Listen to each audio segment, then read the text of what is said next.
metal villager. All right, give me a hot second here.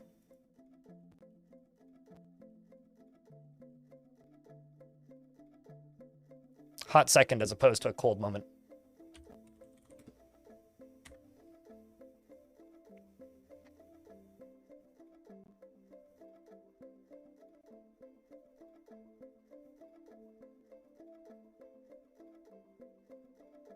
Bring it back, you get 25 cents back. I don't think you get quite 25 cents here, but if you bring those to the recycling depot, you do. Or, like, recycling drop-off places. There's a few of them. I don't know what that means. Big the Viking. I'm also not going for Wizard. I'm just kind of doing what feels right and ending up looking like Wizard and being informed that I look like Wizard. Like, it's not something that I'm intending to look like aesthetically. I'm not like the guy who volunteers a lot downtown here with all of like the markets and stuff who looks like a Quaker. He's got like hair down to his belly button, like a beard down to his belly button and like longer hair than me. And he wears a big Quaker hat and like a black, like a long black rain jacket, but not like the ones they wear in the Matrix, like the short, long black rain, like not a trench coat, but like almost a trench, you know what I mean? I don't know if you know what I mean. And then like dress pants and like a white shirt and suspenders. I see this dude downtown all the time and he can't be older than me. Like he's pretty young looking. A Quaker hat. Hold on. Let me look up a Quaker hat for you. I was about to start, but you're delaying me for...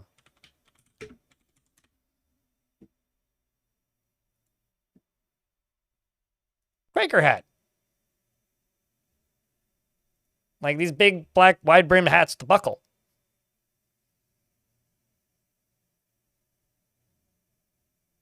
Terry Pratchett? Yeah, kind of, actually.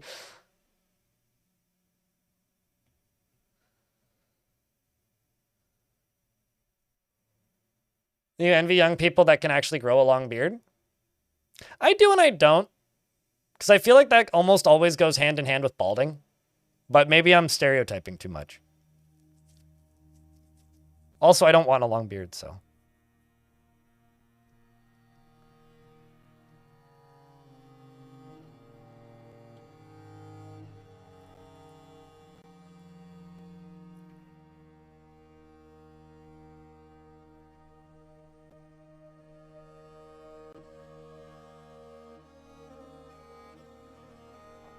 No beard and balding? Oh, man.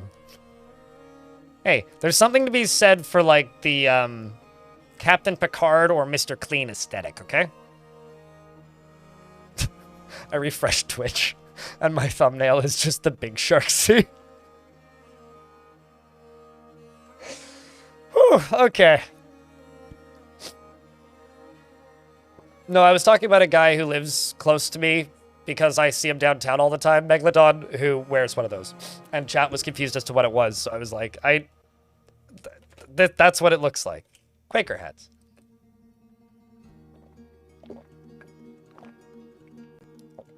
All right, so the next ad is going to run in 25 seconds. We'll just let that run, and then we'll dive in. I don't actually know what they're called. I just call them Quaker hats. Hats that Quaker wears from the Quaker Oats container.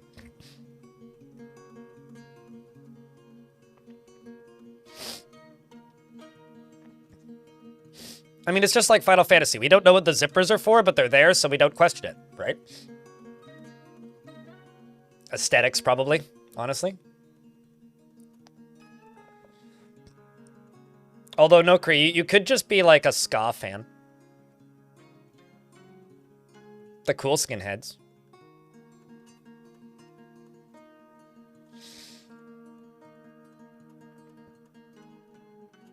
You went to a Quaker high school for a while? This guy in YouTube chat says. I mean, it's an aesthetic vibe. I can't imagine that I would enjoy going to a Quaker school, though. Any kind of heavy religious, kind of restrictive cultures are often stuffy and unfun. Although the thing that I will say about the guy who dresses like a Quaker who lives here is I don't think he's actually a Quaker. Or at the very least, He ain't a strict Quaker, because I've seen him out late at night, like, in nightclubs before, dressed like that, and he stands out like a sore thumb, but, like... It's pretty laid back and diverse. Well, that's good. Because, like, I remember learning about Quakers when I was younger, and they were, like, the people that moved to North America because Britain wasn't religious enough. Like, they were the people who were largely, as I understood it, to be, like...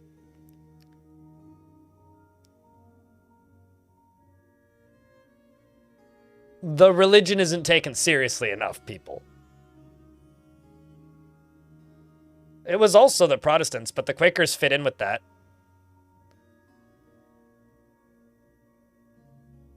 Because the Quakers were a sect of fundamentalists. They just had a very different worshipping style. It was very much like, kind of like the Amish, but not as extreme. It's also an oatmeal brand, yes. Quaker Oats is an oatmeal brand, but it was a type of religious worship. It's been a long time. They fled to have religious freedom to suppress all other religions when they got here. Sure. Yes.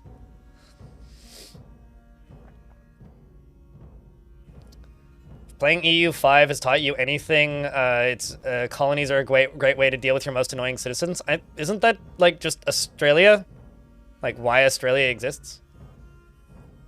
The circus is possibly bugged. I have no interest in going down there right now, but what's wrong with the circus? I know that you were digging around down there, but what's going on in the circus?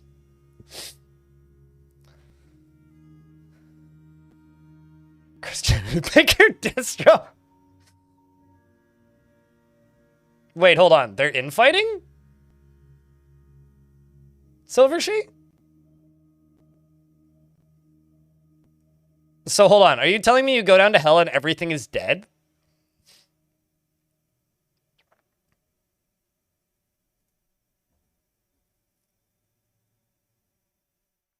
So, okay, stop with, like, the spoiler-free bullshit. What the fuck are you talking about? Sorry, but you're putting too many layers of nonsense above, like, what you're actually saying. Can you just say in plain, simple words why it's bugged?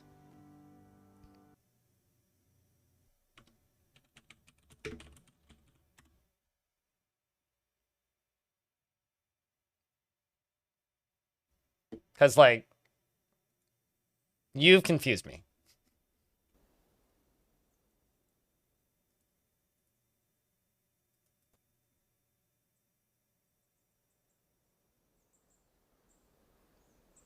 Okay, so the demon... Okay, so they infight. Huh. That's... Has that been reported?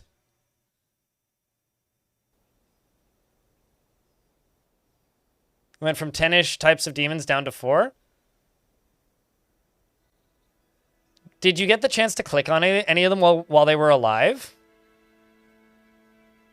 Check if they've joined factions. Like, if you have a save, go back and see if they've joined factions. Because I remember seeing a patch note about something like that once, but not with demons. It was with angels, where certain angel types could join factions, and then if you visited them, they would kill each other.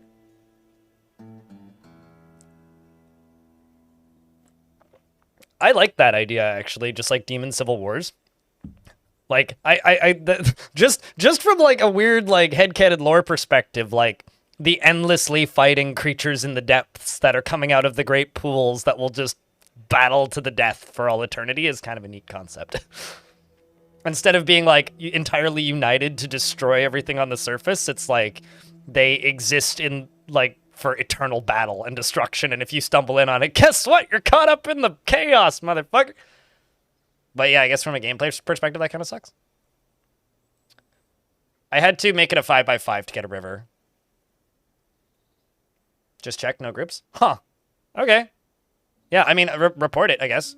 So, for the visually observant of you, myself not included, there is a Etten in the middle of the screen.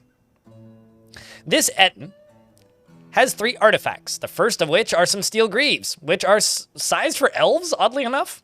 The second of which is a sword, and then the third of which is this. I want to make a statue of these greaves to know who made it, because this is steel greaves that are sized for elves, which is neat. And it's encrusted with yellow sand and bonds of opal cobaltite cabochons, and adorned with hanging rings of more sand.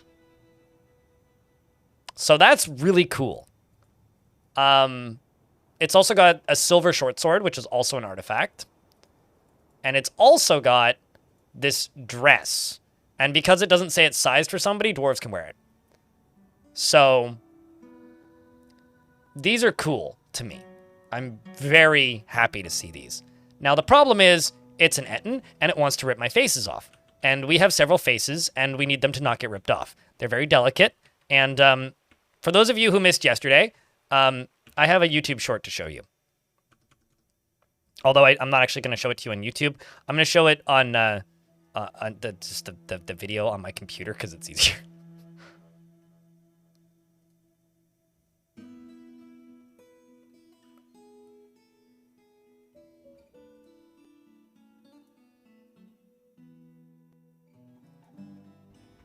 All right.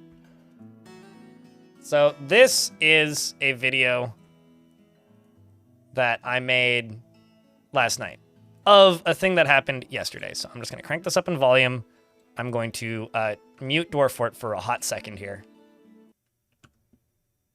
Please nobody use sound commands because you will blow your eardrums. Unless you like your eardrums being blown. I'm whatever you're into. All right, we'll let that do its thing. We'll get our first bedrooms up. Why, where, when, what, who, how? What? Oh, Jesus H. So that happened yesterday. Well, I'm stupid. And it's now a YouTube short if you want to watch it 50 times in a row and help me make money. Otherwise, that happened yesterday. As you can see, we cleaned it up. Now, the way we cleaned it up was I built a little platform. I'm very proud of that short, by the way. That's some of my best work. I had this stair here, and while I was digging this out, I accidentally, like, clipped this corner to be dug out while I was digging this layer out. And clipping that corner made them mine through this because there was some stairs here that went all the way up to this pump at the top. Now, the problem with this was they mined through that, and one dwarf went and turned into a ball of charcoal. Also, we're out of food, apparently. That's not good. I'm just going to butcher some animals. Oh, I don't really have any animals to butcher. I'm going to butcher a warthog, and that'll solve the food problem. So our population just went up, so a lot of things have changed. Anyway, also, apparently we've got dwarves that are starving to death. That's not good. Where was I? Right. So I dug through that, and that caused lava to flow down both sides of this and completely fill up most of this and flood some areas that weren't supposed to be flooded. But the good news was I was able to block it off by putting pumps in front of it and getting rid of it. That's all. The next thing is we need to make this burrow better. So let me just go down to here. Go over to here. Just go all the way up. So that's where that burrow is supposed to go to. Except I'm going to remove kind of this area. I'm going to go down to here, and I'm going to add in this. Add in this. I'm going to add in this. Okay, that's fine. Also, this.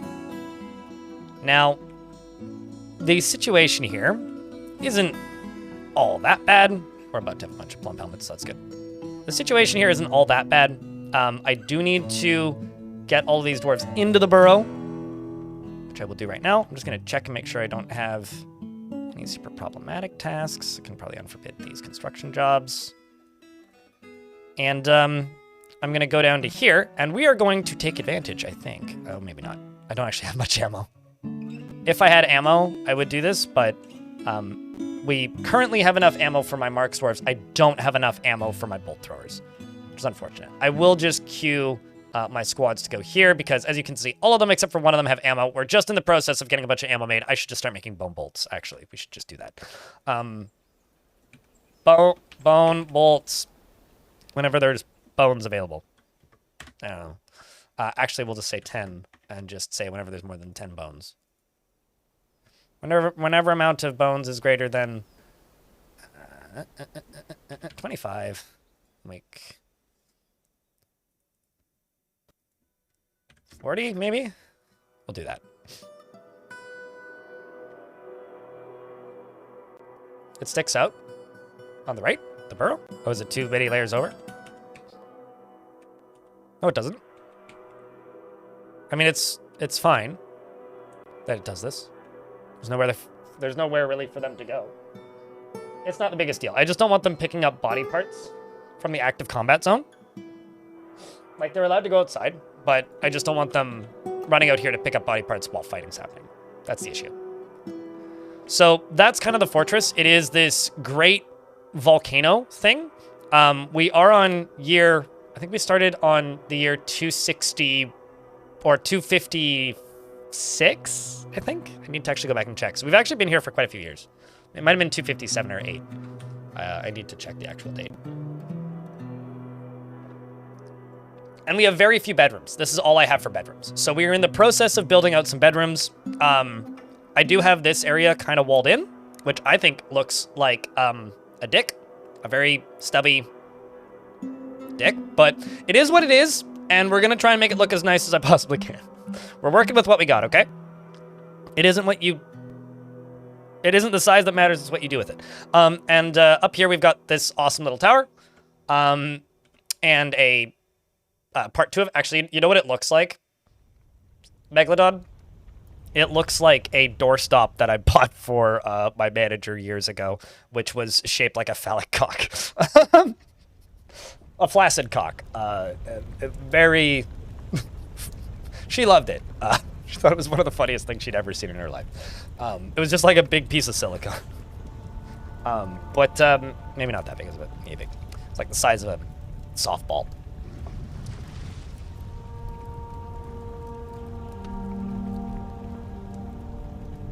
Am I Lucifer or Crowley? Oh.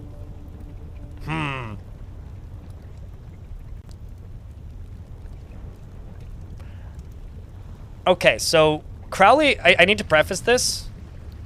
Hockey player. Crowley is a piece of shit. Horrible fucking person who did a lot of garbage things. But I would be Crowley because he's funny. To like read about as a person, he's funny. But like when you actually read about what he's you want a bearded dwarf? Got it. I'm amazed it lasted that long. These are the dwarves that actually died during the flood. So I do have memorials to all of them. The living dwarves in the fort currently are Zapper, Glass Half Empty, Gaia, Darut, Alf, Television, whose partner died in the flood, unfortunately. Toast Cat, Fishbone, Snail, Sleepy Lobster. Also, Television was the Fortress Expedition leader, so I might give them a custom role. Really Swifty, Ilmiran, Lanix, Shady Shopkeep, Tubby, Geotrack, Hunkwat, which apparently means rascal in Polish, I've been told, Kenton, Manbeardorf, and I think that's everybody. So Darius wants a beard. And dwarves are hungry, and so we're not in the best spot at the moment. But let's follow this Etten. There is a not zero chance that they just get stuck in a cage trap. Oh, also there's some elves here to trade at the moment.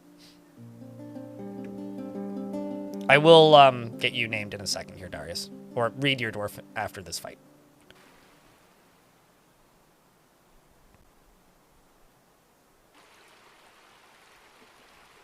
Oh. Rip the armadillo. Rock me armadillo. Armadillo. Rock me armadillo. I don't know where I'm going with this. Alright, so you're running to the... Uh-oh. Well, you found a dwarf. Run in... Okay. I was gonna say into the fortress, Ilmiran. I was worried about this. Ilmiran, no.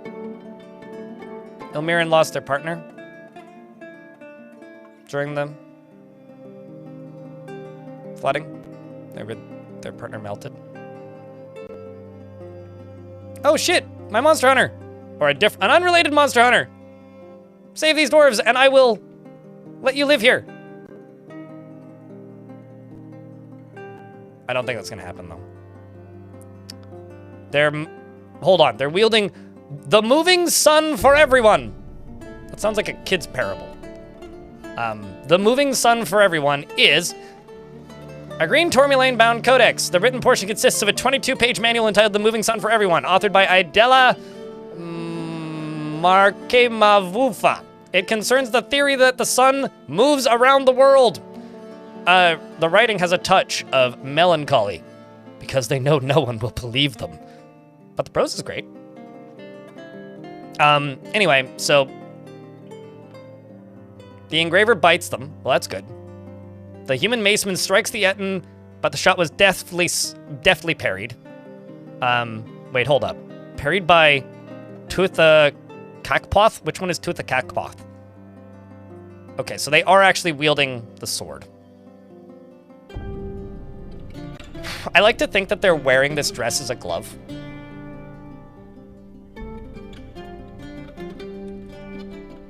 I feel like sending my dwarves out to go fight manually might not be the best decision, but I am doing it.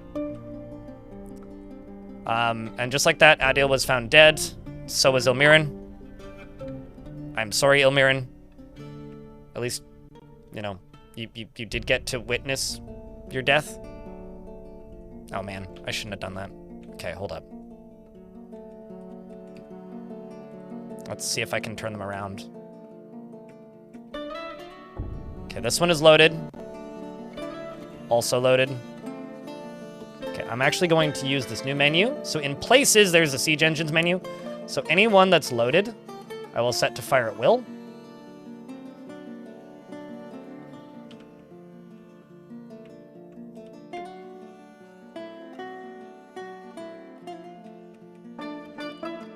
Okay, here comes the Etten. Bolts are already flying.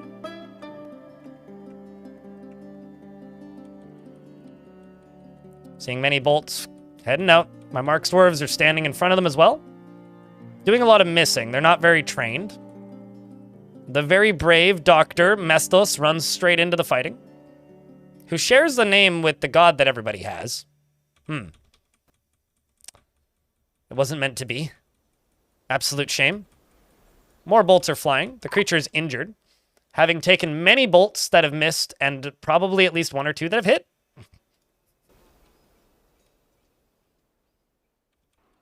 Unfortunately, the creature is not close enough to the fort to be able to fire out bolts, to be hit by the bolts being fired from up here. My Mark Dwarves do seem to be firing, though. It just needs to be slightly closer to be hit by those.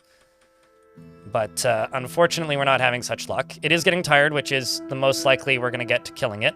The administrator, Bambool here, is continuing to dodge. Same with Doran, who's trying to construct, and is mostly just leaving.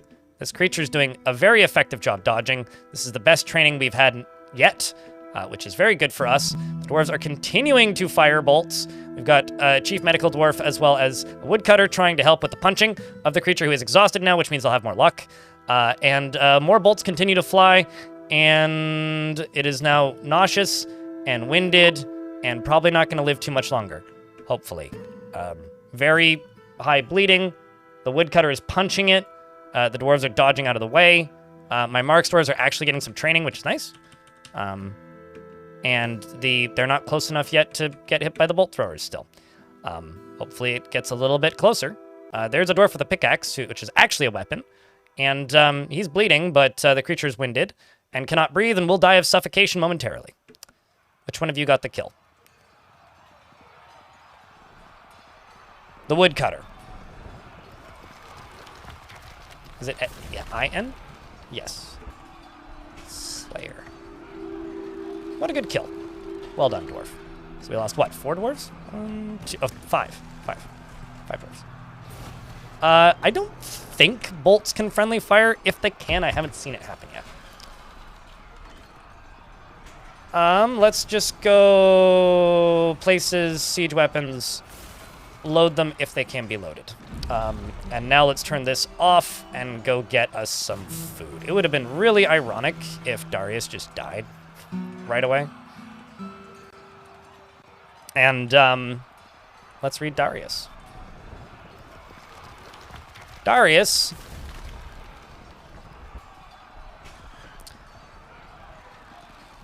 is not particularly interested in what others think of him, and he often feels envious of others. He rarely feels discouraged and is slow to trust others. He can easily fall in love or develop positive feelings and exhales sharply when he's exasperated. He needs alcohol to get through the working day and is a hardened individual. He personally doesn't particularly care about craftsmanship and dreams of raising a family. He likes chert as well as rose gold and alexandrite, moose leather and elephant ivory and narwhal bone, and the color blue-gray. Maces and scepters and flasks and alpacas for their wool and the sound of the intricate berry and the sight of the couple of glossing. And then Paul prefers to consume yak cheese and turnip plants and pomegranate wine and caper leaves, and absolutely hates mosquitoes. Fly safe. Make sure that you remind the pilot to flap. DS.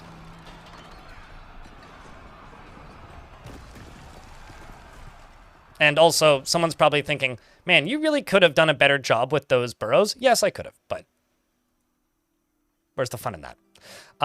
He personally doesn't particularly care about craftsmanship, doesn't care about raising a family. He likes, I already read all that. You worship Levin, which is the less popular of the gods, and you're a member of the Snarling denomination. The said less popular god is the god of fish. Well, I understand now why they're not popular. Welcome to the fort. Now, before I fully unpause, I'm also going to go up to here, and I'm going to do this at a higher priority. We're going to harvest everything that's oh, no, that's chopped trees. Harvest everything that's harvestable up here, and harvest everything that's harvestable in the fortress at a higher priority.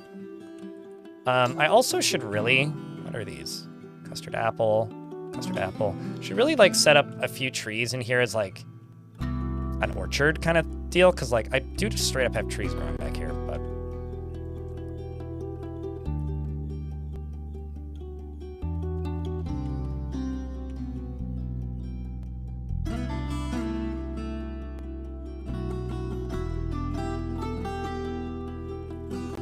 just looking for somebody who I can assign to be an additional woodcutter. All right. And not just at the start of the season. Oh yeah, no, I saw that in the patch notes. I mean, I haven't seen it personally, but I've seen it in the patch notes.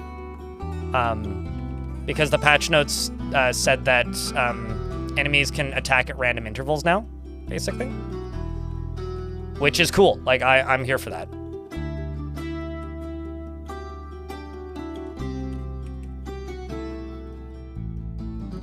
So, 1...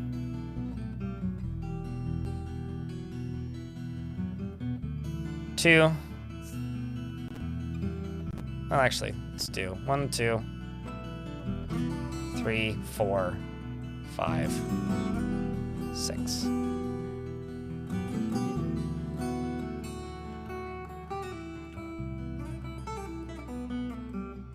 do 1 there. 1 there. I'm just going to manually assign these for the moment. And Ilmirin, I'm very sorry. I didn't want you to die, I swear. That wasn't intentional. The dwarf did it. I'm the dwarf. Adel Limul.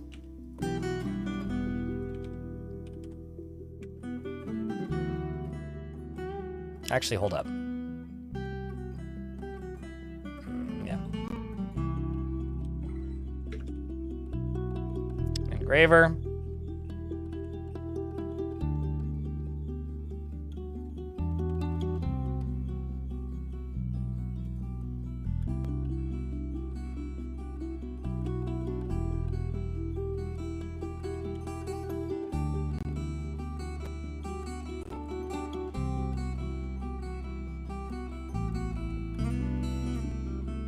What was the last one? It was on.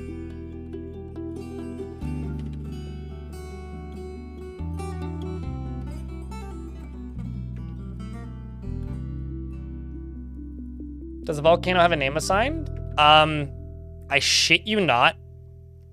It's the Hills of Murder. So You can name it whatever you want, though.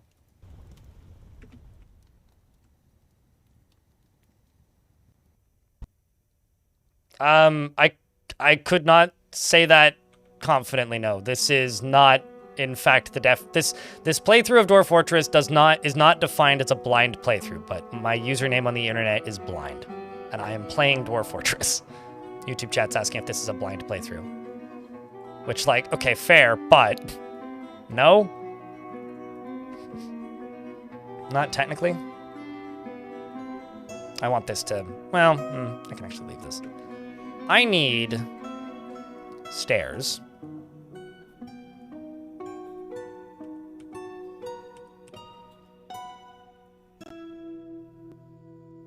Because who doesn't need stairs? I'm going to make a structure on this volcano for sacrificing things. That's what we're going to do. Yeah, I mean, it was at 0 a minute ago, bioactive. It's because I've literally told half of the fortress to go get food, and I also told them to butcher a bunch of things. Which they've already done. The butchering part.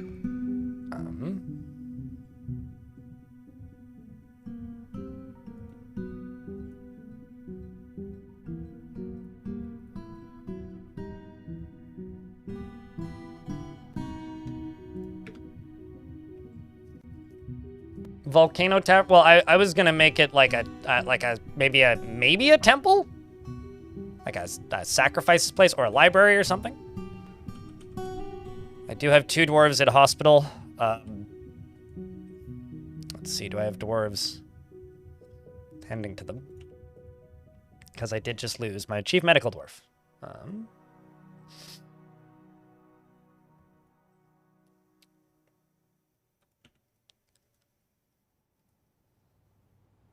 Lanix.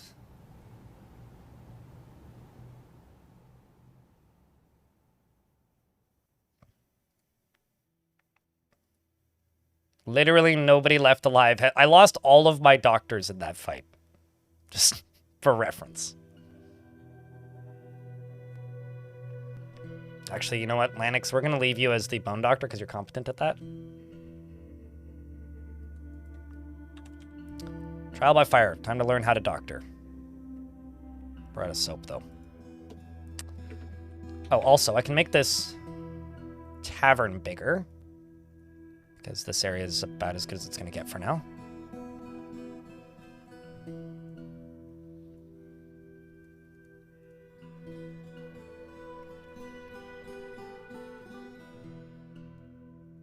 The breakfast of beers. My tavern. I don't have a surgeon, though. That's the thing, right? Nobody had any skills in surgery unless I missed one. I don't. So. Is it a toilet lid? I mean, no, it's just gonna be a way of getting rid of bodies. Do I have any cut gems? That's the important question. I do not.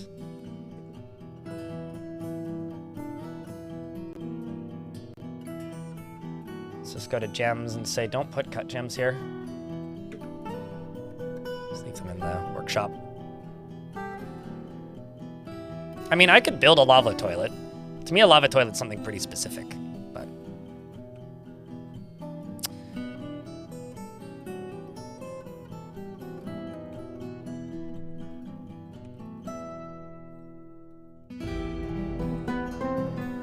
I should actually trade with them.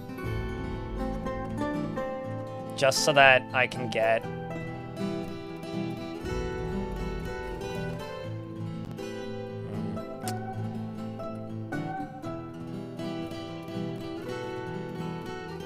I should trade with the elves just specifically so that I can get some animals from them if possible.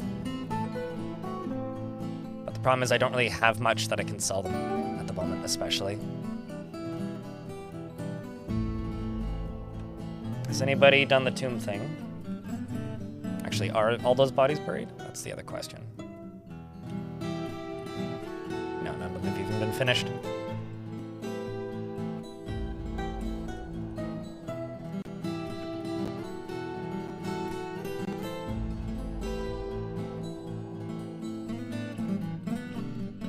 All right, let's just pause all of this, except for maybe 2. Because turns out I got a lot of rock blocks jobs running right now, which honestly I personally think is fair. We're actually good on drinks right now, so I'll pause one of those. I'll keep you making pots. Everything else, on the other hand, though, let's keep making bolts. Everything else, on the other hand, though, let's pause. Let's get constructions made. And the squad up here, I'm going to set you to off-duty for the moment. Or no orders, rather.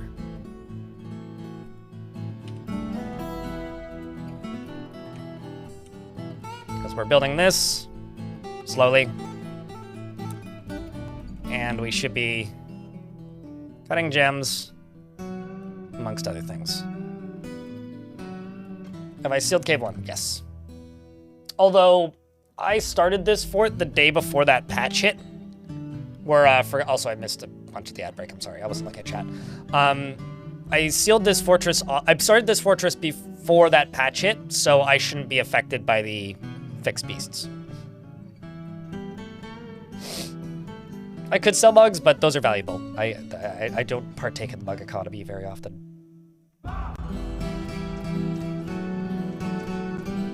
I mean, Tarn doesn't make the music for this, Jeff. It's 2 different composers called Dabu and Simon. They do all the music for Dwarf Fort. So, but they just added a new song with the Siege update. They're doing like 1 or 2 songs a year, from what I can tell.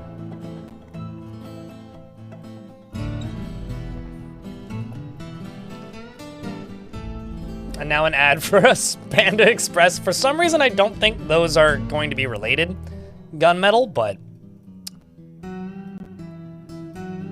in my heart, they're related.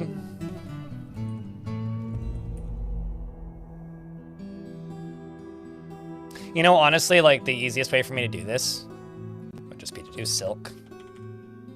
Just bring a cloth bin over.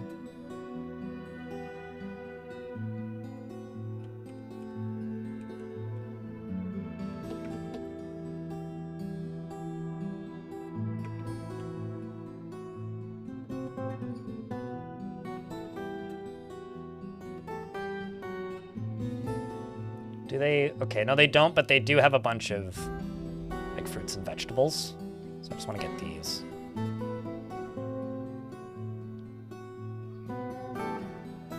I do really like buying a couple grown cages from the elves and then selling livestock to them.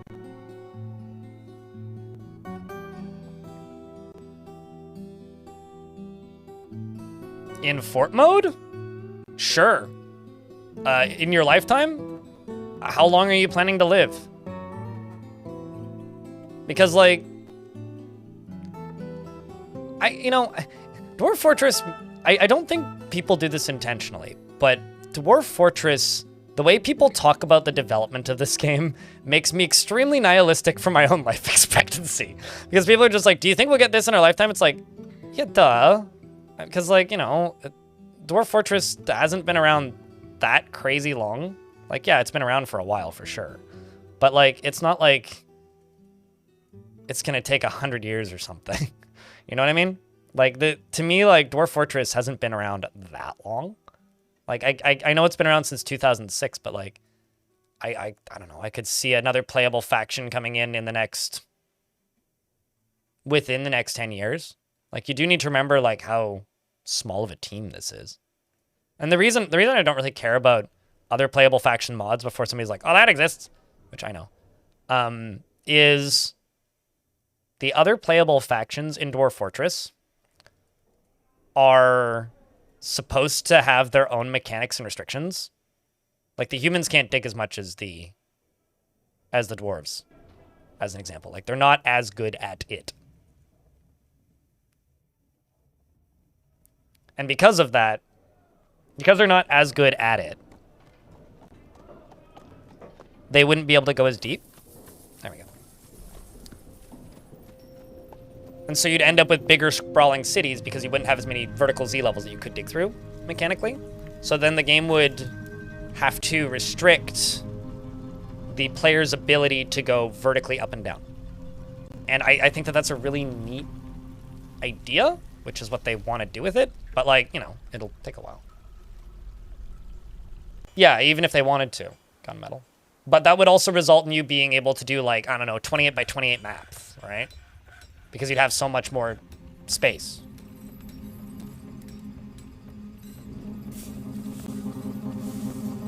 But all that stuff's on the stuff. I did not cap my population at 50 dwarves.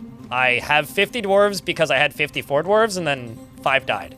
If you want to cap your population, go to your game settings right here and scroll down until you get to strict population cap and set it. Mine's at 220. This is just a pretty young fort. I did not cap my population, but you can. There's a setting to do it. The dead walk. Hide while you still can. Great. Did we get those bodies inside? No, we didn't. Fuck. Okay. Shit. Great.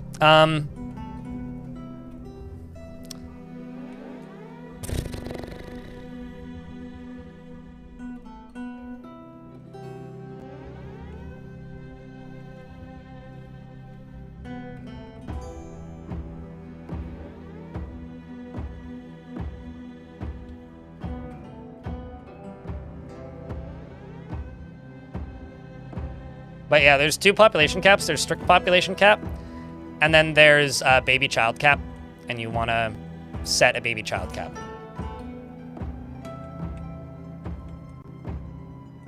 This isn't too bad, but it's going to be a bit of a pain. For the next little bit, although I will leave this inner area in the burrow for right now.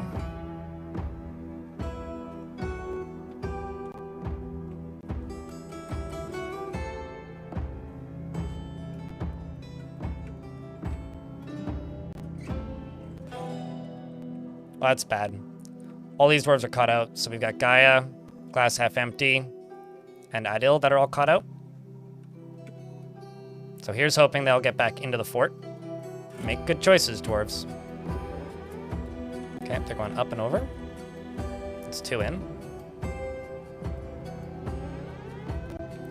You're not going to make good choices, are you? What's your name? Adil. So if I go to tasks and find Adil, right here, pause. Just try and get inside. Ah, Jesus.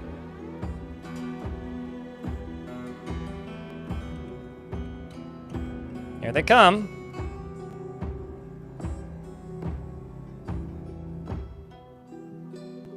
Here they come.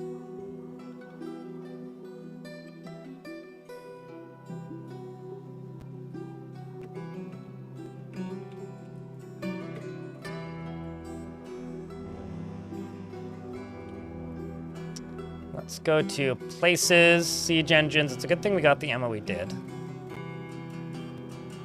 Stop you, stop you. Stop you.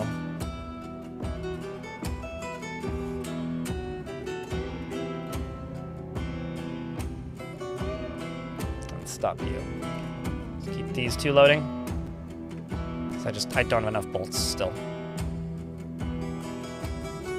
I'm also going to go back to the standing orders, other hunter ammo. Cool. There's no hunter ammo this side. D-Dog. Can you get a dog? No, I don't have any dogs. You can have a dwarf. Or, I mean...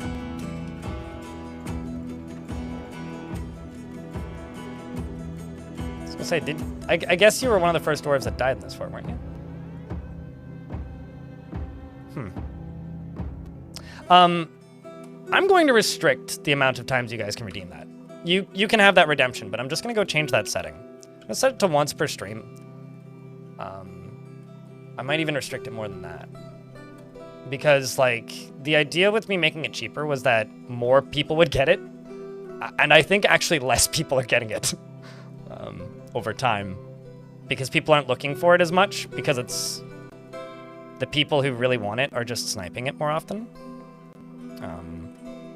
So I'm going to actually restrict that a little bit. There's no way in hell I can do it once per fort. Because I would literally just be able to say that you can only do it once. Basically. And then I'd have to reset the whole thing, so... I'm just going to set it to once per stream. I didn't want to do it that way, but I'm going to do it that way. What kind of dwarf do you want?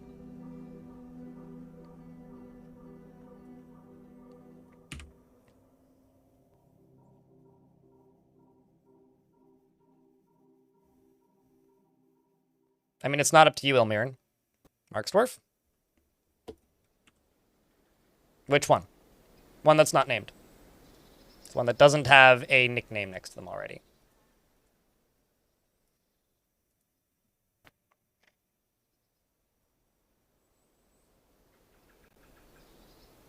It was 3 per stream because my idea was that because it only has a 25-minute cooldown, more different people would get it. I'm seeing less variety of people getting it now.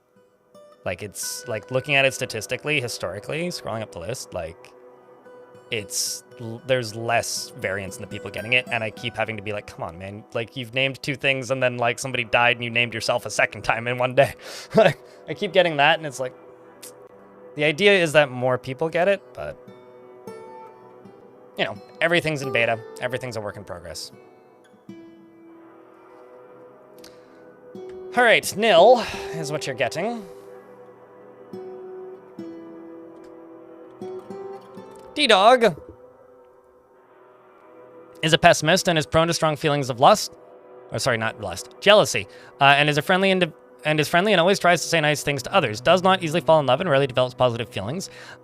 Has a calm demeanor and rarely feels discouraged. She is not particularly interested in what others think of her, and she is rarely happy or enthusiastic. She is conflicted by this. She values parties and merrymaking in the abstract. She is slow to anger, and she tends to be a little tight with resources when working on projects. She does not go out of her way to help others and is pleased by her own appearance and talents. She's curious and eager to learn, and she needs alcohol to get through the working day and is a hardened individual. She dreams of crafting a masterwork someday and personally believes that the time taken to master a skill is a horrible waste. Values tranquility and a peaceful day, and dreams of crafting a masterwork someday. Nil, T-Dog, likes tin glaze and steel and red tourmaline, as well as billaboo leather, and mule hoof and hyena tooth and sheep's wool and picks and amulets and guinea fowls for their social nature. And the sound of the desert of luxury and the sight of the fuchsia quintessence, and when possible prefers to consume asparagus and longland beer, and absolutely hates blood gnats. Mesthos is the god that you worship. You're a member of the hateful communion, the most popular religion, and you're satisfied at work. Welcome to the fort.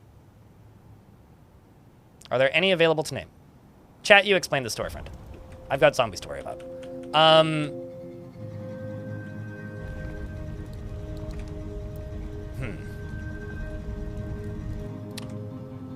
Do they have a clear leader? They do not, from what I can tell.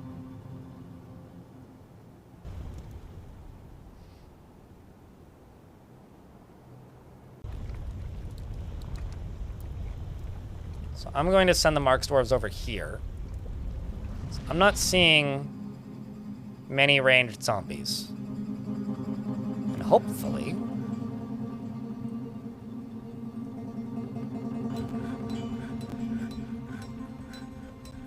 if they can't get in,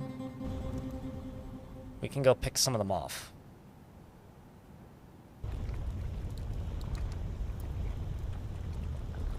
Although maybe they can't access that area for some reason.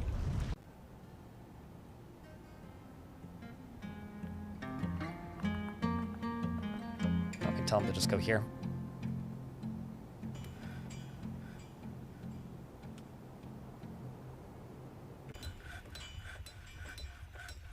Let's also unforbid that bolt. Did I? No, I didn't. I was like, did I close the front door? Are you one of the ones that bolts? Yes, you are.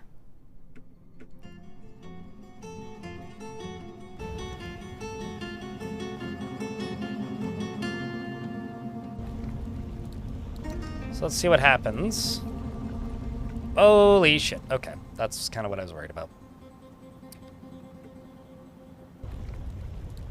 They start climbing and fording the walls, but we were able to kill them, as long as they come in one at a time. And a pike dwarf zombie fell into the lava. My dwarves start picking at another one. Just make sure it's only these dwarves fighting. Another one comes up, and that's terrifying. Where did it go? I lost it. Okay, let's see if we can get the dwarves to move over to here. Are you bleeding? No. You're standing on a pile of blood. That's different. Let's get them over to there instead. That's a better place for my dwarves, but they're gonna keep fighting here until they stop seeing zombies. But the zombies are getting picked off pretty quickly by the iron bolts, so that's good news. And I'm trying. They are moving a few at a time. Have they regrouped anywhere? That's the big question. Yeah, so they're just like kind of scattering around and spreading out, which is good for me. Which is kind of exactly what I was hoping the zombies would do, is just spread out. Because they don't really have any solid reason to jump my walls unless they see us, right?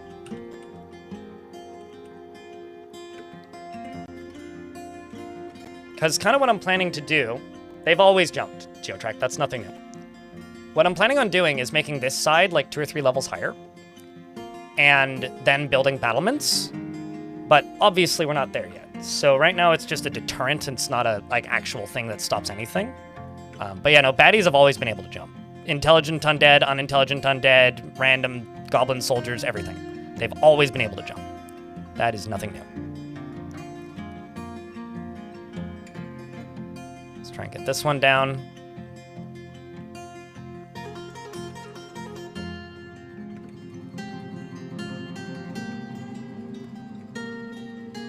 Okay, that zombie's dead. Let's get them back over here.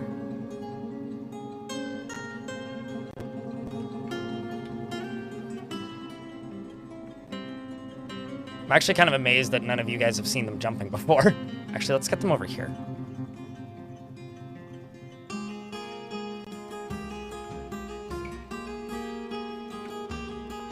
Zombie goblin looks funny. Wait, hold up. Why do you only have one sandal?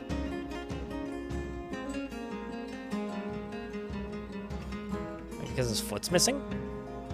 Unfortunate.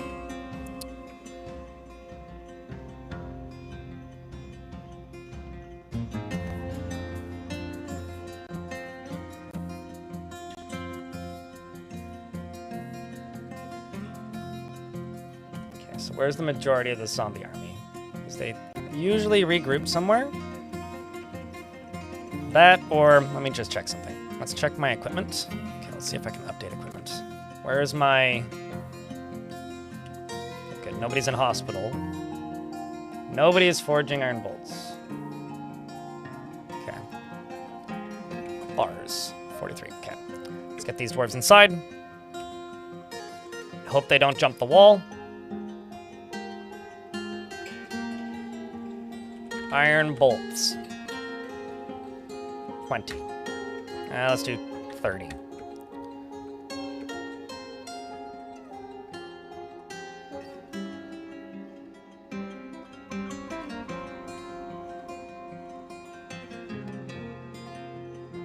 Do I have put item in tomb labors available?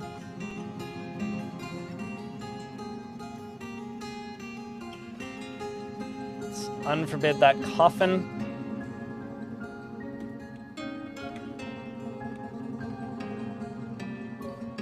Oh, there's a zombie right here. That's not good. There's 2, actually.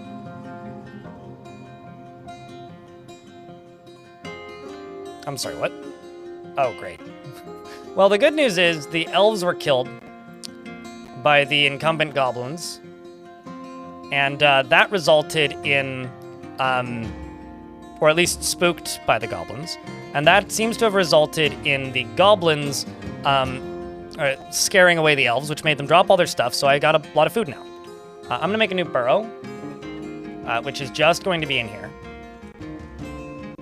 And here, which is our food, farming area, and this, and out to here.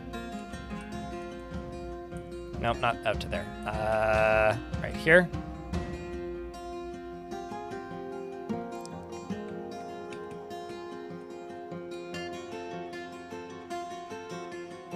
Accept that, turn this on. Move everybody from here. Move them over to here. Turn this on. Yep. Okay.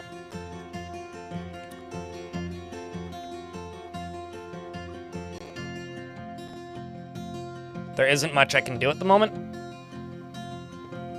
I got my cloth back? Yeah, no, I'm actually really upset about this whole situation. This could not have gone any worse, so... that is all I have to say about that. This could not actually have gone any worse. This is quite literally as bad as things could have gotten for this siege. This is horrible because I have no properly armed soldiers. And if I make a squad right now, they're all just going to go die. So revel in your happiness for me, but realize that it is nothing but absolute failure. And we're probably fucked. Like, this could actually end the fort. This could end the fort.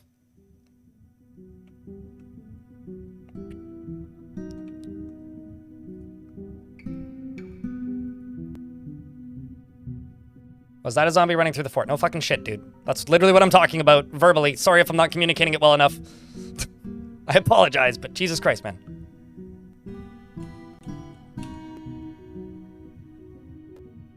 Yeah, they found a way in. They're skipping the wall somewhere. Because I haven't finished building it, obviously. Work was in the way. Not my problem! God damn it, man.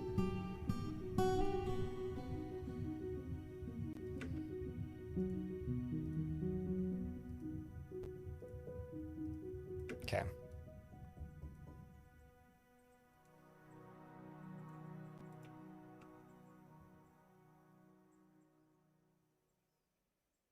Rampant zombies isn't clear X3. Absolutely. Clearly enough. And also, I have no ammunition is the other issue here. So there's zombies in the fort. Zombie. And I have no ammo. My squads are not armed. Or at least not armed enough to do much. Armed enough to do a little, not armed enough to do much. So they're trying to get ammo right now, and they can't. My forge, which is making more ammo, is right here. Do you see the problem?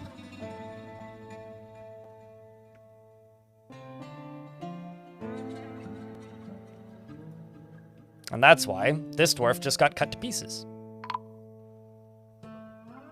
Because we have no ammo and no way of making more. Where's the zombie in the fort at the moment? Okay, well, I'm seeing the dwarves recouping a little bit. All the ones without ammo are just going to run away until they can get more ammo. I'm actually just going to go to places and go to siege engines and just unassign all of them so that I can use that ammo. Let's go places, siege engines. Just use that ammo.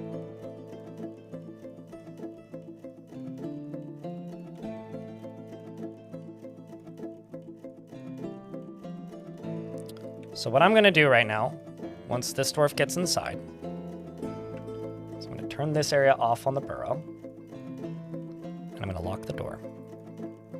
We're going to try and make some ammo.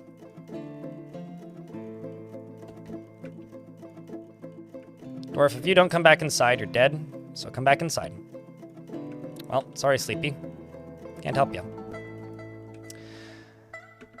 I've got bigger priorities and bigger problems. I'm going to go down into here and place a corpse stockpile. I'm going to add this into the burrow.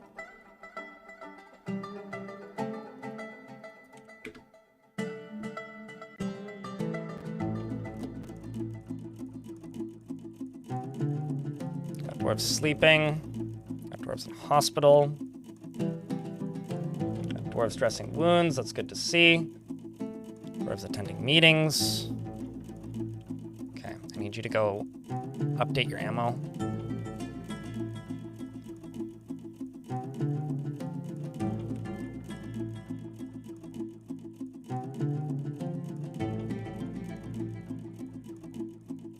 Okay, we're actually getting a stockpile of ammo now, which is good.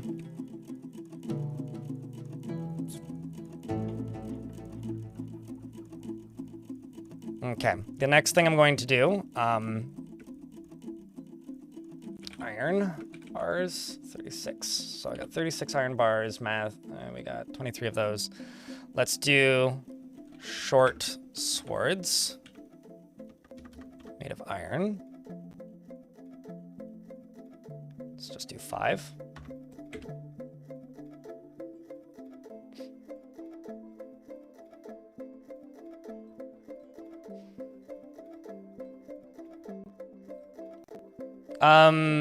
A bipedal creature in Dwarf Fortress can jump up to 6 tiles if they're sprinting. Consistently. Inconsistently, they can jump more.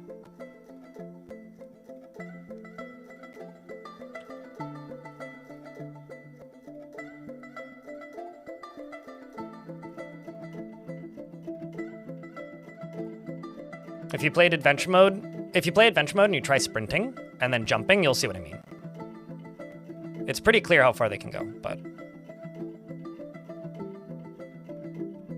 Okay, I think maybe the best way to do this is to just load a bunch of these up and then just open the door, so at the very least the enemies, when they arrive, will be expected.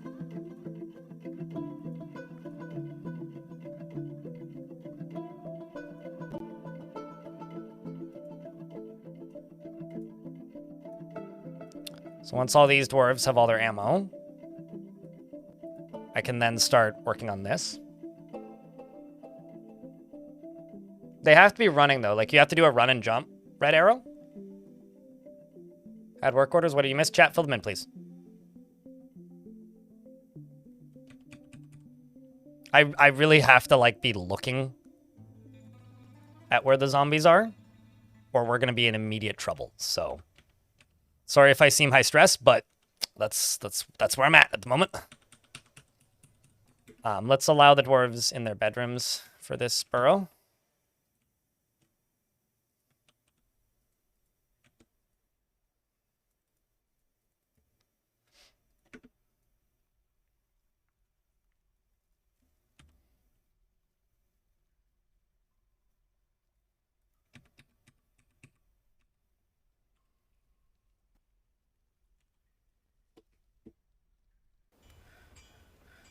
Okay.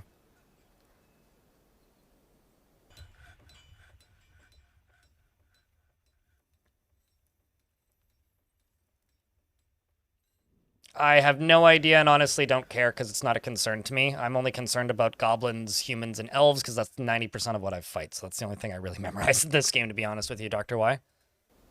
But I don't like playing the animal people in adventure mode, so I'm not too sure.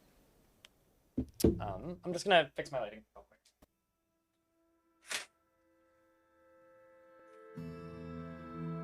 Sorry, stress is calming down now.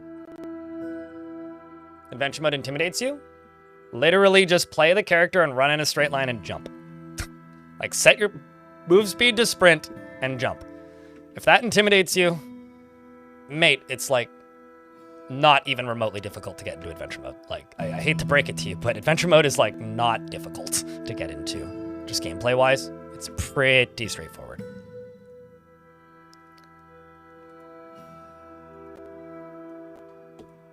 Let's just get rid of these bodies. Television has been found dead. Because there's still a ton of dwarves outside.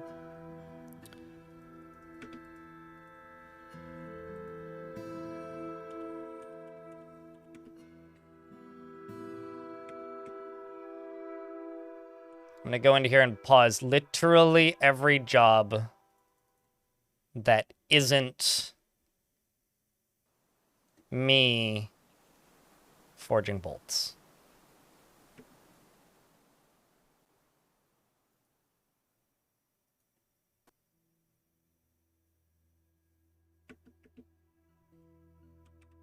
And then I'm gonna open this. What are you running away from?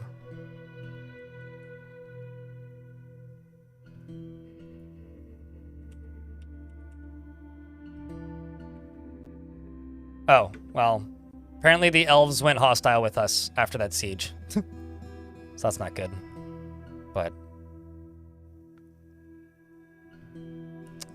at least I can say the necromancers did it, because I didn't.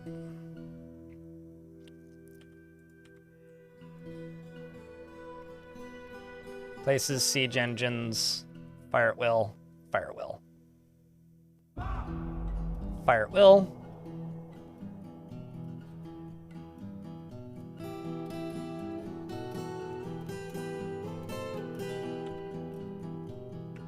We're in an ad break, so I will pause the game until the ads are over. Actually, never mind. Places, siege engines, nope. Just these two. Everything else can be off.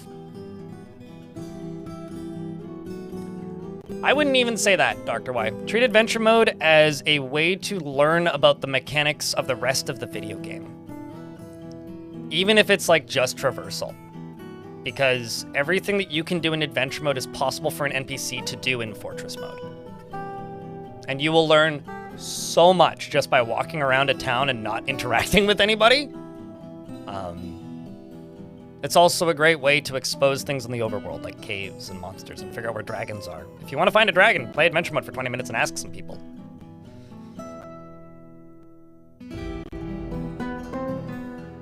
It's such a good new menu, Sage Fighting.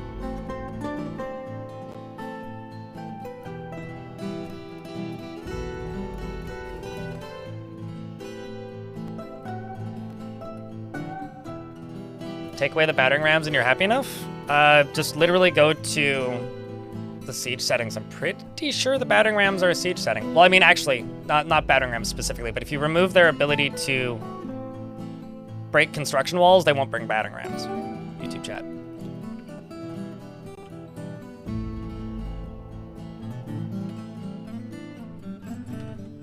Okay, so there's something going on in here. Something is fighting.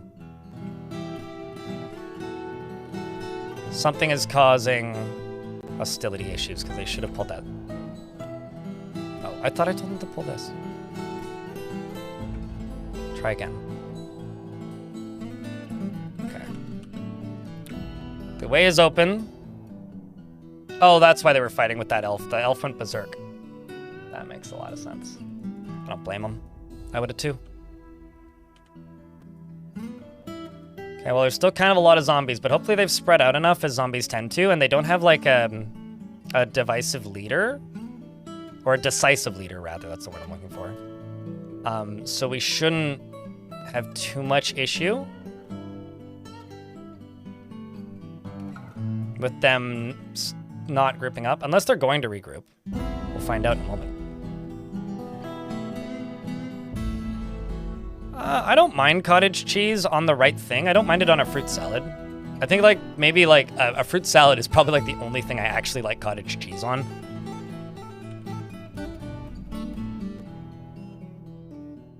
It's also good on a taco. I think I should actually move this stockpile to just over here and remove it from this side. Yeah, it's like a very specific use case addition to a meal is how I feel about cottage cheese. Okay, so here comes the first of the zombies. More explorers are firing. First zombie down. Next round of zombies fly apart pretty quickly. Here comes some more of them. They're also falling pretty quick.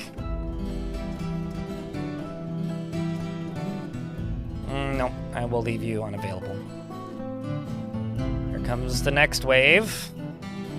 Continued wave of zombies continues to fall pretty consistently, although they're starting to push back. I'm gonna close this. This is supposed to be less accessible than it currently is.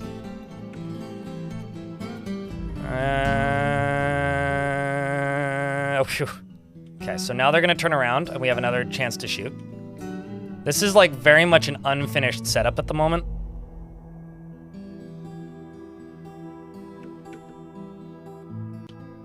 especially considering I think most of these dwarves are out. Nope, they're not all out of bolts. They're all going to go get bolts. Let's just take this area out of the burrow.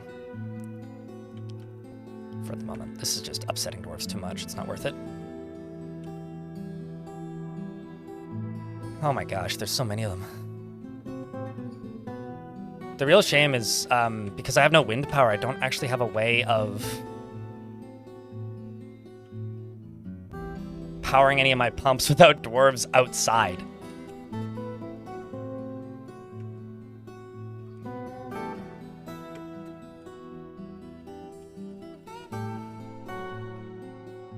Let's see if I can get these.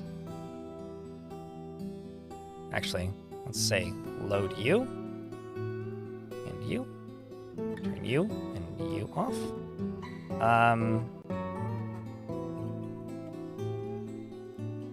Put those two back in.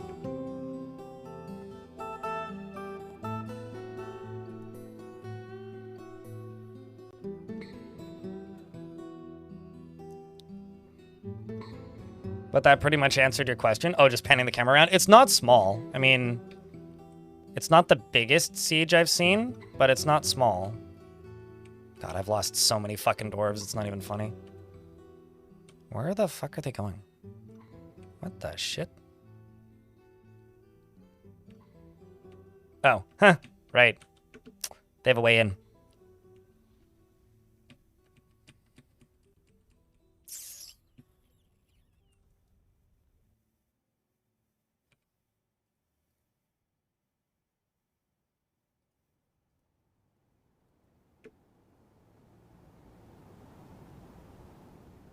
I need a dwarf to destroy this, and then build a stair there.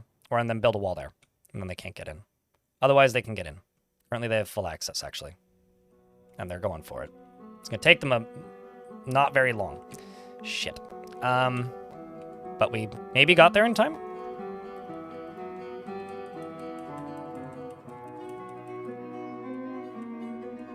I haven't quite entered the fort just yet. We're working on it. Unemployed. Working on it. Huh, okay, so that's that done. That should cause them to redirect. How's the ammo of my squads doing? My squad's all of ammo again. Let's bring them back. Back down to here. Pull the lever.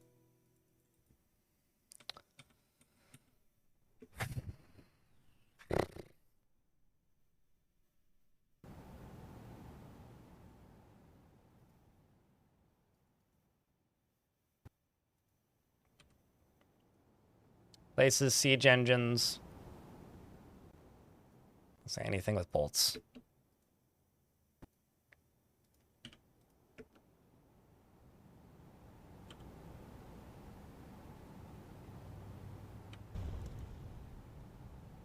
So the question is, what route do they take? These guys can't even dig, right? So I will say that maybe these zombies are a good way to test the viability of my current build, which obviously needs work, and I'm aware that it needs work. What are you doing over here? What are you doing? I mean, if you want to be dumb and go die, that's up to you, Dwarf. Planned? No, not at all. The shambling undead shamble pretty fast. They've always shambled pretty quick, but it depends on their, like, status of rotting. The less rotted they are, the faster they move. The more rotted they are, the slower they move.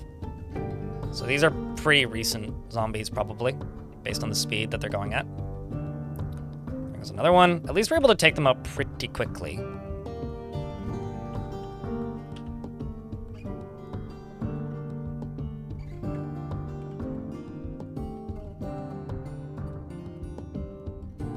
I also lost my supposed militia commander, which is kind of funny.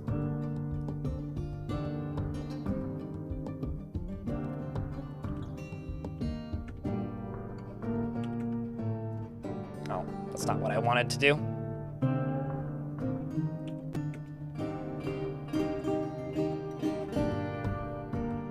I like how they're trying to walk around. Oh, no, they're going for the yak. I was like, I like how they're trying to walk around where my soldiers are stationed. No, they're just literally just going for the yak. Wait, are they retreating? Where are they going? could also be chasing a dwarf that got out. But they may also be retreating. Oh, or they're regrouping. I like that they go to places of safety and then regroup and then try again as like a little bundle. Oh, okay. My mayor must have gotten out because we just got a new mayor and my population just dropped. So somebody must have wandered outside. Geotrack, the Marksdorf has been missing, apparently. Sorry, Geotrack. More of the zombies are falling.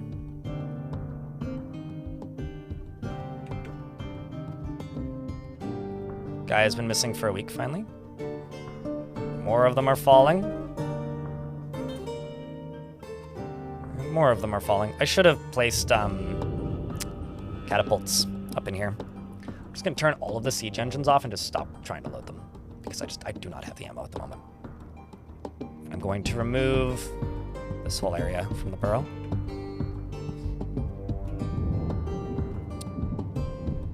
Okay, here comes another zombie. How many are left? 1, 2, 3, 4, 5, 6, 7, 8.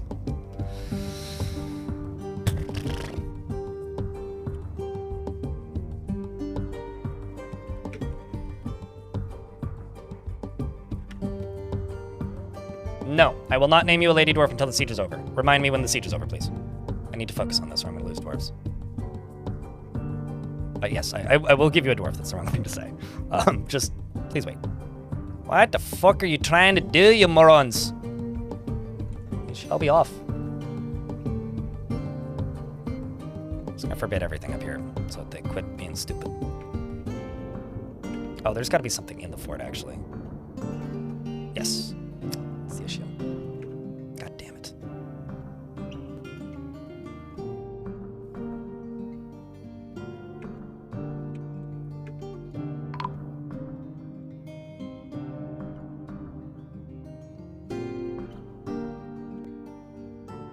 I have to build a crack squad after this.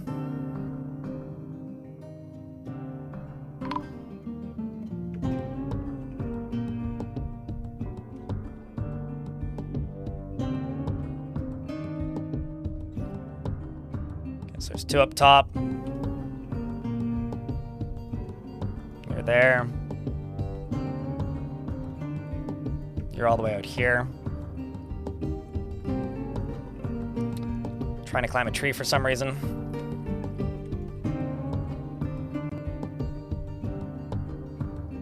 Man, this is like the worst place they could be.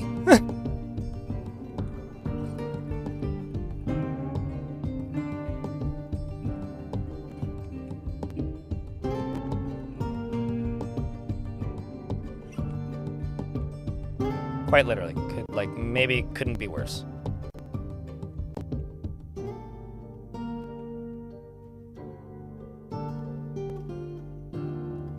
This is awful. Everything about this is awful.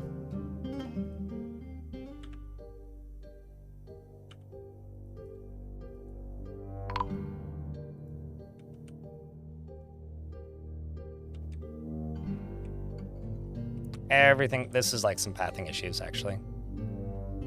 Okay, so to all of my dwarves that are about to fall in the volcano, I'm sorry.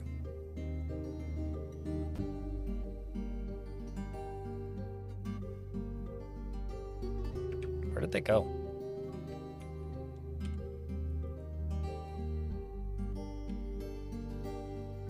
Oh, well, that's good. They fell in the volcano. Excellent. Well, that's good. First good news of the day. Where's the, this one?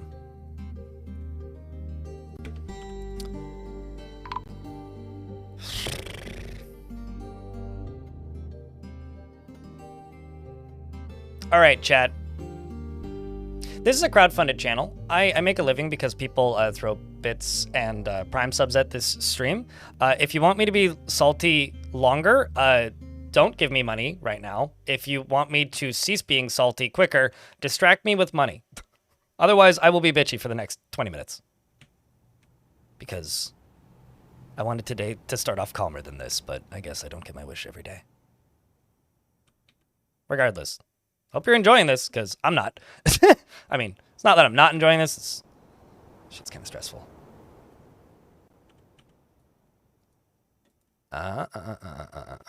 Where are you? Where did that zombie go? Okay, let's just tell him to kill this thing. Magma shower. Thanks for the prime, Sage.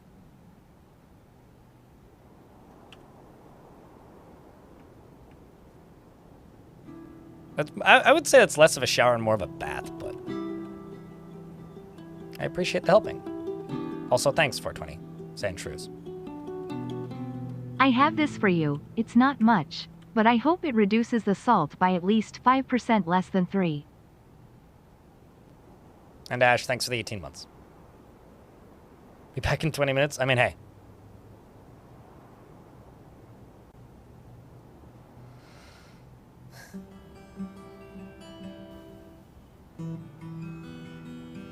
Hot tub, sure. It's definitely a time machine. And by time machine, I mean it stops time for you forever. The hot tub. Devil Dawn, thanks for the 5-pack. You're very kind. And my Avenue Mare. No, that went about as horribly as it could have.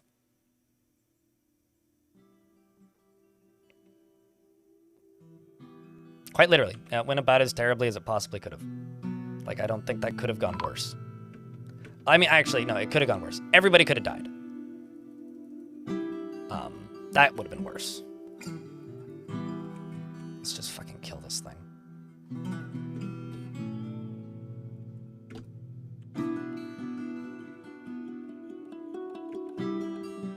Okay, so let's cut the bottom 2 out.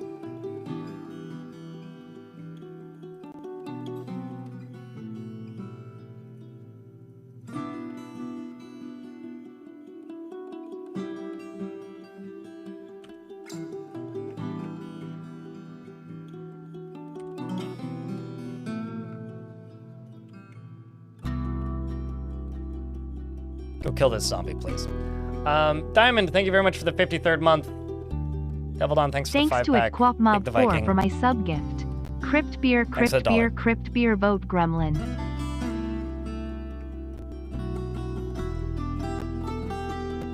There we go. All right, where's that dwarf I got a name? Iggy the Viking Shield, X100. Densta, you wanted a lady dwarf. Okay. I'll give you the happiest lady dwarf, but that's not really saying much. The least angry lady dwarf, who's actively making a coffin, checks out.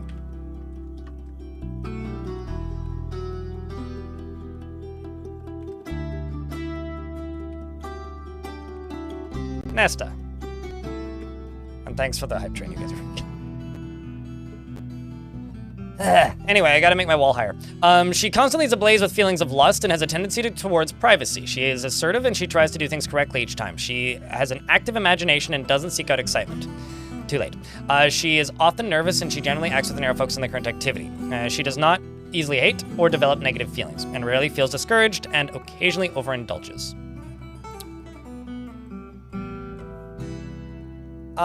She personally thinks that it was of the utmost importance to never present a bold face or never grouse or complain or even show emotion, and dreams of crafting a masterwork someday. And this dream was realized. She likes borax, iron, and onyx and guava wood, as well as the color teal, gems, warhammers, and greaves, and turkeys for their snood, and the words of the irons of dye, and the sound of the drums of ringing, and the sight of the couple of glossing, and impossible prefers to consume dwarven sugar and absolutely hates jumping spiders. I'm a little bit annoyed with this map because it said that it had iron deposits, and I've found so few it might as well not. So I'm almost trying to operate without metal in this fort right now, which is a little bit of a bother, to be honest. Our best friend Television is dead, and Shady Shopkeep is her other friend, the broker. And everybody's pissed off. Let's see if we can recover this, chat. Let's see if we can recover this. I'm gonna go up to here. And I'm going to place some more coffins. No! What? No! What you want about? Like, no shit. Come on, state the obvious more. Big meanie. It's good to see you too, Delish. I'm gonna shrink you down.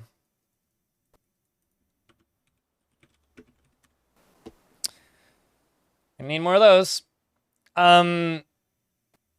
Gabriel, thanks for the 25, whatever that is. Money. I don't know what that is. X500. So, no. Here's to a low I guess sodium not. day. In regards to whatever that movie is that you're referencing. And thanks for the $5, Fel.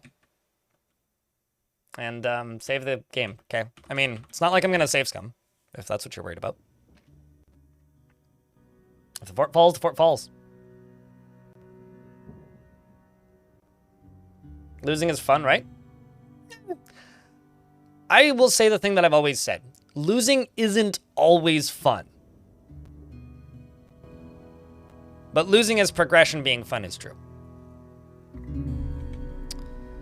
All right, let's turn off these burrows.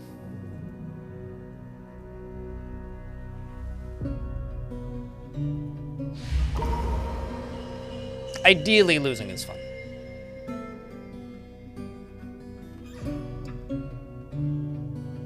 I will say, every single fort I've lost so far since this patch has been fun. Yeah, but I don't know what that's worth, and I'm not going to go do the conversion. Reinhardt? So, I just say whatever that money is. Thanks for the money amount. In number portion. The Darut, the woodworker, has been possessed.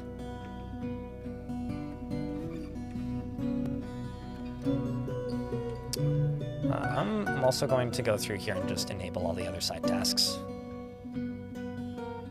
What the heck did you just claim? We had Darut went and claimed a woodworker shop over here.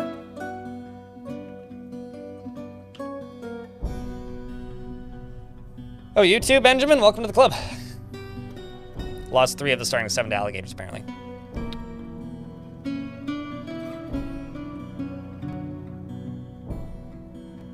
I should have set that to only happen at a few locations.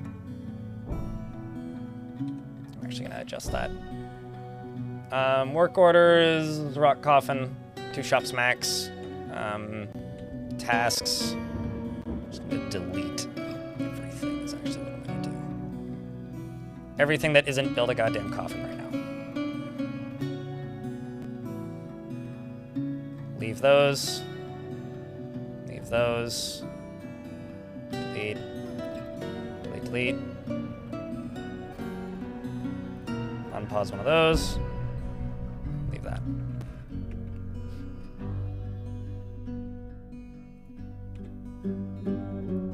Well, this could not have gone any worse, chat.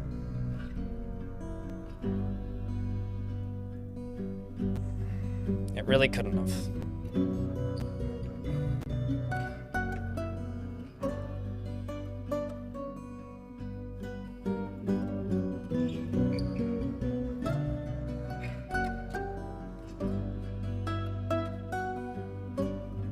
Yeah, I mean, I'm like I said before, when people tip me on YouTube in currencies that I don't know, it is almost impossible for me to not feel bad if I look up the value, because what that is worth to somebody might be worth something completely different to me. So I actually don't want to know the conversion, right? So like if somebody donates what to them is $50 and to me is $3, that's never gonna feel good if I say thanks for that amount, if that makes sense. So just like, look at the everything new plan. But I don't actually want to know what the value is. If you're gonna tip me in a currency I can't read, that's fine, do it. I'm going to acknowledge it as a tip and move on.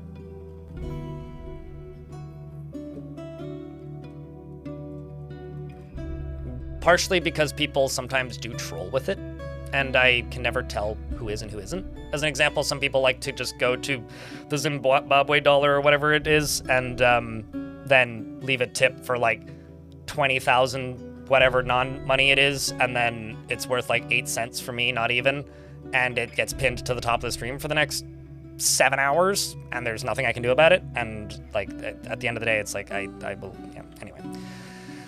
Sorry, I'm gonna start bitching about YouTube. That's not a good thing. Let's not do that. It's not rough. It's just the way YouTube does things, and the way YouTube does things is dumb. Man. Or not the best design, shall we say.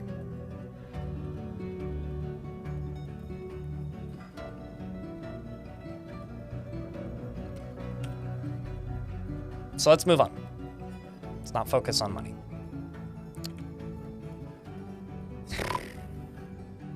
But yeah, why so salty? We got attacked by an army of zombies that jumped the walls, which I was kind of expecting, but they did it in a really annoying fashion, and a bunch of dwarves died, and I'm salty. That's why so salty. I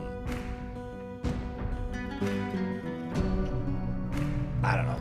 Fucking read the tea leaves. I don't know what else to say. Like, I'm salty because the game did what the game does, and sometimes that makes humans salty because nobody's perfect, myself included.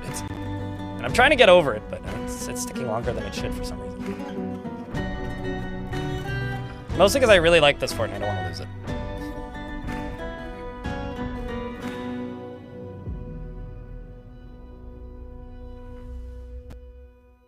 But thank you very much for the tips, Gabriel. Appreciate you. And not really, because since I get paid by YouTube in Canadian dollars, they will take their cut and then I will get Canadian dollars. But it's nice to know. And thank you. Did Diamond get destroyed? Fuck if I know. I stopped looking after a while. Did you even have a dwarf in this fort? Geotrack, Gaia, Asmil. I don't think you had one in this fort, did you? Unless I'm going crazy. It's possible. I don't think you ever did. I'm pretty sure it was the last fort that you had nil diamond. Diamond? Who, yes, you did die. Not enough enemies have drowned in lava yet. About half, maybe 5 or 6 did in this. 2 of them fell in a volcano. If that's not enough, then I don't know what is. How many do you want? Oh, also I gotta do this. Shit.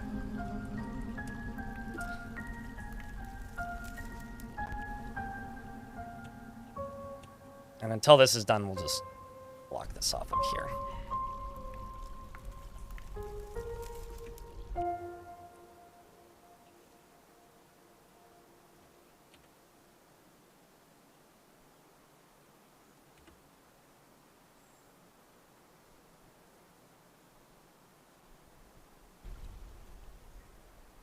New fort already? 2.5 days ago? 2.5 streams ago. So, yes, that was Trumpet Beans. This is Trumpetmurdered. We are 6 years into Trumpetmurdered. You were here yesterday when I was playing this fort. I think. Were you not? Was that the fort where the air was on fire? We did a bit of math and found out that it was roughly 44 to 45 degrees Celsius, not Fahrenheit. Darut the woodworker has created Astelila Hash, a custard applewood crutch, and offers it to the Song of Wind. I'm also just going to straight get rid of this squad.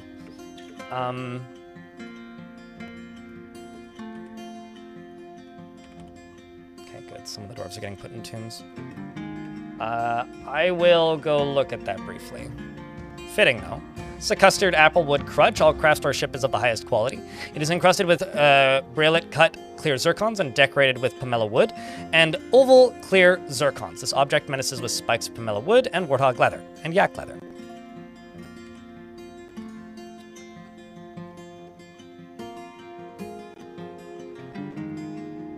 An ad is going to play in 14 seconds, so I will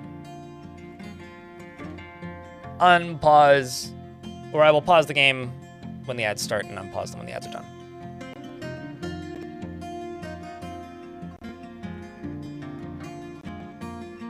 All right, salt's starting to clear now. Coming back down to earth, chat. I do wish I was perfect and that like me bitching wasn't something you guys had to listen to, but I am unfortunately not perfect, so. All right, let's go here. 2 stairs here. Woohoo! Deconstruct that. Cool. I'll speed this process up pretty dramatically.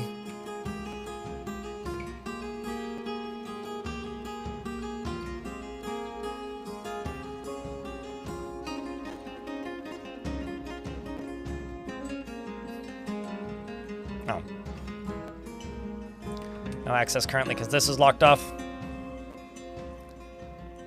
I'm going to just put a thing for bodies right here. And I'm just going to flood this again, because I do have an easy way of doing that.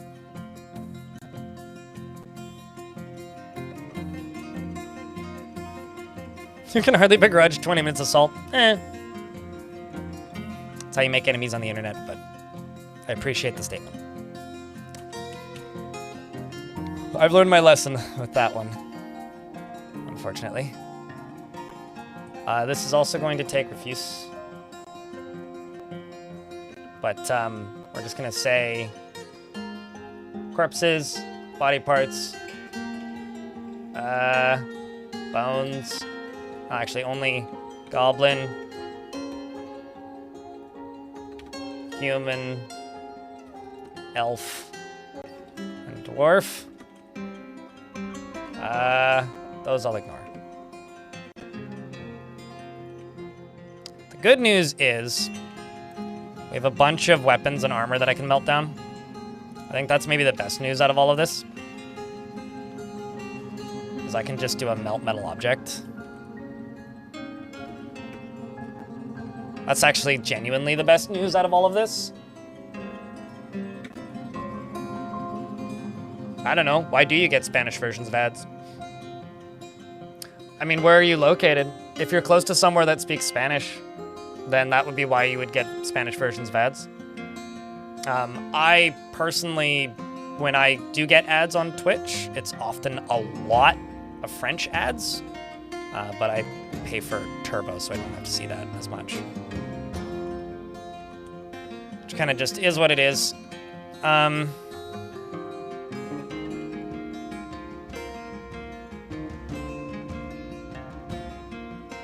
Okay, so that can be a place for me to dispose of stuff that needs to be disposed of. This can just get thrown, because we're close to up here.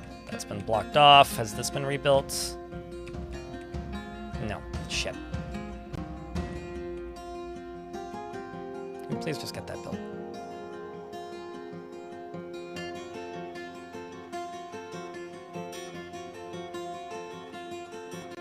Dwarf Fortress has Fog of War. Why do you want to make a game that's already really hard to spot baddies harder to spot baddies? But Dwarf Fortress has Fog of War. If enemies are hidden and there's no dwarves within 30 tiles, you can't see them. Do I speak French? Fuck no. I live in Western Canada. Like, Mexico is closer than people who actively speak French.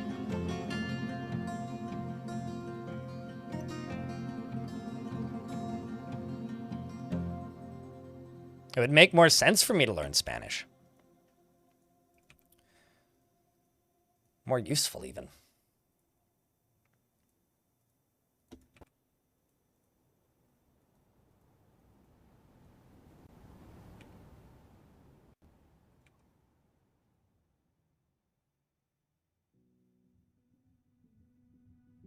It's propaganda that you're actually immune to. I don't know. I got tired of getting ads for things that I couldn't buy because they're not sold in my region on Twitch, so I just kind of decided to just pay for Turbo. Is what it is. This is awful. I'm going to have to expel a bunch of dwarves. There's no two ways around it.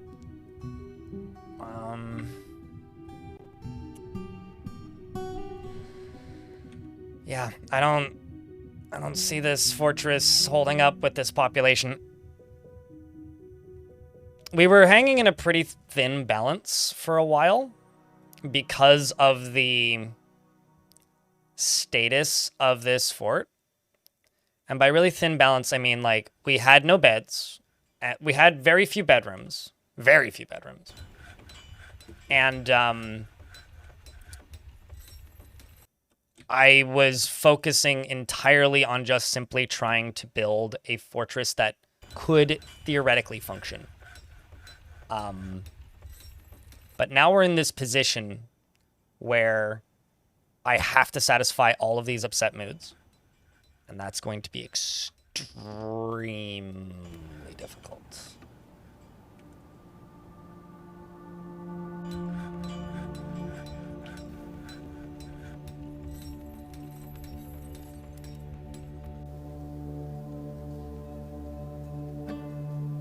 That sounds like you've got bigger issues. That wouldn't have anything to do with expelling people. Why expel? Because it solved the problem immediately. But no, if you're expelling people and somebody freaks out and kills people, you've got bigger problems than what probably wasn't caused by the expel. Expels don't cause dwarves to kill each other. Or really shouldn't, rather, I guess is maybe what I should say. It's going to be a huge memorial site pretty soon.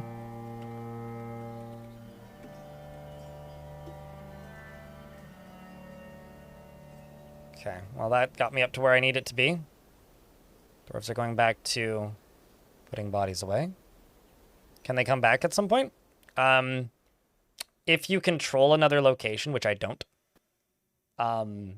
you can invite them back. But if you...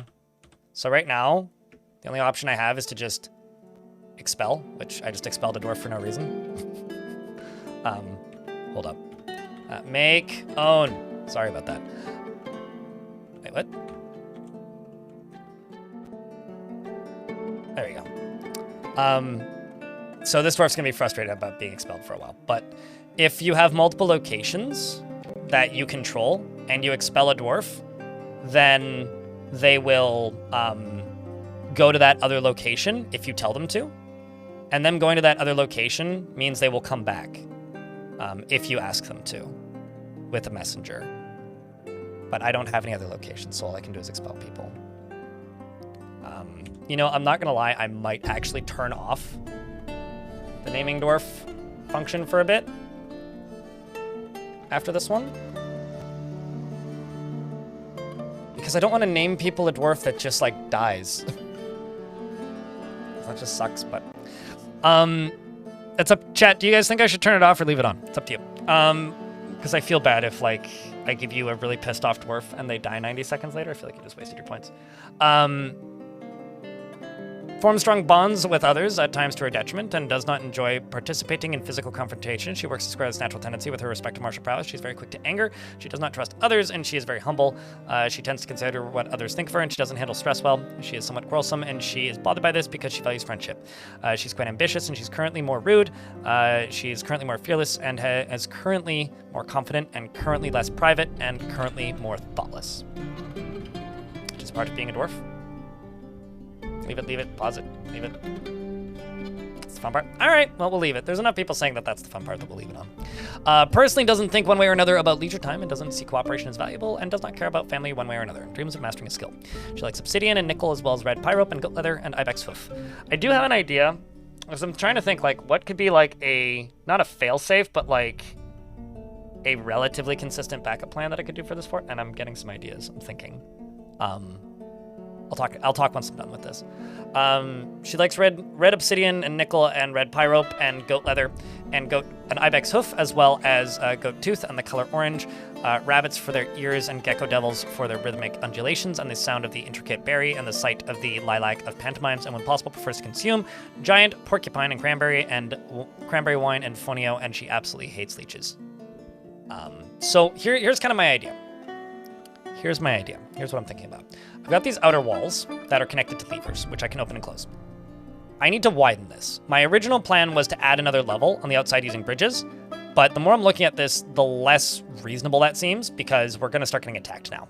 So what I'm thinking is if I just go to the outside and dig a 2-layer wide ditch all the way around the outside, and then just open these edges, we could just we could pump more lava in, dump some of it out, and then just basically fill a trench around the edge of it and just have an extension to the moat. That would make the moat more effective. That's the first thing that I can do. It's not the way I wanted to do it, but honestly, that seems like the wisest thing to do. I mean, it already kind of is a lava moat. It's just going to be a more better lava moat. So if I just do this all the way around, just going to take a little bit to dig with so few miners left, but is what it is, c'est la vie. All the way around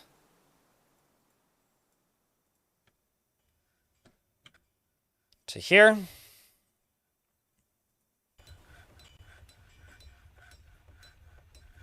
To there. To there. To there. To there. To there. To there. And there. So if I do that, while they're putting those bodies away, how many miners do I have at the moment? Actually, more than I thought I did. Cool. My mayor doesn't have any offices assigned because I had like 3 mayor elections. I had 3 elections during that siege. Gonna give them a shoddy little dining room and a shoddy little bedroom, because that was what this was originally for, and then I got sidetracked.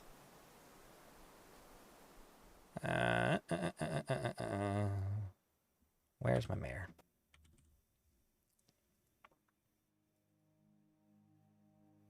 Modest quarters. This can get replaced to somebody who needs it more.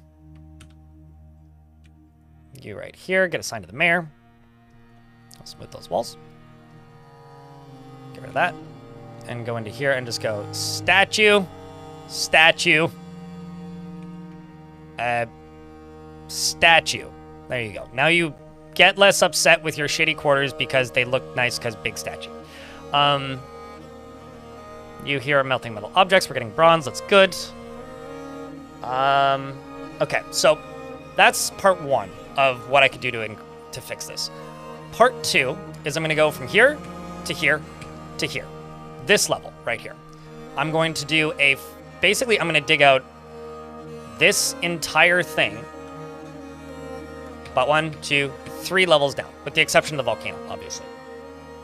And then I'm going to fill that up with lava, leaving my stairwells, obviously. That's what we're going to do today. Right here, I'm going to dig a 2Z level deep trench that leads down into that. And maybe make that section drainable. That'll be a big project. But that's the part 2 of this whole thing. If I can do both of those things, I think we can defend this fort. And if I can make it that far, I think we can save this fort. Otherwise, we're in trouble. Watch all this digging, still no ore. Frankly, I don't care about getting more ore right now. You're possibly correct. Who knows? I honestly don't care. The concern right now is, can I defend the fort? Because it doesn't matter if I have ore or not. What matters is, can they get in? Because if they can't get in, then I can defend it. Right now, the biggest threat are the zombies, because they're the ones that keep attacking me. We don't have enough population for the goblins to be a risk.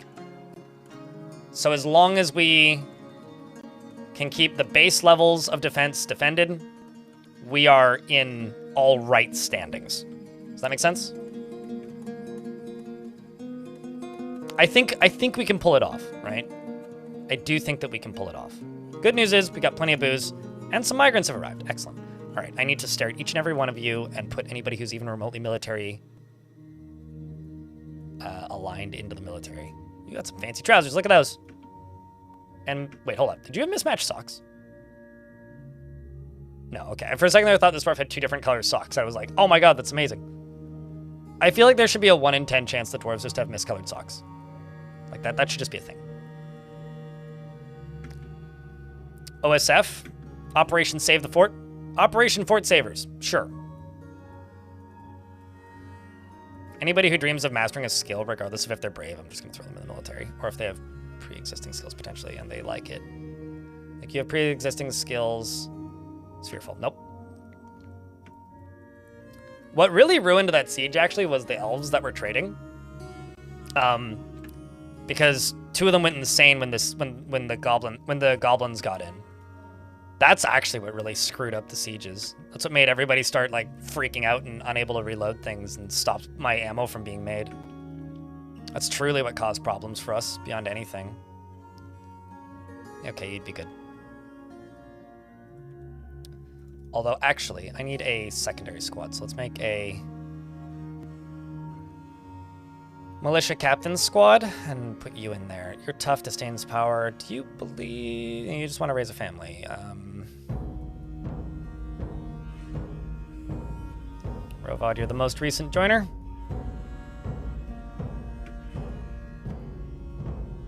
Dreams of crafting a masterwork someday. You're married and have 2 kids. Oh, jeez. Rude, cheerless, good spatial sense, strong.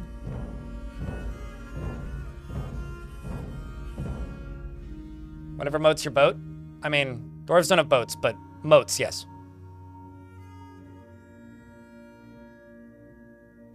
Also, I'm mostly over the salt now. In fact, I would say I'm over the salt now. So thank you, Chad. Thanks for, like, helping me through it. And also understanding. Like, the funny thing about salt, when it comes to me in video games, is, like, I'm almost never mad. I'm just, like, extraordinarily flustered, and it makes me act mad. Does that make sense? Like, there's a difference between, like, anger and, like, ah! I think that most of these dwarves find the pursuit of knowledge to be a waste of effort, which I think is kind of funny. Yeah. Oh, you can handle stress. Okay, you can... Mr. Weaver, you can join the military. If we don't have salt, we die. Well, okay. How about... I feel like if I had less mental salt, I would live longer. But I realize those aren't the same thing.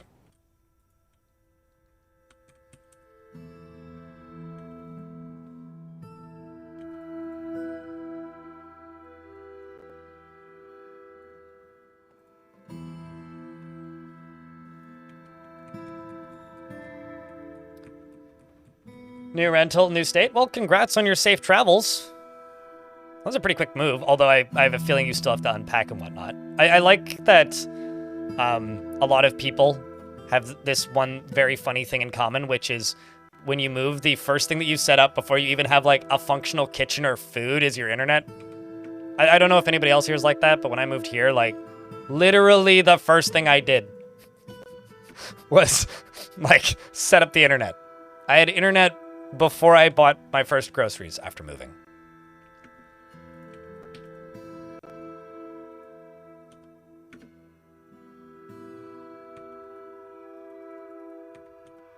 How come I can't click on you? What? Oh, because I had something else selected. Right. Uh-oh. Oh. Well, that's good. We got Zon put to rest. One second, chat. I'm gonna go grab me a bubbly.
Returned with a bubbly.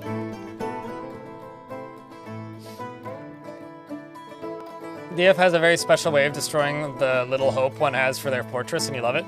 I mean, that like taken up by a factor of 10 as well since this update, right? Just try and get those corpses out of here.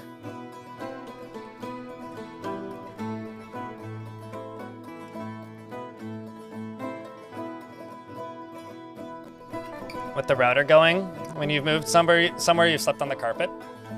The first night I slept here, I did sleep on a bed, but I did sleep on my bed, but I slept with a sleeping bag because I couldn't find my bedding. Which means I should probably have, like, you know, done a better job of that, but... Well, I know that this might be hard to believe looking at the moods, but they are improving. They are, in fact, improving. So I guess that's good.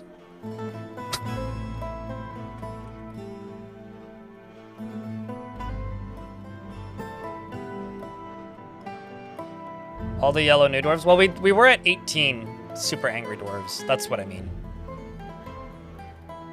Let's also go to... no, stocks. Unforbid. Unforbid.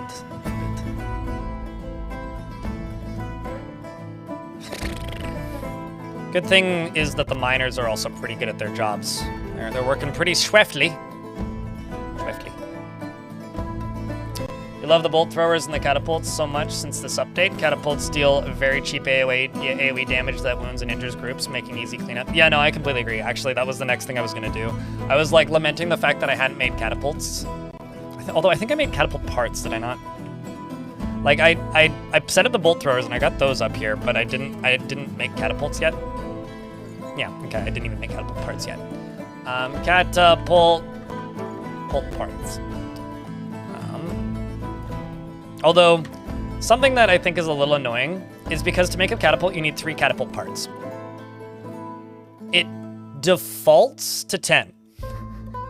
Meaning, if you just use the default numbers, you will have 1 catapult left over, like 100% of the time, and I find that really bothersome for some reason.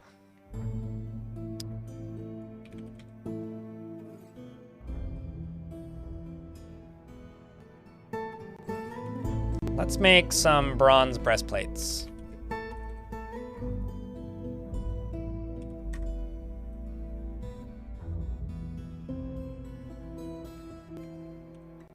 Especially when you're mining sand, and most of the stuff that the dwarves are digging through right now is sand.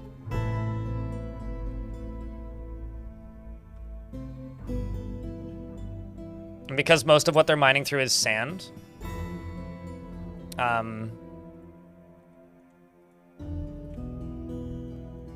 they're gonna mine even faster through it.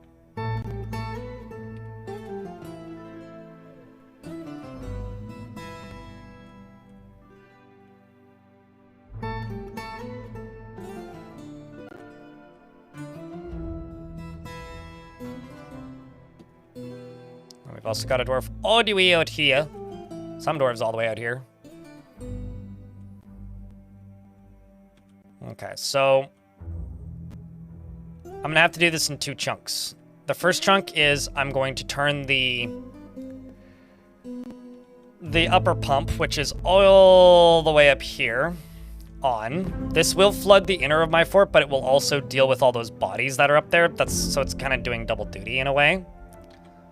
The second thing that I'm going to do then, once the bodies are all burned, is we're going to run back inside, and then I will actually build a second layer on this, I think. Well, assuming, depending on how much this actually overfills, because it's supposed to overfill. I will then, actually, once these are all done burning, I will just pull these and open these 2 and let, like, most of the excess just go in there, because that's where it'll eventually go anyway, so might as well do that with it. And yeah. Hopefully this will all end up being more effective than it was. I should have just done this initially. No, because it uses 3 catapult parts to make a catapult, so to make 10 catapults, you would need 30 catapult parts. Right?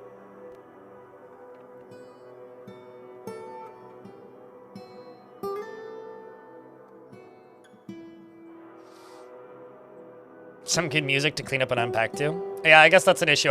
Although the 2 things I set up before I set up literally anything else in this apartment when I moved here was my record player and my computer. So YouTube chat says that they set up their internet so they have music. That's why I set up my record player, so that I have music.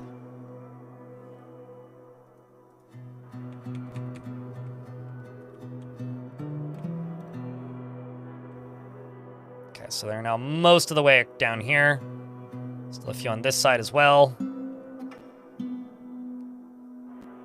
It's good to see them making progress.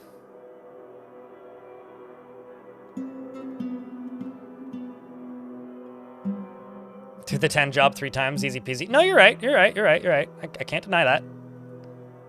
You are right.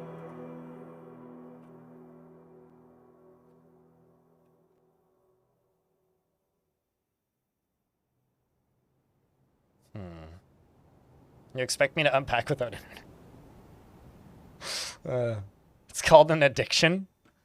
You know, to me, setting up the internet right after moving, YouTube chat, is kind of like setting up a phone line for the modern era. You know, like I understand that we all have phones. Most humans have some sort of cellular phone. But that's kind of the equivalent in my brain is like, oh, that's like setting up a phone line. Like if you've just moved town or moved house or moved home, you probably have access to a cell phone. But you have a lot of people that you can't talk to easily without internet. And people like to save their data, even though most people have ridiculous amounts of data these days.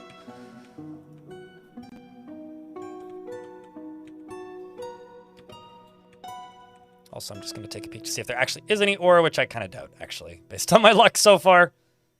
Yeah, no. I mean, you can still get a landline. The internet provider I'm planning to switch to provides landline service, and it's extremely cheap.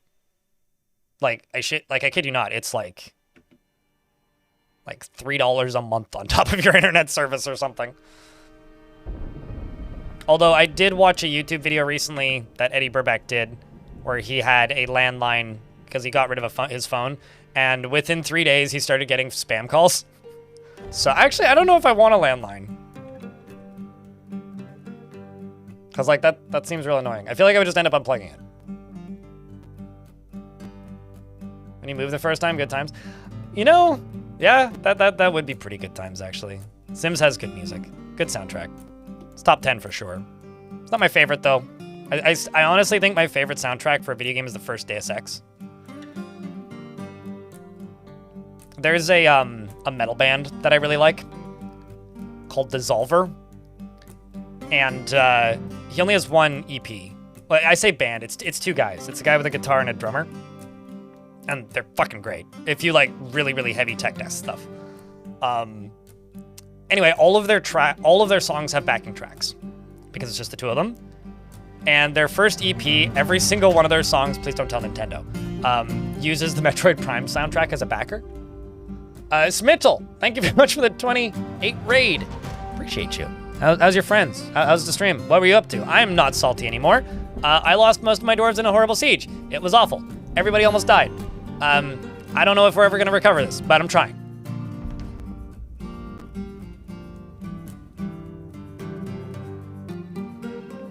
I don't think that non-citizens listen to your pathing orders. And if they do, that's news to me. Or if they're supposed to, that's news to me, I guess. But I don't think they do. But Smitchell, how was stream today? How was things? How was Dwarfs? Did you have good time? Did you have fun? Did you have good situations or bad situations? Did you get destroyed horribly by a raid like I almost did? Or it's going better than my day?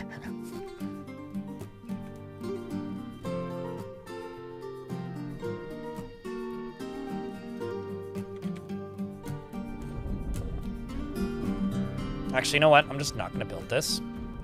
But what I am going to do is I'm going to put a trade depot out here. Just in case traders arrive. Because they will while I'm doing this.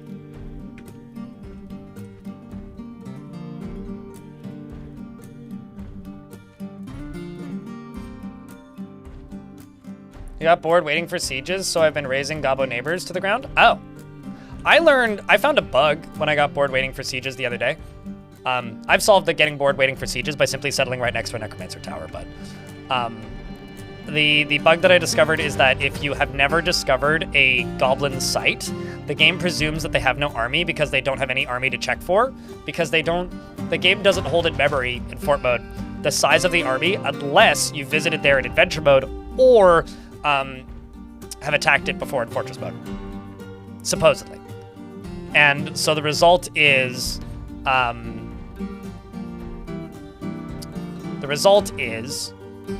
might be in an ad. Are you in an ad, Mitchell? If you're not in an ad, then that's better than if you are in an ad, but no ad? Okay, cool. I don't know if you have the turbo badge or if that's a prime sub. Anyway, if you conquer and occupy or demand surrender, if you demand surrender for the first time, having never interacted with that faction before, and you have an even remotely trained squad, they just surrender. So I like captured half of a goblin civ before they attacked me. In this world, I mean, they invaded and took them all back, but which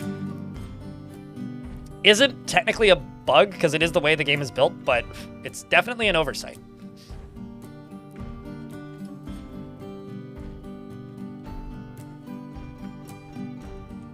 Okay, let's just get wood moved over to here.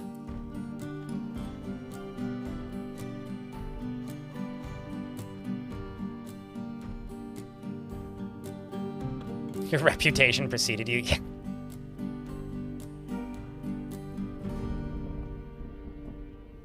I'm actually gonna do this.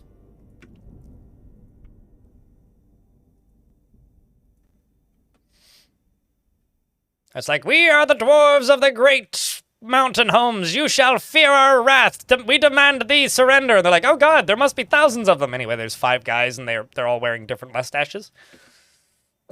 And they just keep showing up, walking away, showing up, walking away. Different mustaches. You know, I would honestly fear the dread Raider Urist.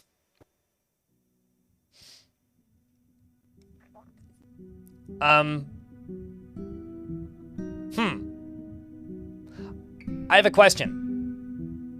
Was there a battering ram somewhere, Smitchell?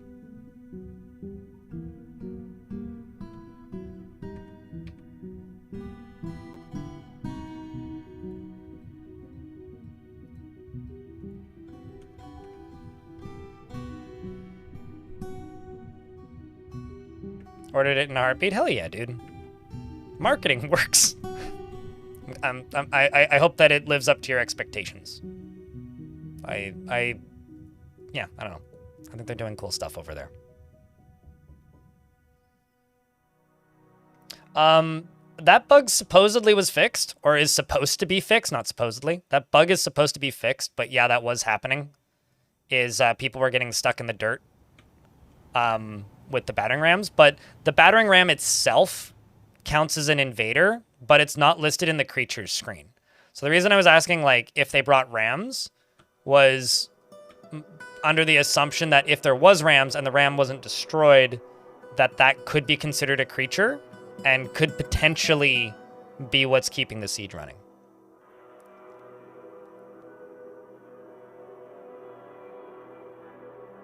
That, or they're because some groups of the siege could also be stealthed.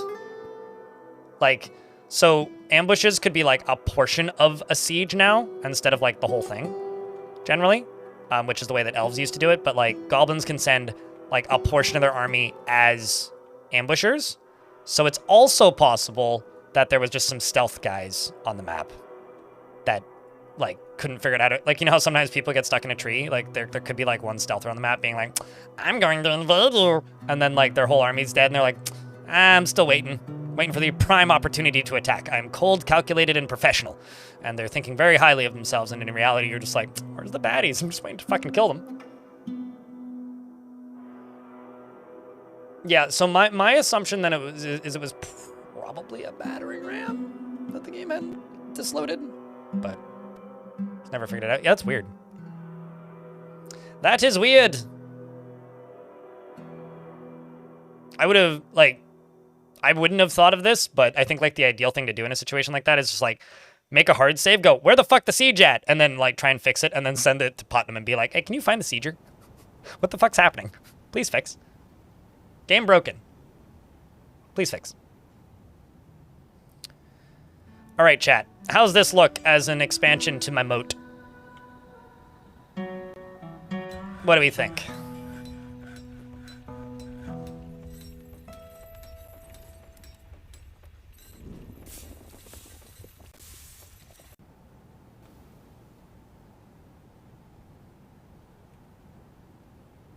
Although I am going to have to fix this once they get to it.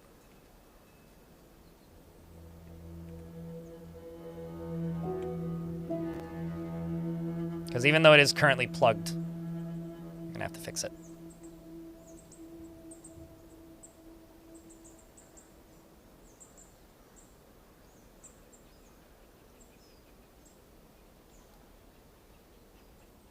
How are you planning to plug holes in your lava walls? What holes? I don't know what holes you're talking about. I have constructed walls underneath them, so they're not going to leak. If that's what you're asking. But it shouldn't have holes unless I fucked something up real bad.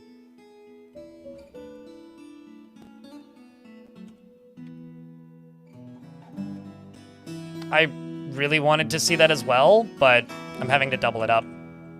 I don't think they would, because there'd be nowhere for them to go behind it. But once I get this fortress secure, I can do some really silly shenanigans. And I have a few silly shenanigans I really want to try. One of them is I want to make a magma-safe trading depot that I flood with lava every single time I get invaded by things with rams. So as an example, imagine this, right? Except imagine like 10 layers above this or something, there's a giant spout faucet with lava going above it. And then around it, there's walls and a drawbridge. So normally, it's just a trading depot where we trade, right? But if the goblins show up, then I turn on a spout and dump some lava into it and fill it up with lava so that the battering rams go up to it and bash it down and to try to get to the trading depot because that's where the battering rams try to get to. And then they just get splattered with lava. That's something I really want to try. Like, I really want to have, like, a bait depot? Depot bait.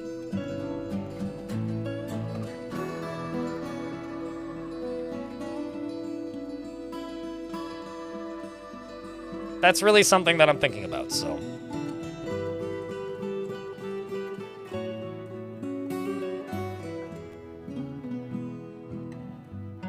Works great with bolt throwers. Oh, I believe. Oh, wait. Yeah, because they would go straight to it, right?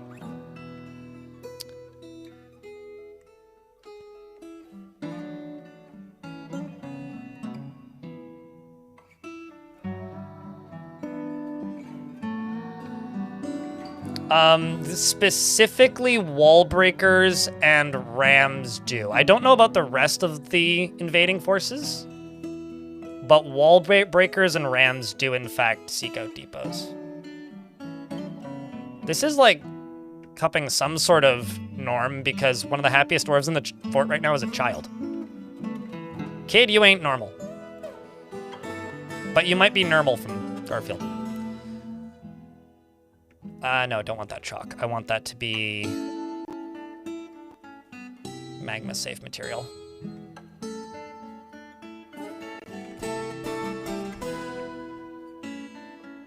Okay, so down here, actually no, here, just gonna go, only selected do this. I'm gonna select a handful of farmers and pressers. Same with herbalists. Just have a limited selection of herbalists, only selected do this. There we go. Getting back into the swing. What's keeping everyone mad?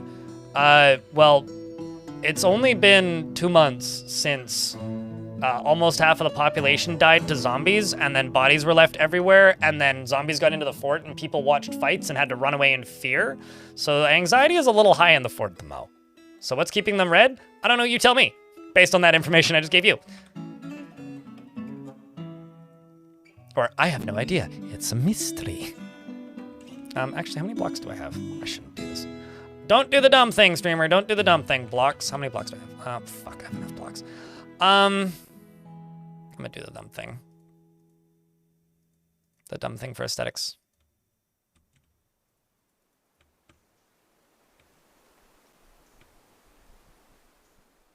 The unnecessary dumb.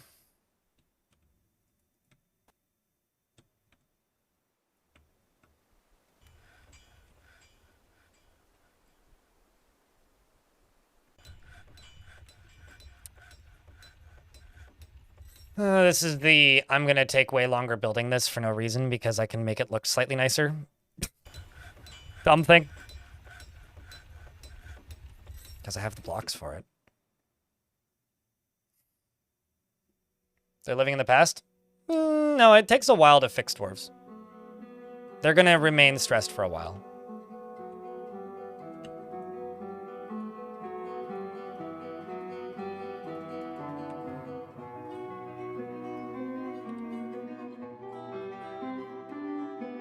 So laugh all you like, but it's not the reality.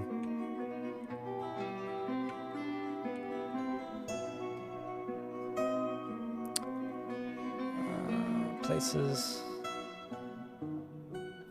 Yeah, I just don't have enough bolts, do I? Yeah, because they're all assigned to the squads. So let's just not worry about loading those until I have enough to assign to squads. This, on the other hand, we can start building.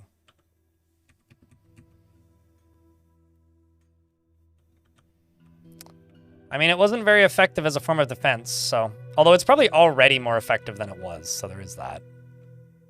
I suppose that's the good news.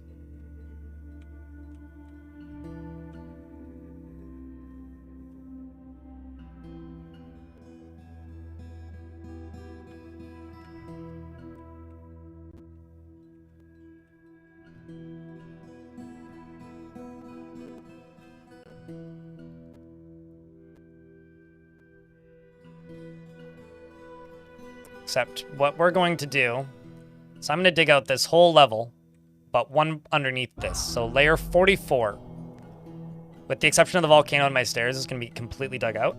I'm going to fill that up with lava. A caravan from my mountain home has arrived. Well, that's good, I guess. Let's just sell used clothing, because I guess I have a bunch of it, probably. I'm mostly in bins, but sell the stuff I can. Finished goods bin.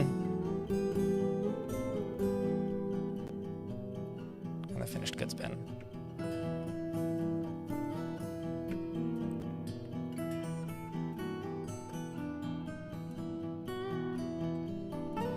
Lava mist generators? I've tried like a dozen times. It doesn't work because lava doesn't flow the way water does. It's not worth the tedium. Hello, everyone. Have a The great easier way stream. to make mist generate from lava is to drop things into lava. So, for example, if you were to make a minecart route that had two minecarts that went simultaneously that both fell directly into lava, they'll generate mist. The other reason why I don't think that they're super effective is there's more effective ways to kill your enemy that are less likely to kill your dwarves, because dwarves will just pass through magma. So you are more likely, in my opinion, to kill your own dwarves with magma mist than you are to kill the enemy, most likely. Iron Zach, thanks for the 31st month check. Can I get a round of beers for Iron Zach for keeping that subscription alive for a 31st month? Appreciate you.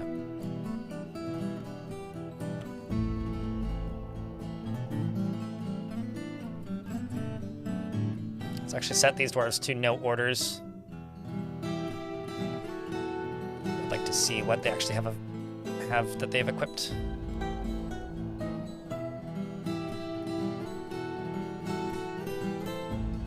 Sell the clothing from in here.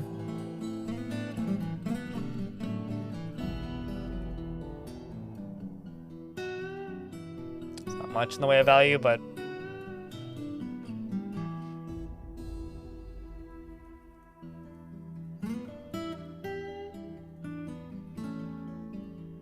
buy a couple bags. Buy meat, because I'm out. Trade.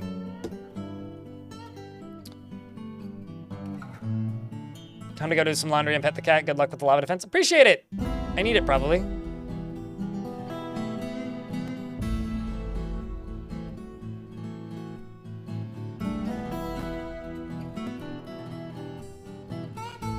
You missed the start of the stream. The progress on the fort is looking good. It's really coming together. Yeah, if we can sort these moods out, it'll come together. We'll see, though.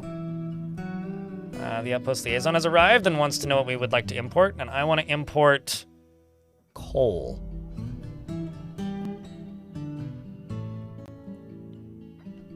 So, lignite, because that's the only coal that this faction has. They want figurines. Cool.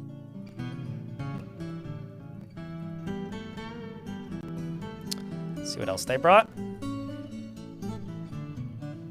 Okay, I don't want to sell them that artifact.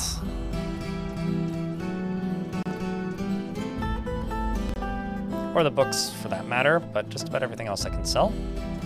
I think they literally just wanted amulets. So I don't want to sell that artifact.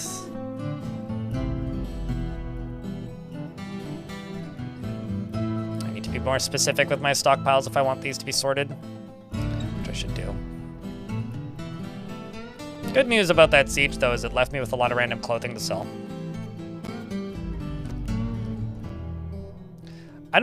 Yeah, it's weird to me that bolt throwers don't shoot at thieves and snatchers. I'm not entirely positive how effective they are as just like a rotating defense, but like I think traps might still be better.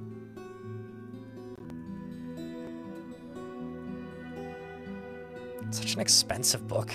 The Moving Sun for Everyone.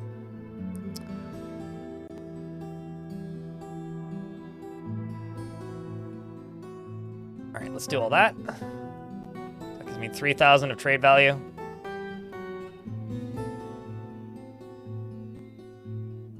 Just gonna buy plump helmets, which I realize is a little dumb, but this fort is currently lacking in food and food variety. Wait, what was under pedestals? I saw something. Well, that's a crazy expensive quiver. It's like over 1,000 Dwarf bucks. Some nice color cloth. Buy that. Dresses, shirts. Yeah, I'll buy the one nice crossbow. Why not?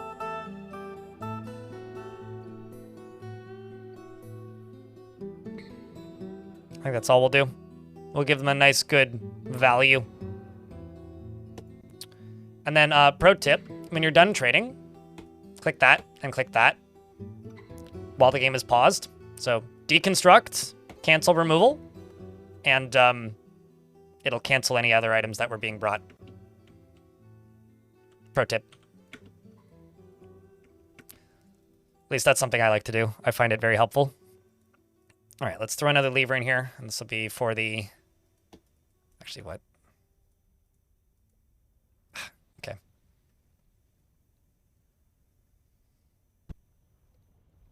What in the heliocentric is this? It's literally a book about the theories of how the sun moves around the world. It's a 20-page guide. It's just, like, made out of gems, so it's expensive. Everybody's still alive. Nobody has gone berserk yet. It takes several years of extreme stress for dwarves to actually go insane. Which, like, some people don't believe. Like, they're like, have I gone nuts yet? It's like, it's only been through 2 weeks. Because dwarves take a while to recover when they get stressed, but they also take a while to actually get properly pissed, thankfully. So, it's a bit of a give and take thing. Let's go around.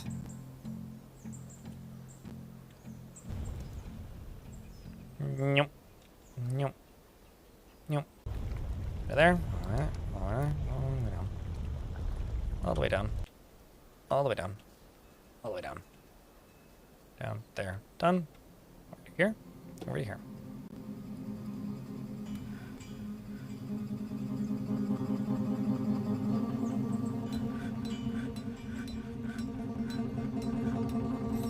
I mean, I think that's kind of pretty canonically correct in Dwarf Fort that the world is flat in Dwarf Fort.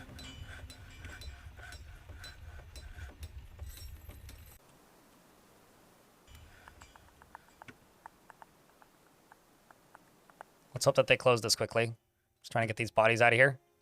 Pull the lever. Anytime this year. Thank you. That's fine. That'll get rid of a bunch of those bodies right there. Using extras from the walls.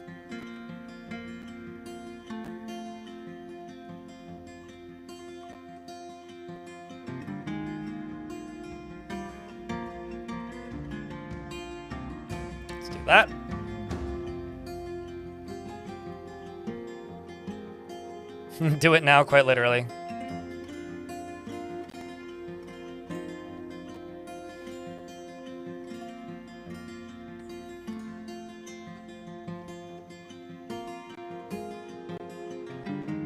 So, like, they still... Oh, shit, some more migrants.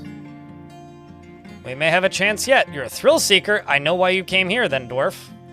Wait, are you any good in the military? I'm just gonna get great work. Come on. Seeks out exciting and adventurous situations. Well, I know you're a weaponsmith, so that would actually probably be wise to make you a weaponsmith, but what if I just didn't? You right here. In terms of mastering a skill. Thrill seeker. Will do. The worker of wax. You can join.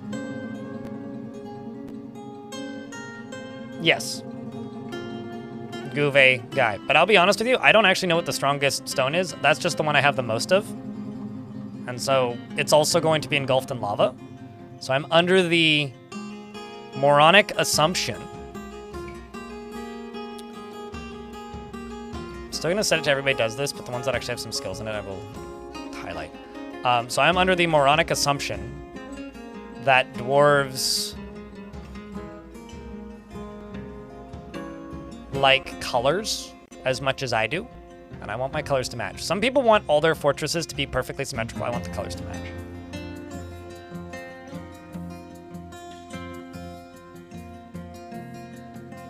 Well, please don't hit me in the head with a pickaxe then. Ping my dear, because I feel like that would be bad for me and the goatee.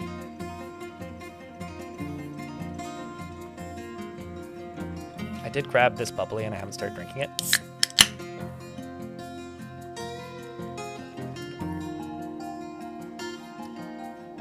I think you were saying something about that yesterday, Land Explorer. Yeah? You were saying that it was supposed to get cold. Can you be that bone doctor? Which is that bone doctor? Which doctor is that bone doctor? Was it somebody that just walked into the map, or like Zaten? It is lime flavored, so yes. Because I think I just threw them in the military. I mean, are you talking about this one? No, you're a weaponsmith. I don't have a bone doctor that just arrived. I had a wax worker, a lime maker. Oh, that one. Okay, literally that one. Never mind. Sorry, I'm dumb. Hi, I'm dumb. Nice to meet you. She relies on the advice of others during decision-making. Relies on the advice of others during decision-making. She's somewhat uncomfortable around those that appear unusual or live differently from herself. She tends to be a little wasteful when working on projects, and she does not have a great aesthetic sensitivity.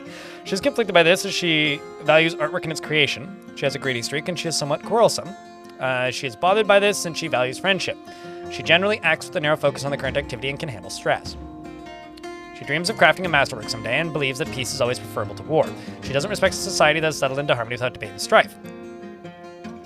Likes Gabbro and Copper and Christicola, as well as the color pumpkin, toy boats, and the words of the Wanderer of Walking. Impossible prefers to consume turnip wine and absolutely hates lizards. Doesn't care so much about food, though. Has no family or friends to speak of.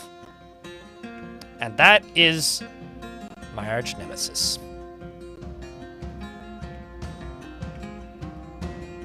Which one of you morons brought a guinea pig? This is a crafts dwarf who's clumsy and hateful, and is a marks dwarf with, does respect martial prowess. She seeks short-term rewards. She doesn't handle stress well. I'm not going to make you a military dwarf. You right here.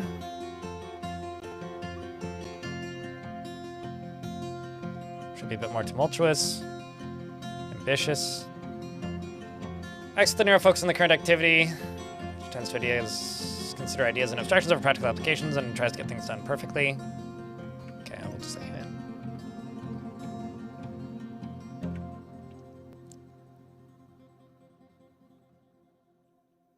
It's freezing in the UK. It's like 5 degrees Celsius outside, which is actually kind of chilly. I could see my breath when I woke up this morning.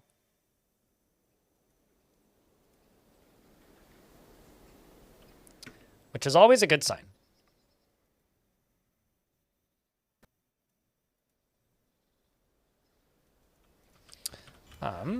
I'm going to actually go up here to up here, and I'm going to place 3 pedestals up here. Now, I need them. I need to make some pedestals first. Rock, pedestal. I'm also going to go here and go thunk, thunk, thunk, thunk. Let you guys do other things. Same with you. Because most of the digging I need is done. It's just building now.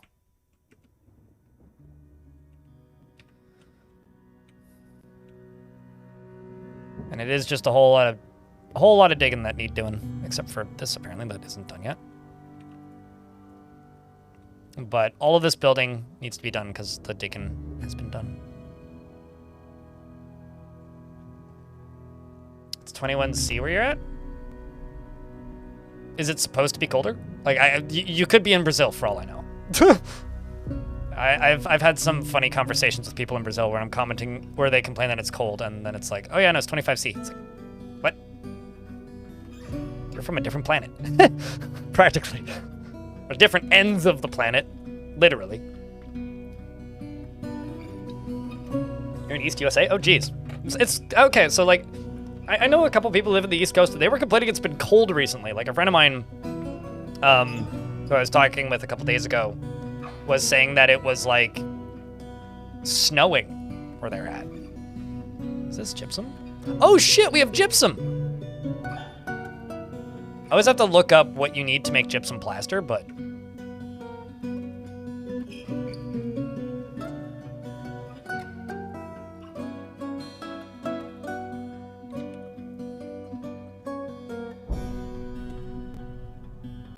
You had sleet yesterday? Yikes, that sucks.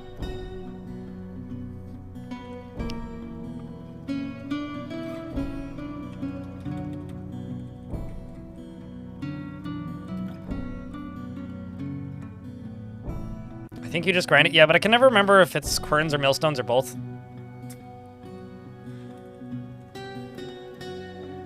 Also, I can never remember how to spell quern.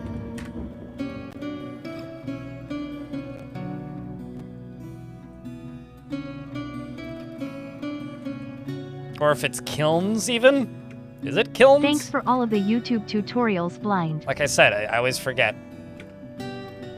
Zaboomba Foo! Holy shit, I haven't thought about Zaboomba Foo since I was 6. Thank you very much for the Prime subscription for the 3rd month.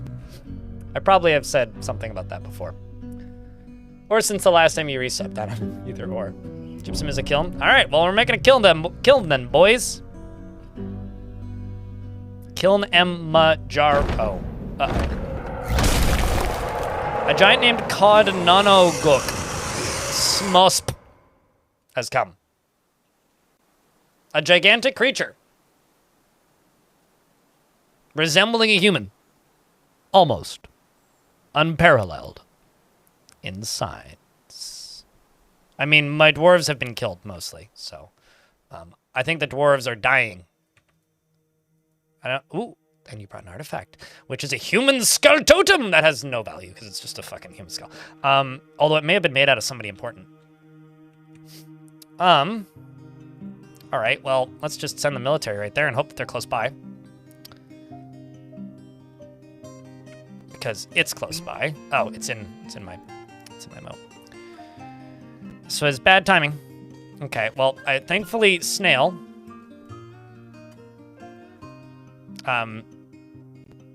is jumping away, hopefully quicker than not. Please keep dodging. Okay, who died? Who was that? That was Logan. Okay, whew, nobody named. Man, chat, this fort just can't catch a break.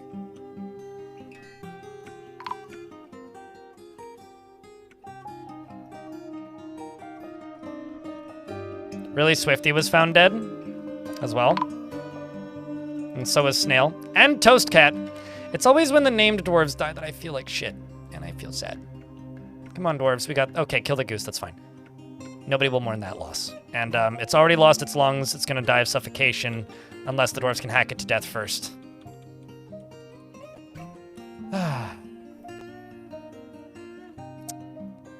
Rest in peace. You good dwarves. You didn't deserve that. Man.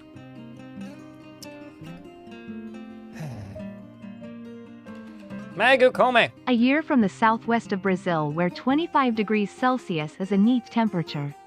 I mean, Thanks for all 25 the is like work. peak summer It's for nice here. being here.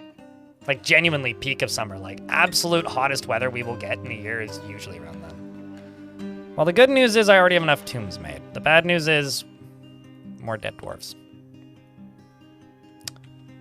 Chat, can I get a round of Fs for Toast Cat and Snail and Swifty? And can I get a round of beers for the 1 year of subscription from our friend here? Every year is hotter. I mean, hey, same.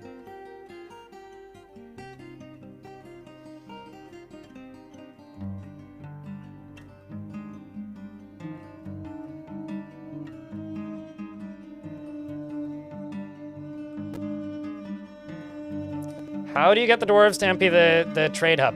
You need to have space in your stockpiles, Dread Dog. Like, check this. Hit U on your keyboard.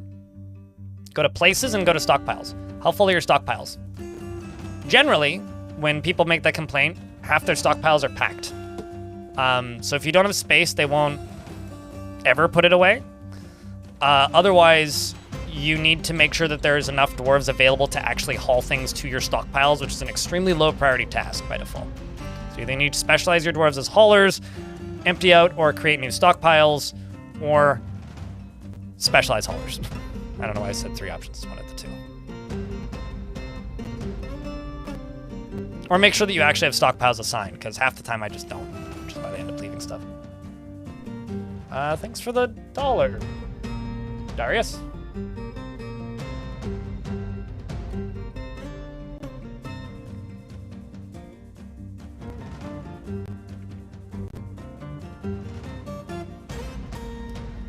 Is what you would call a drizzle everywhere else. Yeah, and it probably shuts your city down. The thing of, although it's reasonable when like you don't get rain very often, because then it just turns into mudslides, right?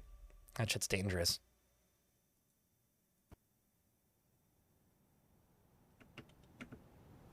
Hold up.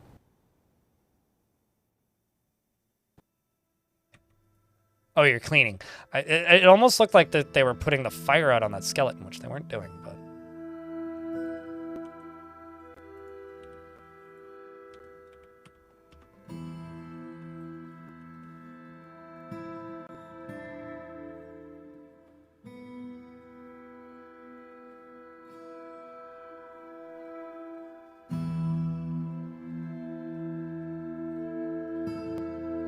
Fs are expensive? How so? Well, I mean, it costs dwarves, right?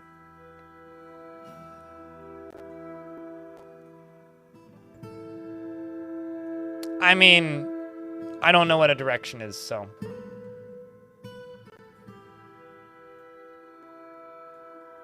Thanks for the 1600 bits. I don't know how these combos work. They make no sense to me. Telenortho, thank you very much for the raid. Welcome, raiders. Mods, can I get a shout out for Telenortho? We're about to get an ad, so I'm just gonna pause the game until these ads are done and not miss it this time like I did the last one.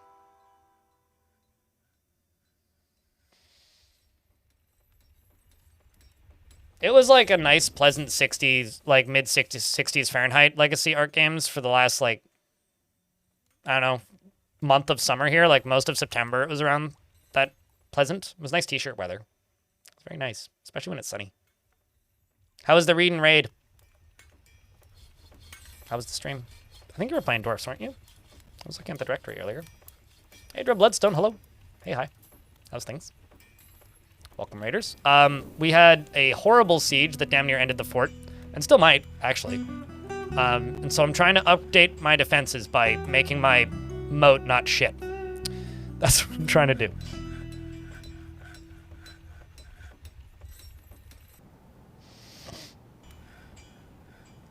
Who killed your legendary siege operator is throwing a tantrum? The dwarf manatee. Unrelated with the dwarf manatee.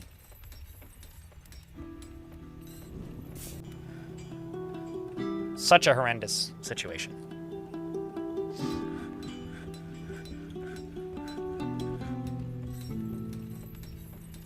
Also, it sounds like you should probably just simply teach your captain of the guard some combat skills, so that when you have a problem and you convict them of a crime, they just get their head exploded instead of having to starve them to death.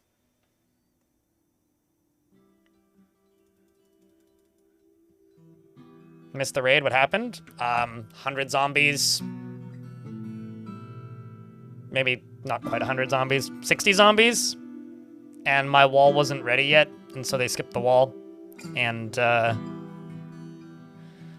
we kept running out of ammo. A bunch of them got into the fort. We had traders on the map at the time. The traders went berserk. It was hell. I don't want to talk about it, but it was hell. It was one of those fights that, like, it's either I'm going to do nothing and die, or I'm going to try my damnedest to save it, which I did, and it's going to be really tedious and frustrating, and it was really tedious and frustrating. But made it through.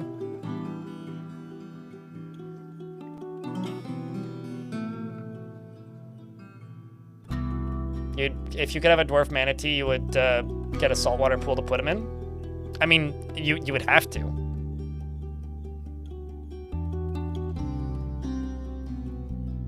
The elusive real-life mermaids.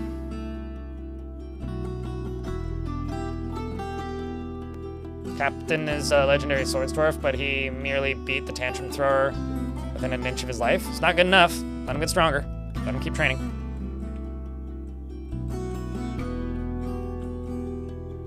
Crypt beer.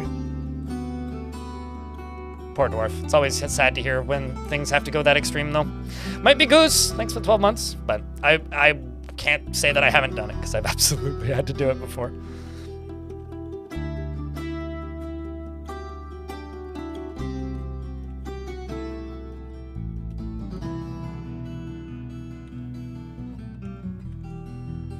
At least some dwarves are putting items in tombs now.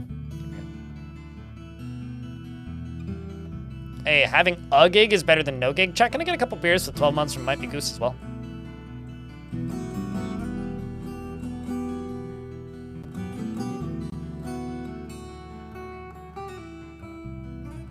You know, it's kind of funny. Some people ask me why I don't move somewhere in the world that's cheaper, Magakome. Because, like, you know, I live in Canada, right? And, like, every now and again, I think everybody who has any kind of private business talks about money. And sometimes when I talk about money, Chad will be like, why don't you just move to insert, like, Eastern European country or, like, other country here or South American country here?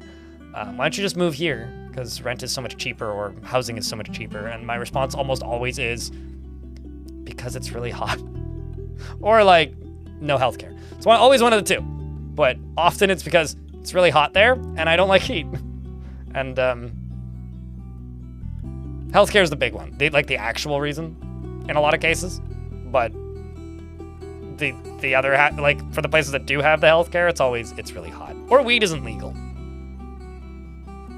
It's always one of the three. Why don't you just move to Mars? Because I'm not a moronic, self-absorbed billionaire. Yet. I think I'd be very bad at becoming a billionaire. I'm nowhere near big enough of an asshole. Mars, Ohio? America.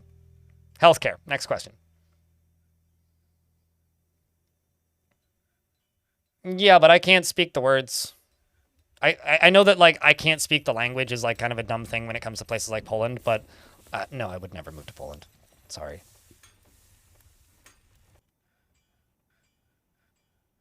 I would love to visit Poland. There's a lot of places in Poland I would like to go. Also, I have lots of games industry friends who live in Poland. Looking cozy? Yeah, aside from the general quality of stress. The peasant has been taken by a fey mood. Cool.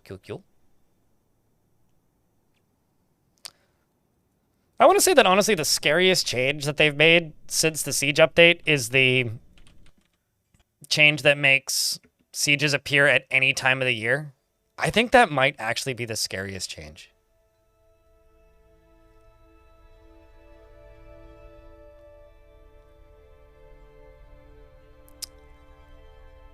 And then just goes back home. I'll be honest with you. I think, like, the least consistent part of Dwarf Fortress for me right now might actually be parlays. Because one of two things always happens. Either it works and they tell me what item they want and then something causes it to break anyway, or it just breaks. I'm not sure. Did the box pop back up here? Because if it didn't, then I have no idea. If it did, look at the name of the item and make sure that it's like accessible before you accept it. So if it's like an artifact that they want, if it's on a pedestal, remove it from the pedestal. If it's assigned to a person, remove it from the assignment. If it's locked behind a wall, remove where it's locked behind a wall from. Mops Plays in YouTube chat just gifted 10 memberships. Thank you. That's very kind of you.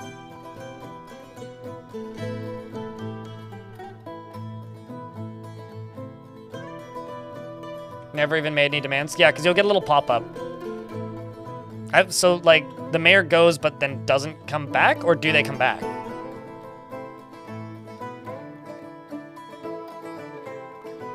Because, yeah, parlays are, like, kind of odd.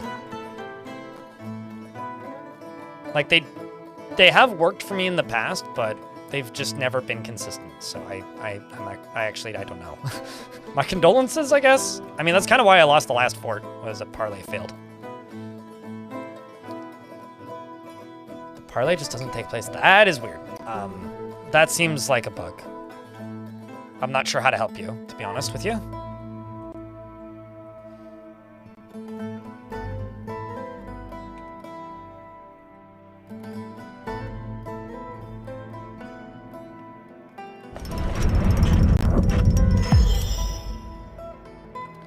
Earth the Peasant has created Stuleshom, a chalk manthul, and offers it to the Song of Wind.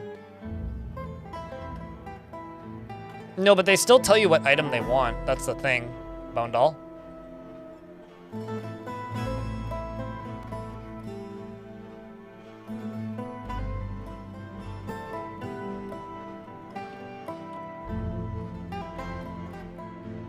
Probably an instrument? It is an instrument, it's a drum. This is a chalk menthol. All craft worship is of the highest quality. It is decorated with warthog bone and leather and encircled with bands of tapered baguette cut green glass, and this object menaces with spikes of chalk and moss opal. On the item is an image of Etor blue armor, the dwarf and dwarves in chalk. Etor blue armor is surrounded by the dwarves. The artwork relates to the appointment of the dwarf Etor Blue Armor to the position of General of the Lance of Men in 126. The mantul is a mid-sized handheld percussion instrument. It consists of a wooden triangle, and the musician plucks the triangle. The instrument has a single mid-high pitch. The instrument has a noisy, light, dark timbre. Timbre. It's not timbre. It's timbre. I always say timbre. It's like a triangle drum? Drum. It's a triangle drum. Mm-hmm. Right next to Tweedledee.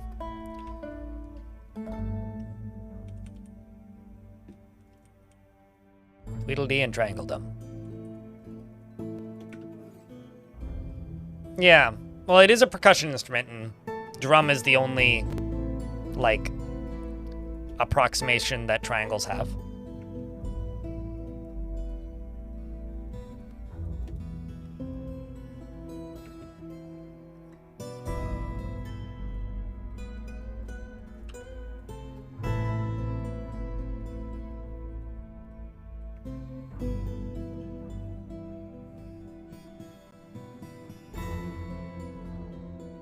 Actually, why don't I just remove you?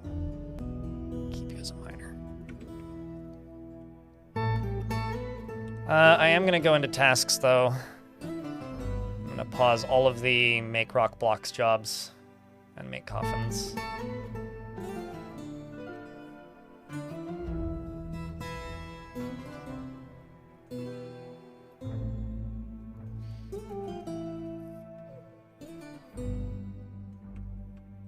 Okay, so this whole wall all the way along here is done. Oopsies.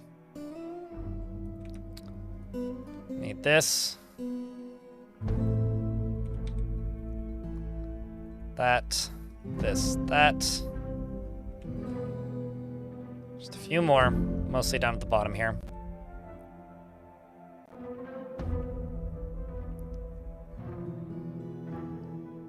So far, so good.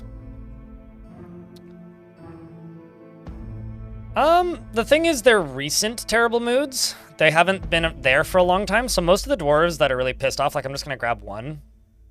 And see, like, this dwarf is as angry as you can get, but they're not stressed. You don't start getting bad situations happening until they get the stressed or haggard, like, trait basically attached under healthy, like health condition. Because once they start developing negative health conditions associated with poor moods, then things get awful. So we're not quite there yet. We've got a little bit more time before that starts to get that bad. They're constantly trading. I mean, it's probably going to trade like every couple minutes. Gunmetal. Like, 2 dwarves have 2 positive thoughts. They bump above the most upset, and then somebody else has a happy thought, and then they get less upset. Like, you're still pissed, but you are currently there on the list. But no, we're gonna need to have a long festival with food and drink and all that jazz as soon as this construction is done.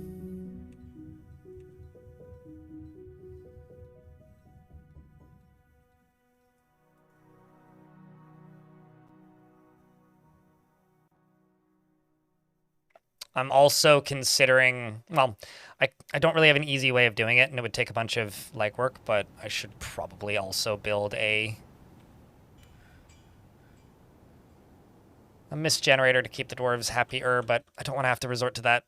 I was really hoping that I could skip that step, because I kind of don't like using mist generators. I kind of feel like I'm cheating when I do it, because you really don't need them. Like, in my opinion, if I'm using them, I've failed. Because I've managed to keep like 90% happiness, 95% plus happiness percentages in my forts without them. So I want to be able to pull that off if possible. So if I don't, I just feel like I'm cheating.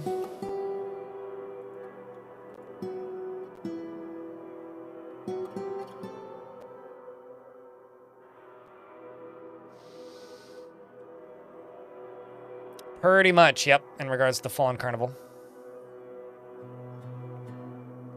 No, absolutely, but this fort claimed to have an aquifer, but it's really, really, really, really deep. And the nearest water's over here, and apparently there's no wind, so generating power is kind of difficult anyways. So that actually makes, like, moving water from place to place extraordinarily inconvenient, which is kind of a bummer.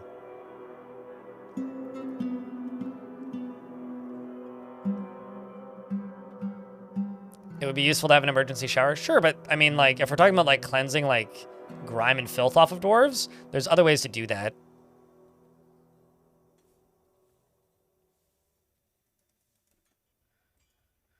But we're getting there slowly.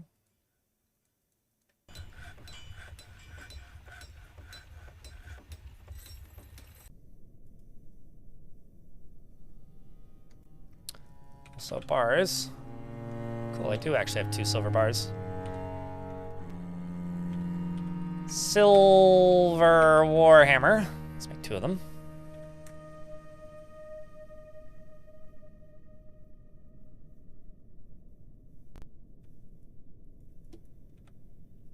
And class.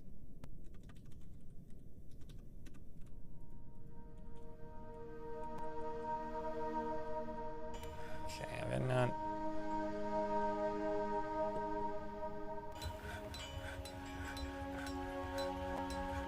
Make plaster powder.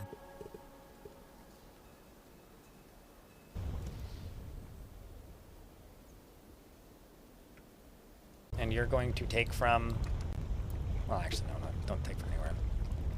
Let's just do 1 task of that. Let's see if that works. Oh, actually, did they need a bag? Yeah, they require empty bags. Screw that. Hold up. Don't have empty bags. Can't do it. We'll do it later, though, once I have bags.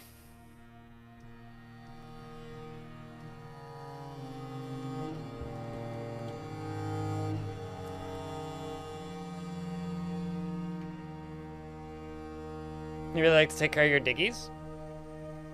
I do genuinely feel that, like, if you need one to save a fortress, though, the fortress deserves to have fallen. Like, that's just kind of a me thing. Like, I build them sometimes.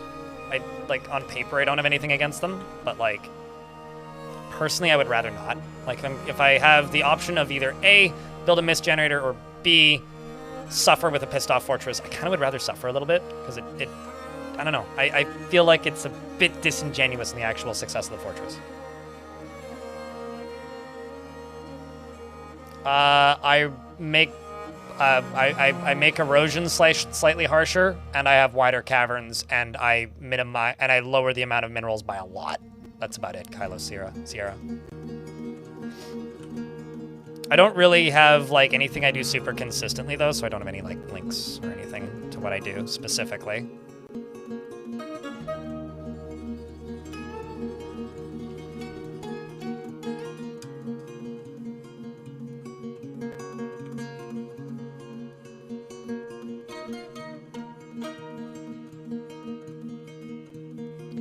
I am, however, going to do this.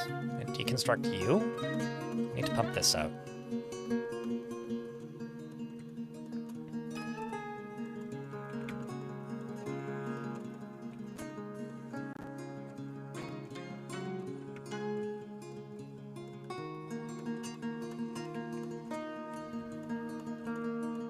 Guess that goes all the way down to there. Oops, this needs to be finished. Corner needs to be finished. You all the way up to there, you all up to there, you all up to there. Okay, cool. Ladies and gents, forts and friends, we have a wall. We have a moat. That should be usable, more or less. Once this is done, I'm gonna forbid everything in the moat, and then we will dig it all out.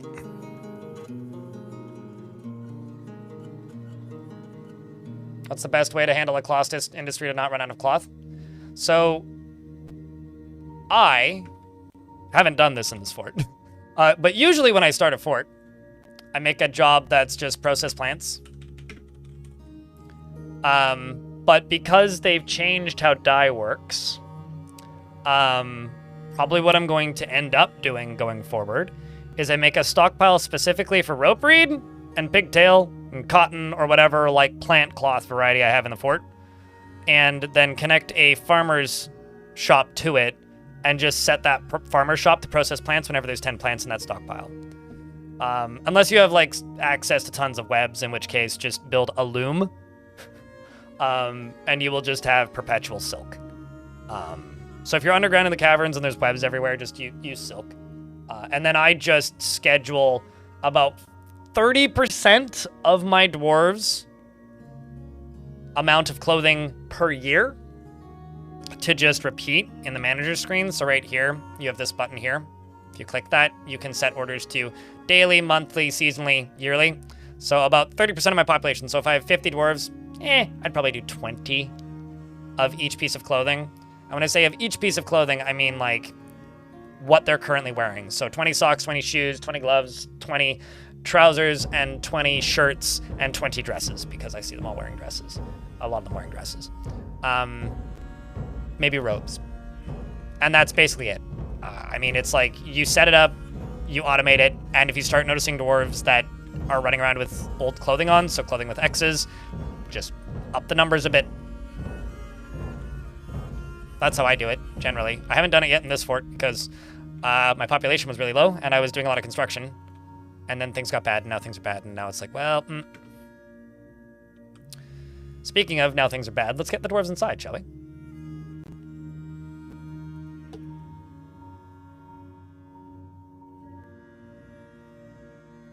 Because it's time for us to flood our moat. Although, actually, before I can flood the moat, I need to do this. Let's actually also put them in this one. Not this one. Right here. Flip. I need Gabbro. You. Dwarf coward. I cannot give you a dwarf coward. Would you like a dwarf with a beard or a dwarf without a beard? Coward is way too specific. I'll just put you in not the military. And if they say super brave, I'll give you somebody else. But beard or no beard?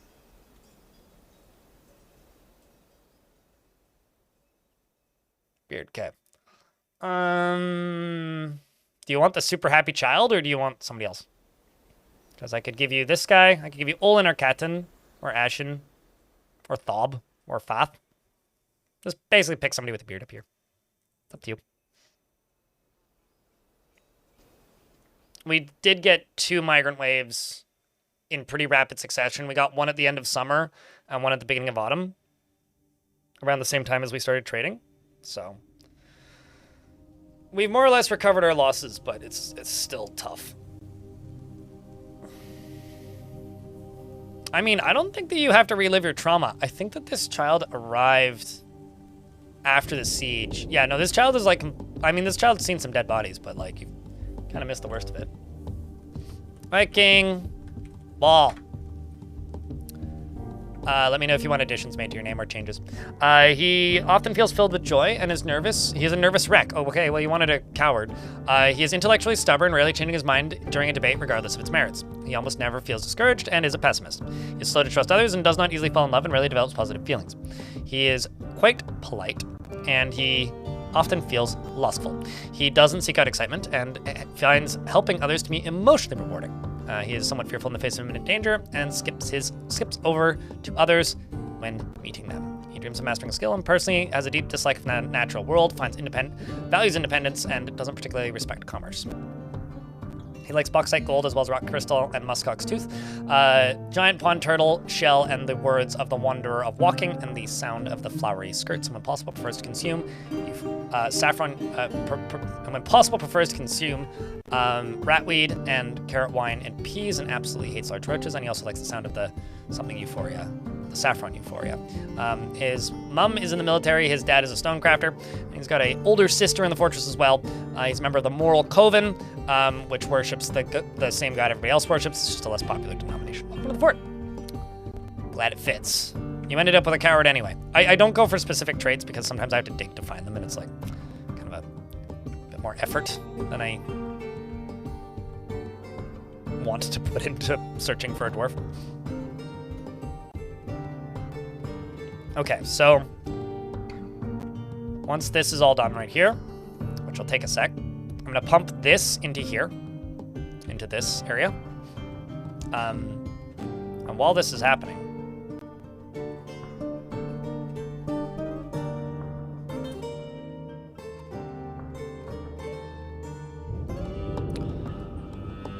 man, I could just use this side as well.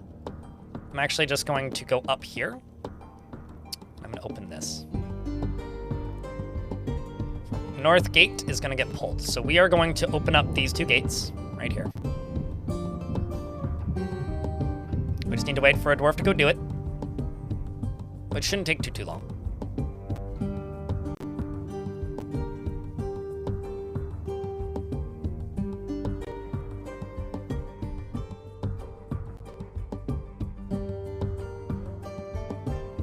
And now that it's open, there isn't a ton of places for lava to go because the lava is actually below the flooding level currently. What are my computer stats? Exclamation point specs! They're not like top of the line or anything. I have a pretty good CPU, but that's like the best part of my computer by a lot. All right,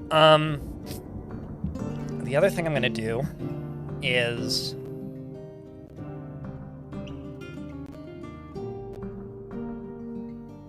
right here. Deconstruct you, because I also need to pump this out.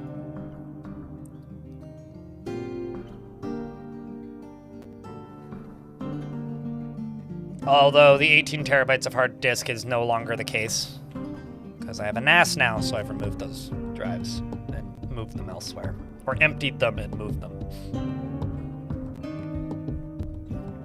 because I bought new hard drives. And using the NAS is a better method. Correct. That hasn't changed, John. Okay, so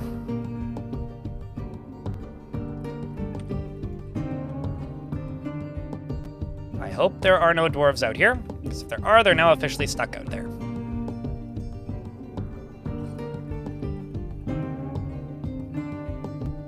We're also gonna pull this.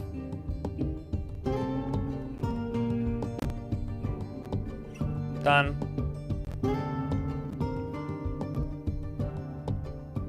And then whenever they pull this, I mean, actually, now I can actually just turn off these burrows for a little bit. Just let this stuff get done. You're done over here, so let's pump you. Actually, okay, they'll probably all just go out there, so that should be safe. So this is just going to be manually pumped by somebody.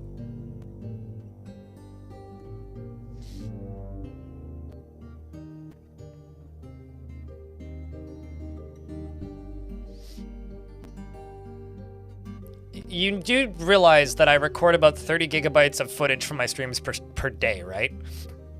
It makes a bit more sense when you realize like what I do for a living and the type of YouTube content that I make in regards to like the amount of storage that I need. I am not your average consumer. So yes, I do have 64 terabytes of cold storage on my NAS. Does most people need that? I would say no. I don't think so. Some people certainly do. I do not. Or most people do not. I don't have a petabyte of storage. I mean, I wish I did. It'd be nice, actually.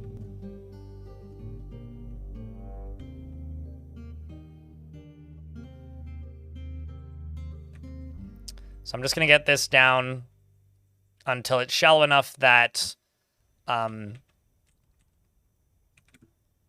that it's no longer a concern. This can go right here. It's good to know that the lava's not spilling over. I can then pull this one and get this chunk overflowing.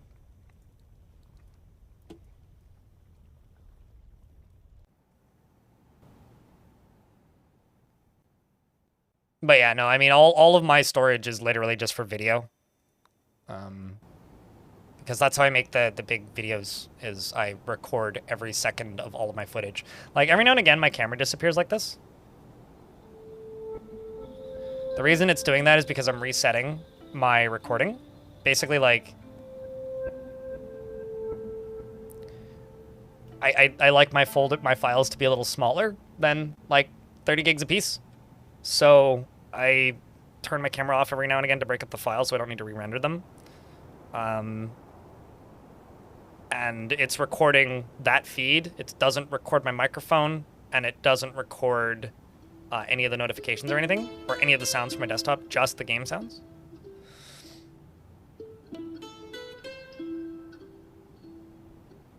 I mean, it's lovely. I mean, the best part about my NAS is that it has a 10 gigabit connector port, and then I put a 10 gigabit upgrade port in my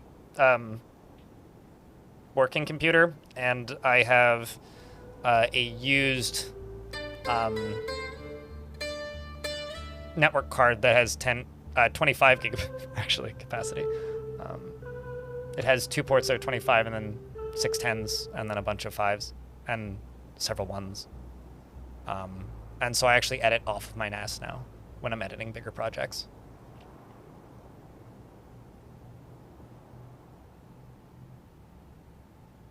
I mean, you can blame all of the sickos that love playing games in 4K for game sizes being huge. And also skins.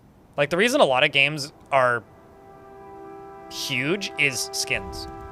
Like, the only reason Rainbow Six Siege is such a massive game, like, literal size-wise, is because of all of the skins.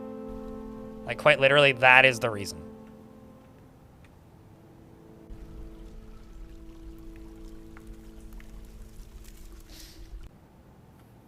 And that's why, like, Call of Duty is, like, ginormous. Although they actually shrunk Call of Duty kind of a bit, believe it or not, with the most recent Call of Duty. Like, it's no longer, like, 700 gig. Which is nuts. It was, like, 650 at one point if you installed everything. Oops. Ad break.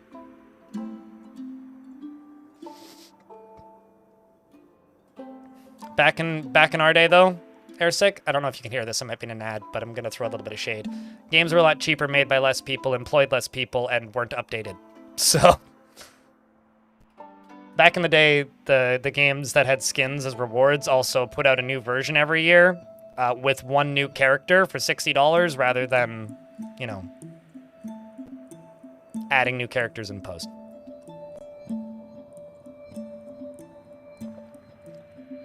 At the end of the day, I've just kind of accepted this at this point.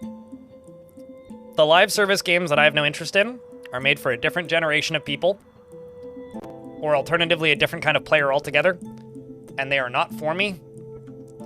And I've kind of just learned to accept that. Quite literally. Like, it's a part of the industry that I'm not super fond of. I acknowledge its validity, and it's not for me. And I think that that's fine. I'm glad that games are big enough that there are games for me, and also games for people that I never want to interact with in my games. I think that's good. I don't actually think that that's a bad thing.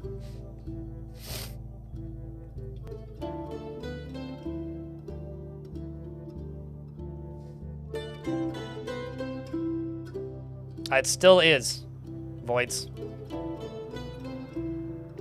Also, YouTube folks, to those of you out there, don't forget to leave a like on the stream. Appreciate you guys for hanging out and lurking. With 12 different languages, all of the audio is entirely uncompressed. You know what's funny, Nixeth? Dwarf Fortress is like... Dwarf Fortress on Steam is like 300 megabytes, right? As far as I know, like 200-ish megabytes of that is the sprites, so like the graphics. And the rest is the .ogg files, and the actual game itself is like 30 megabytes. Because if you download the free version on Steam, it's like 45 megs because there's 2 uncompressed audio files in there. So it's almost all ship textures. Oh, that doesn't surprise me at all. I'm actually like a little bit disappointed that Star Citizen is only 200 gigabytes. I feel like Star Citizen should be like in the 800, fucking 900 gigabyte range. Like, they should just intentionally uncompress shit and make that game huge. For no reason other than, that's about it. I mean, a lot of games like this. You know what? Another game that has a ridiculous number of sprites is Elona. Elona also has a absolutely ludicrous amount of sprites. Okay, so while all of this is working, I'm gonna see what I can do for the rest of the fort. This was supposed to be food and like an expanded farming area, so let's actually set that up. Let's actually set that up a little bit.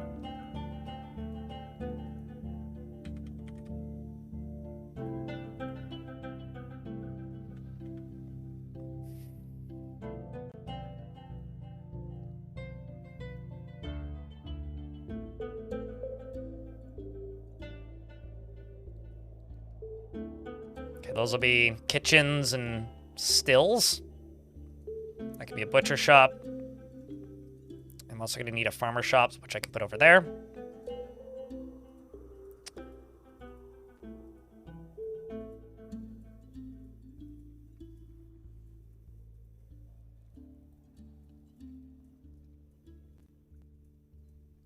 Let's just go all the way around here. Do all that, do all that, do all that, that.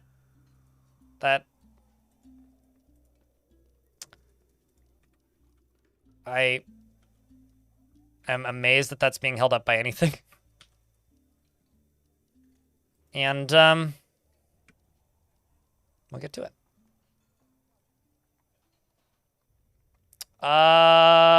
This is the second world I created after the siege update. I created one and then I created another one. And this is my second fort. So like a week, maybe? No, this is... No, Cool Beans was the last fort. Cool Beans is dead. Rest in peace, Cool Beans. It wasn't Cool Beans. It was Trumpet Beans, but that fort was pretty cool. It also wasn't cool at all. It was actually very, very warm.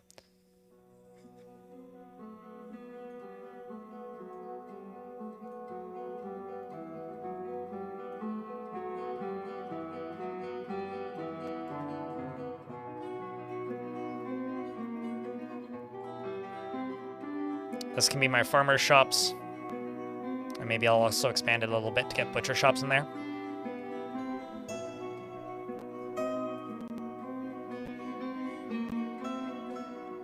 Okay, how's this drainage going? Getting there. You know what's ironic with me doing this? Is these are probably just going to fill back up after the fact. So I should probably stop it. Okay, well, let's let that unload and drain into the moat. As this slowly cools off.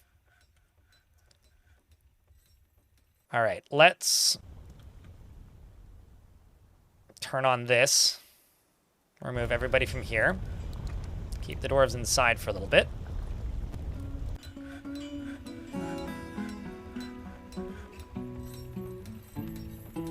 And I'm going to go here, and I'm going to tell them to start smoothing. I'm actually going to do this on really high priority, and I'm kind of doing this specifically. So I'm going to pull a lever now that may set some dwarves on fire, if they are not where they're supposed to be. Well, not pull a lever, actually. I'm going to tell a dwarf to do a thing that maybe could set some dwarves on fire if they're not where they're supposed to be.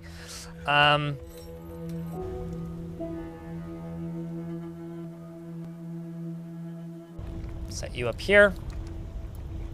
And go. How are the dwarfs enjoying the central heating today? Terribly! We had a necromancer siege that almost ended the fort. But thankfully, instead of ending the fort, it just simply ended a lot of my dwarves. Which is very unfortunate.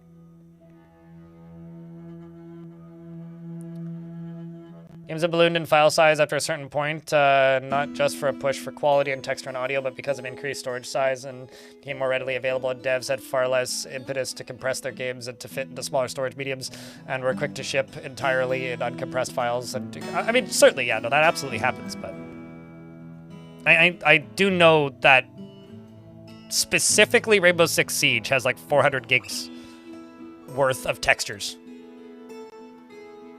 that they sell on their store.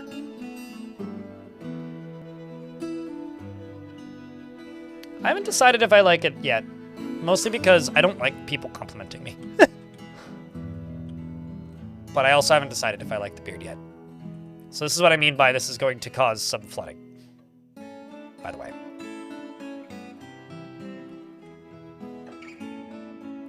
But it's also going to burn up all these bodies for me, which is what I actually wanted to do.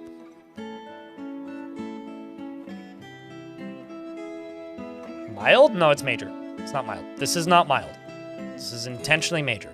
Because it's also, like, filling this up pretty quickly, which is what I want it to do. Because it needs to get all the way around, which is, again, what I need it to do. Because it's basically spilling over there and also bubbling up this side. But it's also giving me an idea of what I need to do in order to stop this from overflowing. Because I need to basically get walls along here. So I'm thinking about maybe changing the entryway from over here to over to here, or just like putting a bigger bridge on top of this. The other thing I could do is I could also pull this lever. Now that this is here, which will stop some of this overflow, because it'll put a bit of a roof on it.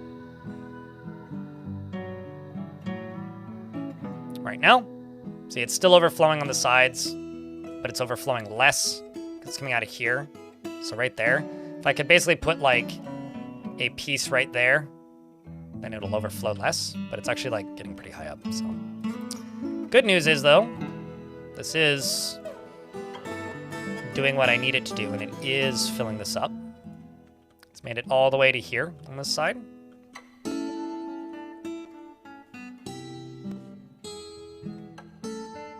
Which is good. That is good.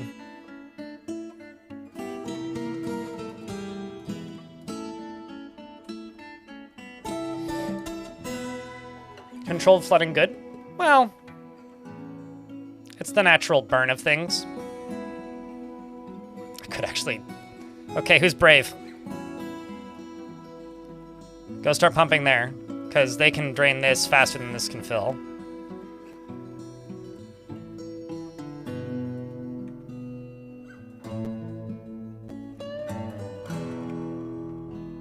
So up here, let's unforbid this.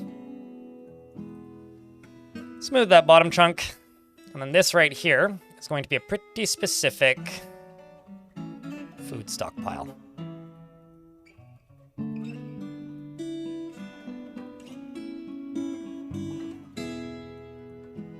By that I mean it's not going to include a bunch of things, but it will include most things. So this right here is going to be a food stockpile. I'm not going to put any seeds in it. Any seeds. I'm also not going to put pastes. I'm not going to put any of that nonsense. Those. I will put prepared meals in there, though. Or any dye in this stockpile. I'm going to go down here, and I'm going to go to this stockpile, and I'm going to say, food, none. Just don't put food there. They're going to start moving stuff now. Then over here, I'm going to make a very specific seed stockpile. This is going to specifically be for plump helmets, pigtails, cave wheat, and sweet pods. I'm going to make another one, or another seed stockpile, up here for all other seeds, in case I decide I want to start farming above ground. So food, seeds, all, but no plump helmets, no pigtails, no cave wheat, and no sweet pods. This one here, I will remove barrels. That one I will not.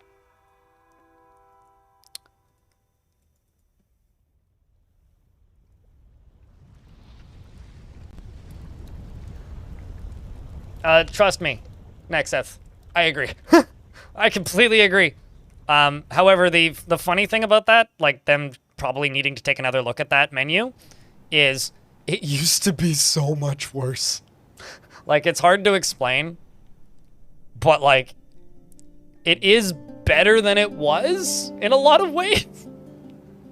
Which I do realize isn't great, but it's the reality. No, I wanted them to burn. I wanted those to burn. Those were not my dwarves. My dwarves have all been buried.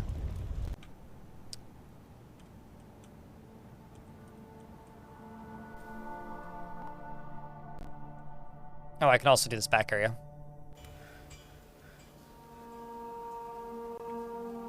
Forgot about these two.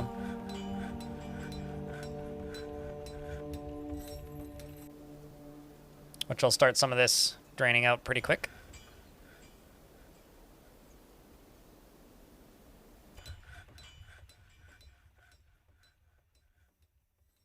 So most of the influx is coming from right here.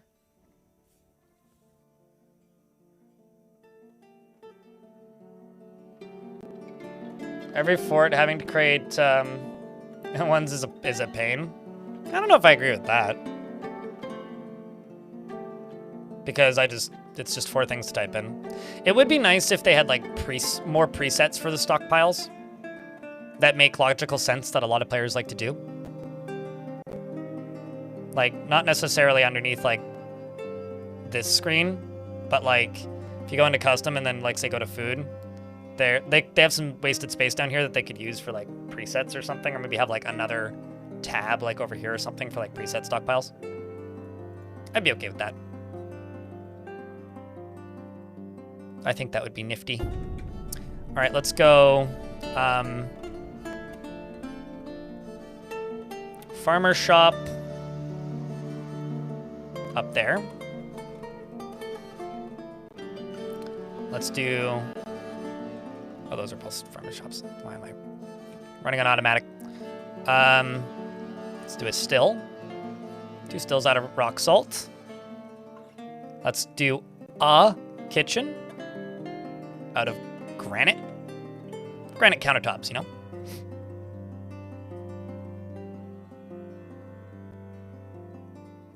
And I don't see myself using it right now, but I'm going to put a fishery right here. Just in case. This area also needs to be filled in a little bit. Let's just do granite. Maybe not granite. I don't quite have enough. What do I have enough of? Let's use gabbro then. Why not?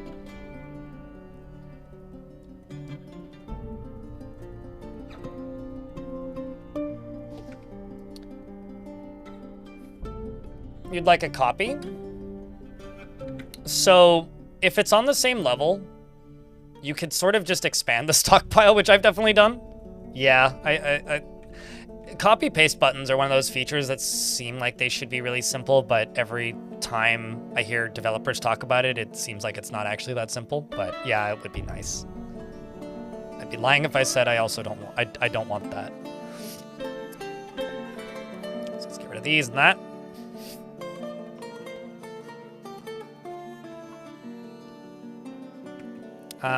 Also just make totems. Is there anything I can do with hoof?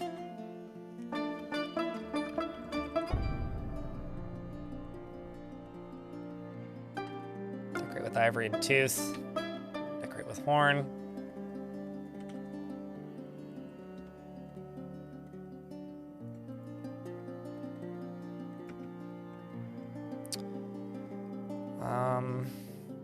Let's get rid of the tanner shop. Move the tanner shop up to here, possibly. Also going to make another farmer's fields, two of them. Let's go here. Do this. Just build a nifty little pathway.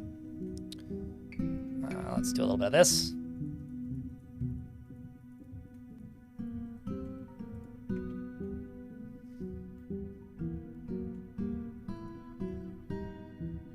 Cool. So something about volcanoes is they take a little bit to fill, or a little bit of time to fill. So top of the volcano actually is getting a little bit shallow right now.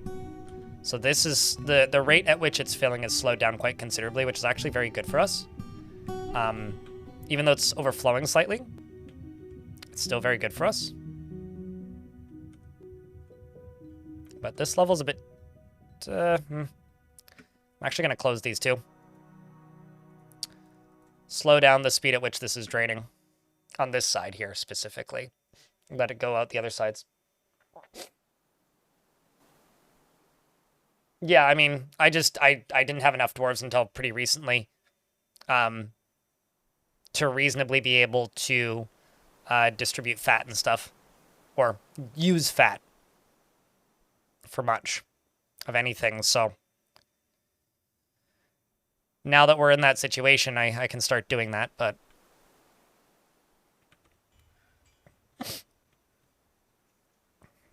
Hold up, I need to clear my nose.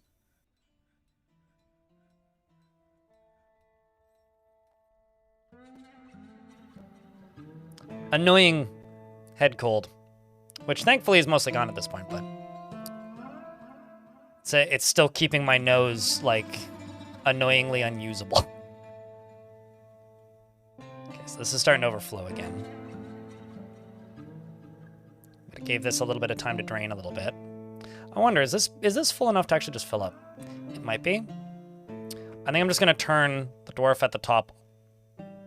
Tell this dwarf to stop pumping right now. And let's turn the burrow off for a little bit. Because almost immediately this will stop overflowing. So this will continue to fill into the edge. The lower level will continue to spread. And in like a season, we'll see how full it is. Because I think that's probably pretty close to where I need it.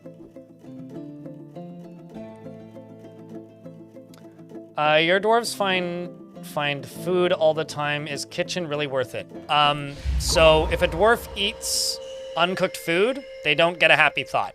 If they eat the same uncooked food repeatedly, they get a bad thought. If a dwarf eats an even mildly well-cooked meal, they get really happy. Like, it gives them a really positive thought. So it's a way of keeping your dwarves happy. Also, there's a strange mood happening, and they're playing party music.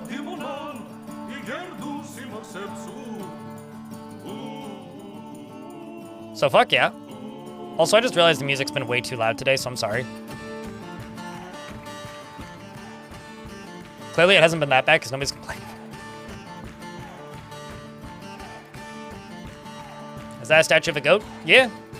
It's a statue specifically of a goat, which was made by Kubok. And this is a statue of a jumping spider by Oz.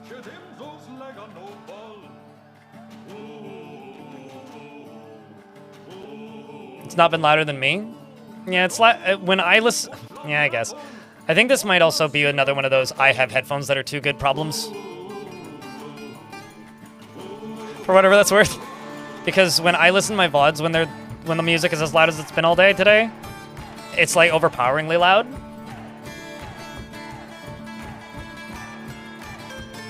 Oh, that's a cool dance that they're doing. Look at that. Standing in fun patterns.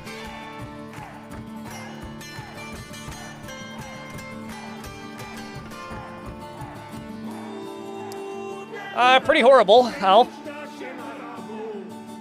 Somehow you've survived, though. And you're one of the lucky ones that has a bedroom.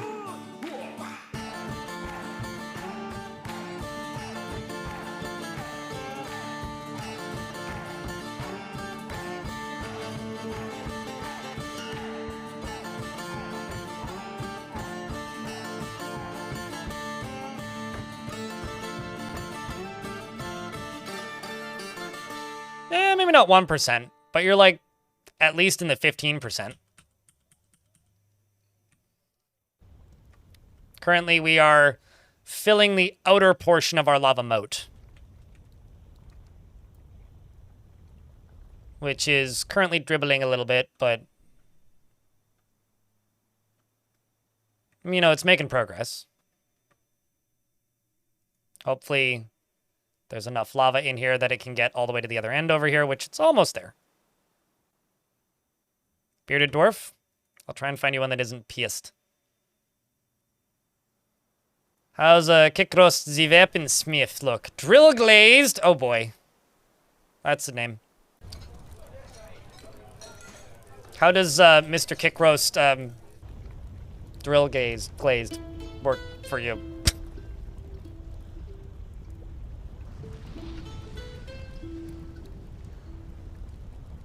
Also, for the YouTube folks, don't panic. It was intentional lava flooding. And the weird droplet things that you're calling cheese, I'm pretty sure are melting rocks. They changed the sprite for them pretty recently.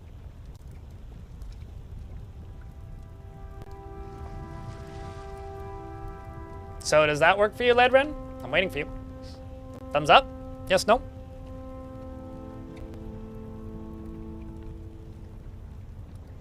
Yeah, but when we talk about wanting features, Jybrain, we're not talking about in DF Hack. We're talking about in the proper game, because then it's useful. If it's in DF Hack, then only a small minority of the players actually get to use it. I don't want to have this conversation 2 days in a row. Defeats the whole point of asking for quality of life features. Craft me weapons. All right. He is confident under pressure and seeks out exciting and adventurous situations. He has a strong tendency towards privacy, and he tends to hang on to grievances. He is not particularly ambitious, and he is grateful when others help him out. He tries to return favors, and he is moved by art and natural beauty. He is troubled by this, as he dislikes the natural world. He tends to ask others for help with difficult decisions and often feels discouraged. He has a noticeable lack of perseverance, and he is very humble. He likes to take it easy, and he scrambles his head when he's thinking. He needs alcohol to get through the working day, and dreams of creating a great work of art. He personally sees the pursuit of good craftsmanship to be a total waste. Respects the law and does not care about fairness. He likes saltpeter as well as nickel, and almandine and clear glass. Muscle parchment, not Russell parchment. I don't know who Russell is, but and animal traps, as well as, when possible, he prefers to consume pineapple wine. He hates slugs. I also hate slugs. Only good slug is a dead slug, I say. You remember... Oh, you are in a squad. That makes sense. You're in the Squished Corridors, which is my my second squad. So you are in the military, which means you're currently wielding a iron short sword, a bronze shield, and a bronze breastplate. I also need to go all the way up here. And go short sword, silver short sword, I go all the way up here and then go, tunic? No. Shirt? No. Dress? Robe? Totem. Do that. Then over here, what was the other one? Greaves.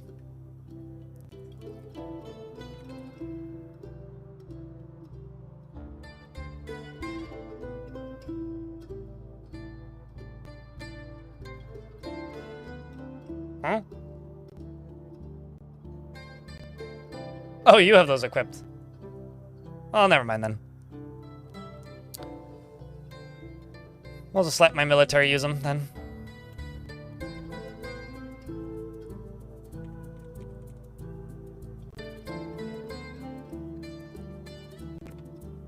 This, however, can get moved.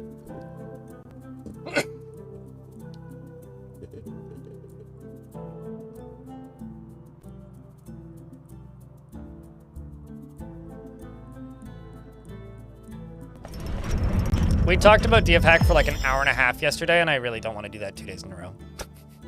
It's just such a monotonous, samey conversation for me. Maffel the Shearer has created a Sumam Sidish, a chalk crown, and offers it to the Song of the Wind. Well, at least we have another chance. Another chance at fort. Actually, I'll put that in the temple. I mean, not temple, I mean my place for where they train.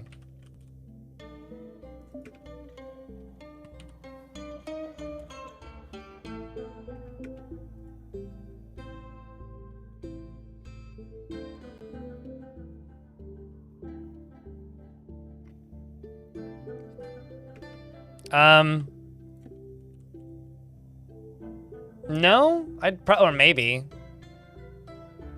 Mostly you're just getting yelled at by unhappy citizens because you're the Holy Cradle, so you're a religious figure in this fort.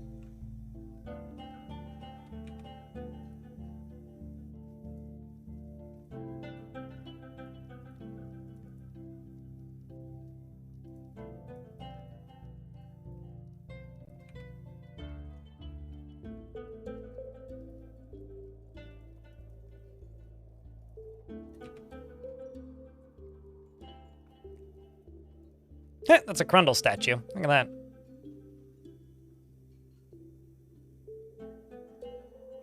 What do I do? You are the Holy Cradle of the Hateful Communion. So you get yelled at by unhappy citizens, and you feel empathy. That's your profession. As to whether or not the empathy is legitimate or real, I don't know. That's up to you.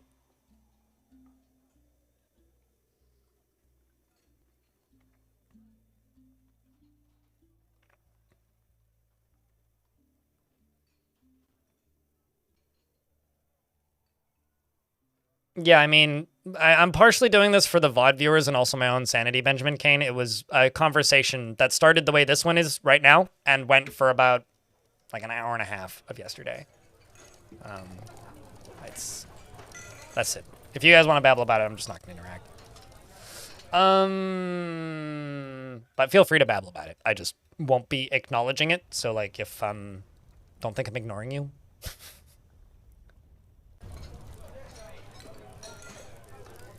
Because, like, often my job can feel like Groundhog Day. Because I have this joke when people are like, oh, no, I missed today's stream or I haven't been by in a while. It's like, my joke response to that is almost always, oh, it's all good. You know, every single stream I talk about the same shit. I play the same game. I play the same game. I talk about the same shit. And I tell the same stories on, like, a 3-month cycle. So, like, at the end of the day, sometimes I gotta say no to a conversation and do it tomorrow or the day after. Like, we can talk about it on Thursday. Tomorrow I'll be over it. You're in customer service. Interesting. I mean, streaming Fishbone is kind of like a mix of customer service and public speaking. So yeah, maybe like I am just like the equivalent of that religious figure. People bitch at me and I don't feel empathy though, so.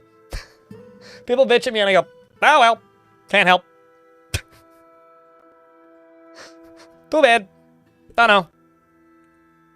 2-day cooldown on chat topics. That is not true.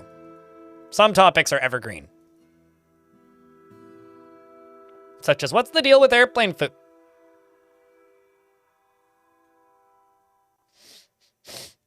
Was so good. Also, speaking of yearly tips, Sloth Dad, here's another one.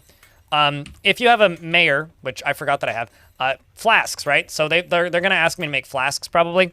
If I just say, make leather water, that probably counts as although they might specifically want flasks. Can I make glass flasks? Or are they vials? Yeah, it'd be vials, right? Anyway, let's just pretend that it's somebody who's got a request that I'm willing to listen to. Let's say they want crutches. I could just say make wood in crutch, right? And then say 2 per season, or if they're asking for 3 per season, because they'll only ask once per season. And then just schedule it to seasonally and forget about it. Literally, I do that because it shows up at the start of every season. That's it. And you do that for all the requests and forget. And then, like, that noble dies, and then 10 years later, you're like, why do I have 1,000 crutches?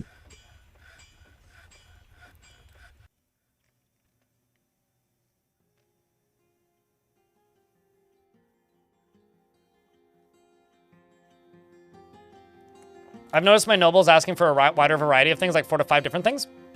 Okay, so say Bobby McZasset here is my noble, right? Check their personality, click preferences.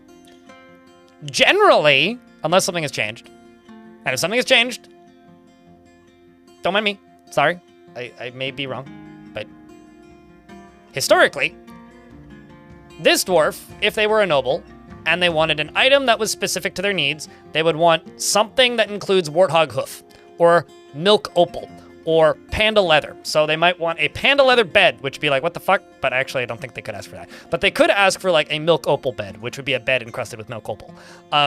Now, they like shields, windows, and animal traps. So they might request shields, they might request windows, or they might request animal traps. Once the first one's completed, they'll request the next one. Once the next one's completed, they'll request the next one. Once the next one's completed, they'll request the next one. So just schedule all 3. Or fire them out the airlock. Up to you.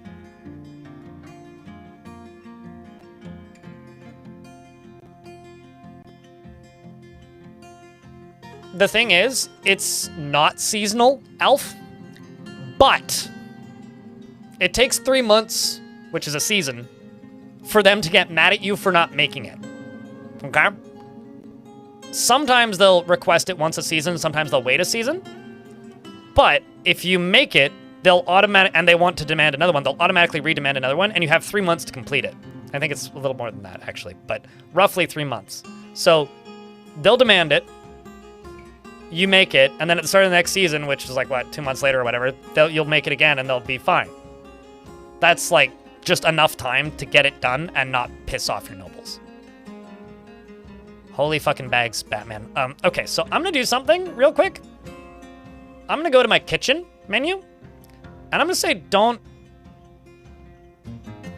cook any of my booze. Holy friggin' wine.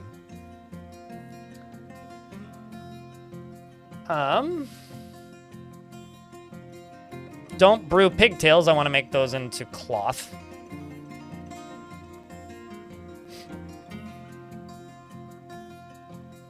And actually, don't cook most of these. I just want to make these into, or don't cook most of these. I want to make most of these into drinks, or at least I should read both menus.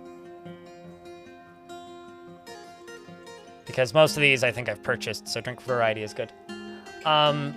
And then let's go seeds. Okay, so now seeds. Pigtail seeds, don't cook. Plum helmet, don't cook. Cook, cook, cook. Cook, cook, cook, cook, cook, cook. Don't cook. Don't cook, cook. And then I'm gonna say meals. Let's say make 150 to have a head start. And meal, lavish meal. If number of prepared meals is less than 25, make 50. And we'll do that seasonally.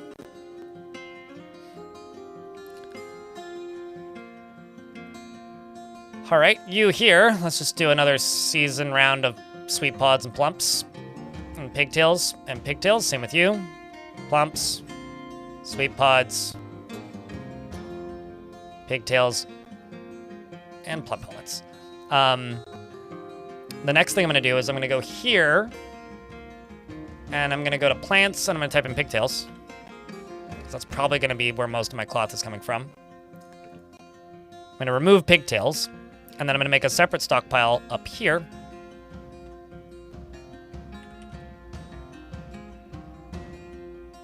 Go to plants, pigtails.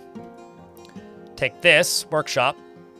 From where this workshop will take items, right there. So this workshop will only take items from this stockpile. And I'm going to go here and say process plants. 10. When the number of plants is above 10 in that stockpile. Well, actually, no, it's not. It's going to go globally. So instead, I'll just say monthly, because it's going to take a little bit. I will increase that number as the stockpile fills up, though, because there's only like 6 at the moment.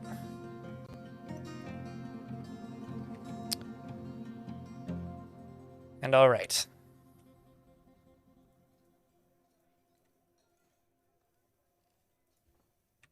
And then down and in here,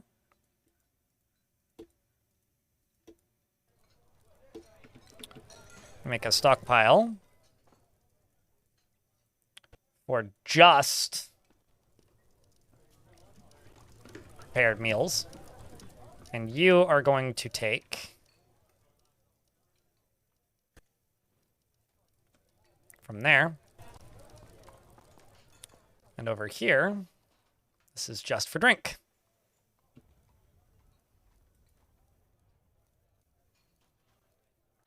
Yeah, I think that's like one of the biggest noob traps in Dwarf Fort, is like people thinking that they need farm fields the size of Anno farm fields, when in reality that's just like not the case. Although that's also one of the mechanics that Tarn has expressed massive desire to make more believable many a time. So I think that the days for that mechanic are numbered, but maybe not as numbered as they should be.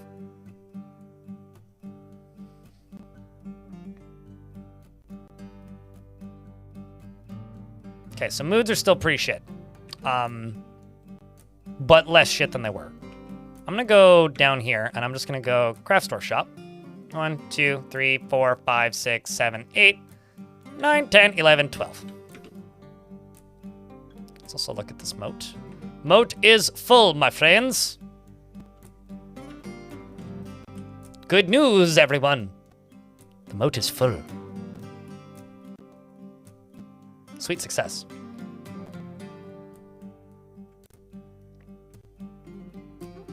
Which also got a siege update. It needed it. That combat was terrible originally when that game launched.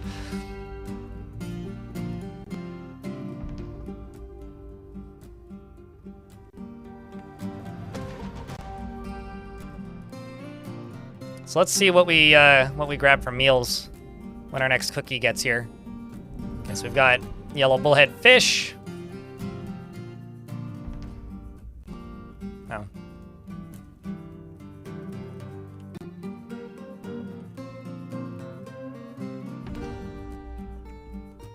I'm not sure how much I like the new liquid sprites. Mostly because they look like a floating sphere. Like, they don't look like liquid to me when they're not in a container.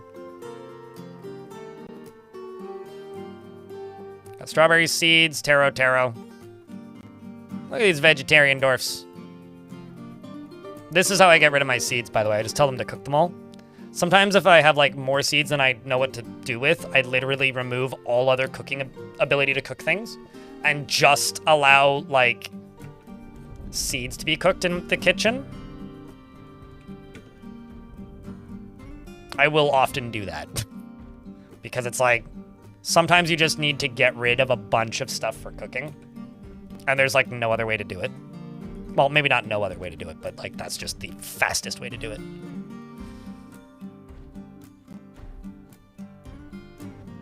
We'll make another farmer's shop over there, because this is specifically for pigtails.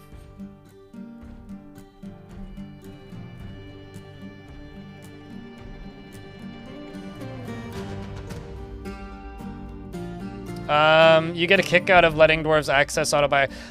So if you make a zone that's public, so like a tavern or something, there's 3 buttons up here. This one, and this one. If you click this button, visitors will come and you'll get thieves. Click this one, you won't get thieves. But you have to set literally every zone like that so that only citizens can visit it. Otherwise, you'll get thieves.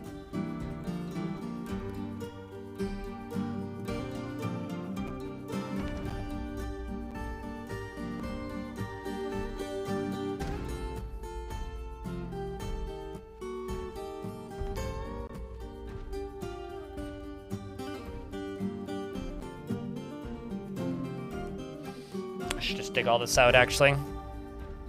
It's actually the easier way to do it.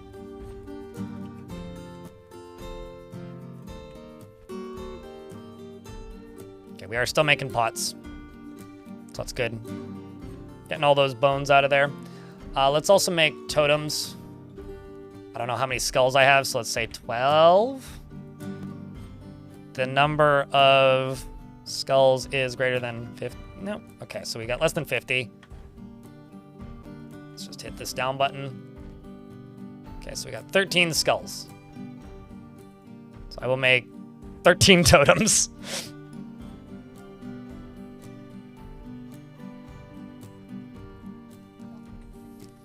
I mean, it's fine, like, abstract did later on, but, like, I don't know.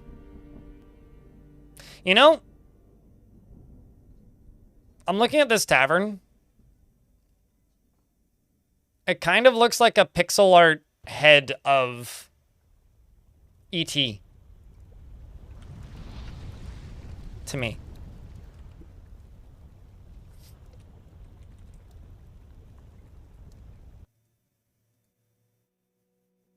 Let's make 25 bags out of silk. Or maybe 20. Silk, bag, 20.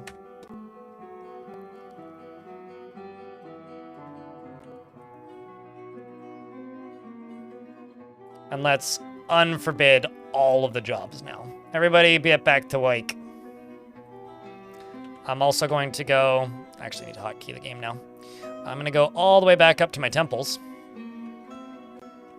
And up here, get both squads melee training. And I'm going to put a chest in here. When did the chests look different now? I guess I haven't built chests since that patch came out. And I'm going to set this with a specific setting, which is allow ammunition to be stored here by the geared bolts. And this can be the sticks, the sharp, nope, the pointy sticks. Excellent.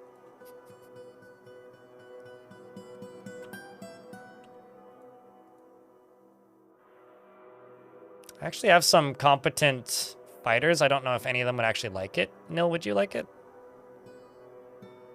You want to fight, cause trouble, impatient, high. Okay, you're strong. Okay, yeah, you can do this.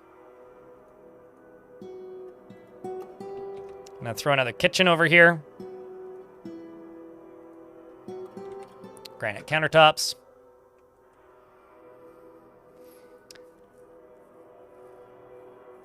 Yeah, that's actually something I often do very early on, and then by mid-game, the only artifacts I end up getting are usually weaponsmith's guilds. I'm going to make a...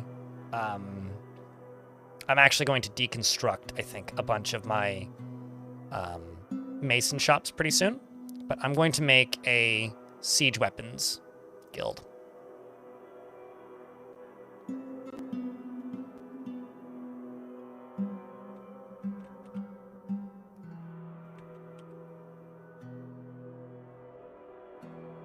I think if you want to wait before guilds require Grand Guild Hall, it's best to keep skill sharing limited.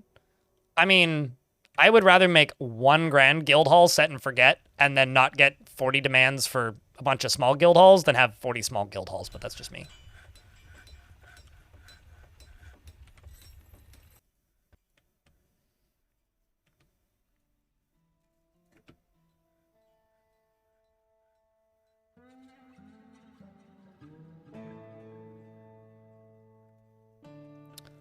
And I'm going to, I think, just build a room.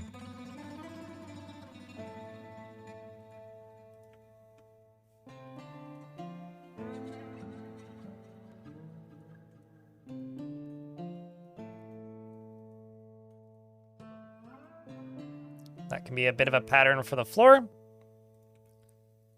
And then I'll go back to the walls tool.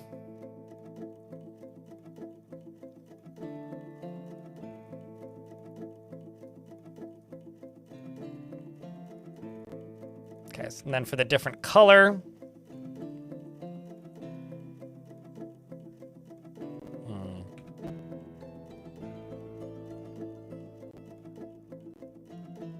Do 30 granite. Make the rest dacite for a little bit of variety. And then this won't, the color tool or the different material types don't matter when you're building over top of something. Oopsies, that's not what I wanted. Floors, there we go. So now I can just do this, this, this, this, this, this, that. And I will put 2 doors right there because this is going to be a bit of an entryway.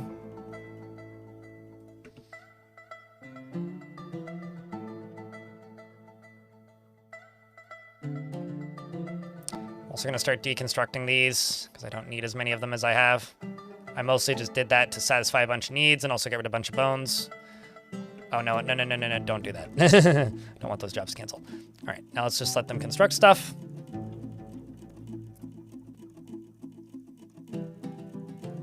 But yeah, I've been experimenting a lot with making siege engineers guilds, which actually just ends up you requiring a mechanics guild, which is fine. Legendary mechanisms are really useful to have.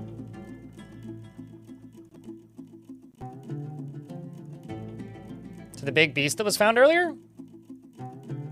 I don't think I found a beast in this fort yet. So I'm not aware of any gunmetal.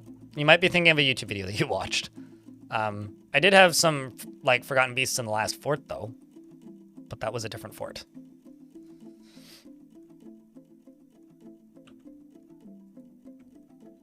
Well, at least these dwarves are enjoying learning about striking and whatnot. You've got funny colored pants. No, you just don't have the right trousers. That's fair. Bars.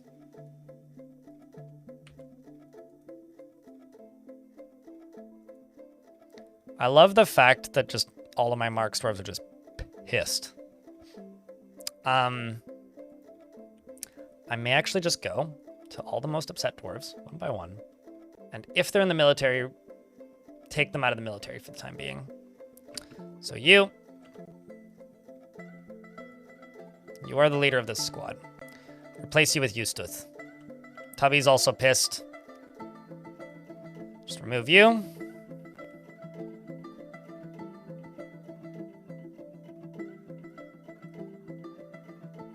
Kogan's pissed. Watch them all just be pissed.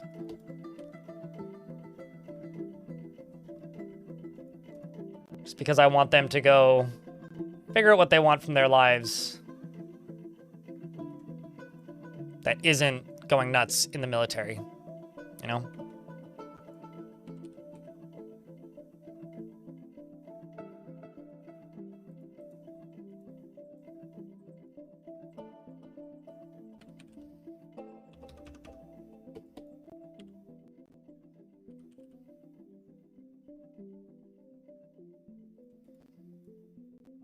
It's just not worth it.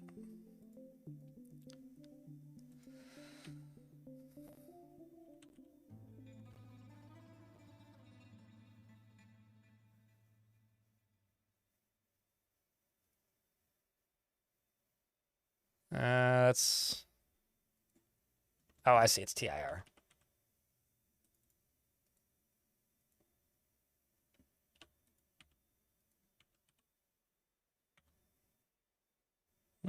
You're actually not all that pissed. You do really want to pray, though. I'm just going to give them all a break.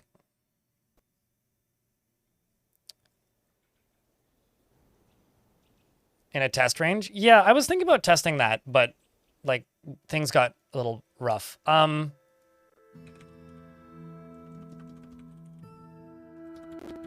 Because you can make wooden ballista... Oh, you just assemble up wooden ballista arrows. I'm going to make some wooden ballista arrows. Let's try that. Because that seems like a fun thing to do. Because all dwarves need a hobby. It also seems like a decent method of, like, accidentally shooting your dwarves in the head with a ballista arrow, but, like, we'll see. Let's get some more of these deconstructed. Maybe, oh, also ballista arrow parts. Ballista arrow part. Or not parts, parts. Ballista parts.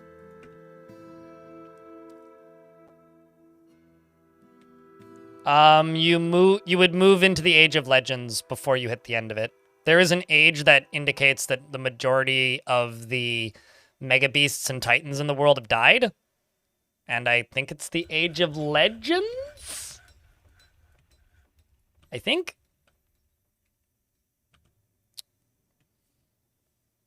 No, that's Dayside. Wrong material type. Well, just get rid of these for now. Just let them finish that. And dig. Well, we got a little bit of waiting to do. You'd have to look at the calendar, though. It's the same for all ranged weapons, Wheel Day, and also melee combat. All combat-related things train 7 times faster when they are training on live targets. And if they're considering the Marks Dwarf's targets to be live targets, then that would explain it. But Marks Dwarves also train exceptionally quickly because they, what's the word? Are generally training off of live targets most of the time. Thank you, Silver Sheet. Have we recovered? No. Is it less bad? Yes. I just had to retire most of my militaries, so, like, there is that.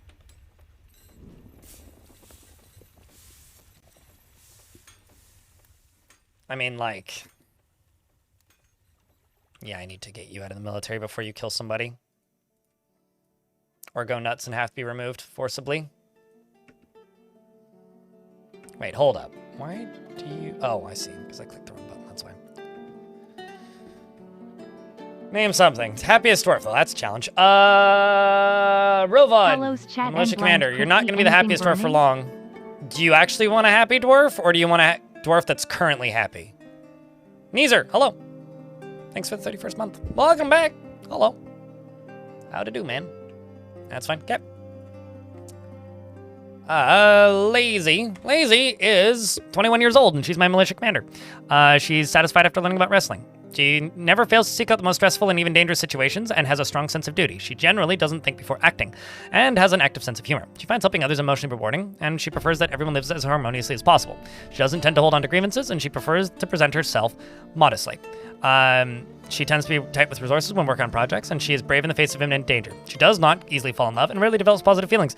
And she is very humble, and she isn't given to flights of fancy. She chews her lips when she's thinking, and she needs alcohol to get through the working day. This is like the most military dwarf. She personally sees introspection as important and has a negative view of those who exercise power over others. All good? That's like a question as to like, are you not good? I am not good. Yes? I don't know. That's one of those kind of loaded questions. Let me just turn on my light here. Fix up my...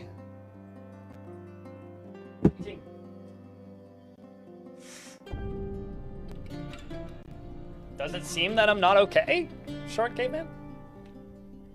I mean, I'm chronically depressed, so I'm usually not good, but I'm overthinking this question, aren't I? She likes zinc, pink, garnet, and the color olive, as well as rings and whatever the fuck that is, colcants for their coloration, and the words of the born coasts, and when possible prefers to consume alfalfa, gutter crewer, ew, and artichoke hearts, and absolutely hates bats. I ain't no D&D bullshit character. I'm a human. I'm more complicated than simply neutral or evil. Because neutral or evil is a matter of perspective. And having alignments such as that means that there is some sort of governing body that determines what is good and what is evil. Something that I do not fit in with.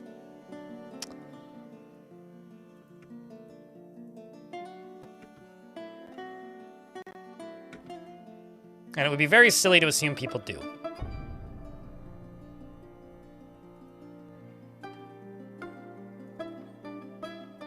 Oh, is this another one of these weird situations where...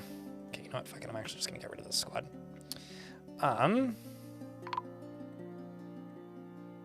Some elves have arrived, apparently. Crossbow.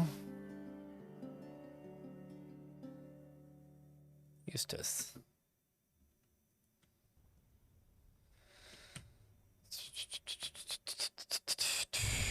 Do that. And this. Colcants are a type of fish? Ah. They bring zombies into the fort? Well, if you word it like that, I might as well just not trust you, because I assume that you are the one who's letting them bring the zombies into the fort. So I trust the elves generally. I don't trust you. But it does mean it's been a year.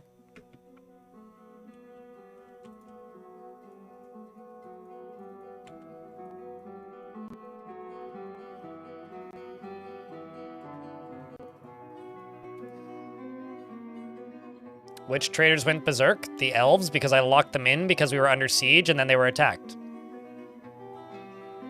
So no, actually I should specifically trade with them.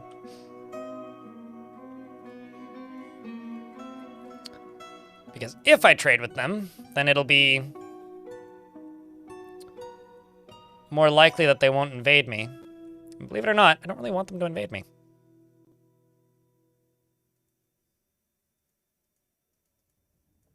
And while I realize that that might sound crazy to some of you nincompoops in the chat, I don't care.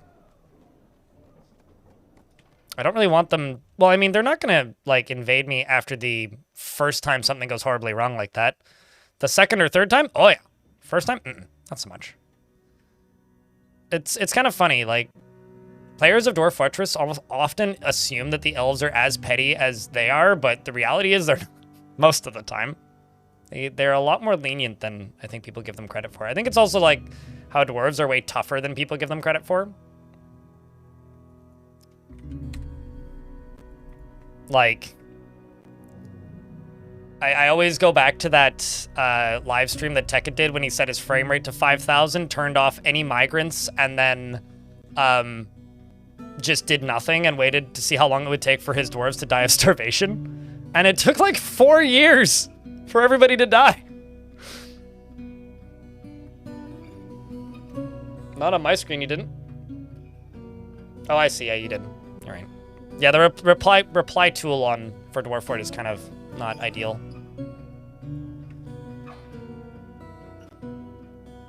Or on Twitch is not ideal, rather, not Dwarf Fort. What the fuck am I saying? This kind of looks like a funny little monk. Just need to give him a staff.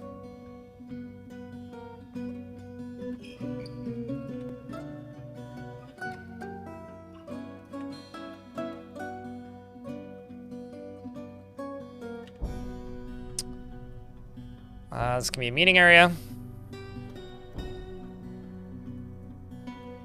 This is going to be a siege operators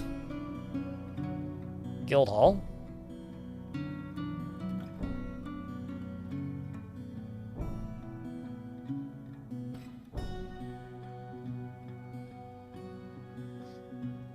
The armors of helping. It's gonna be set to citizens only.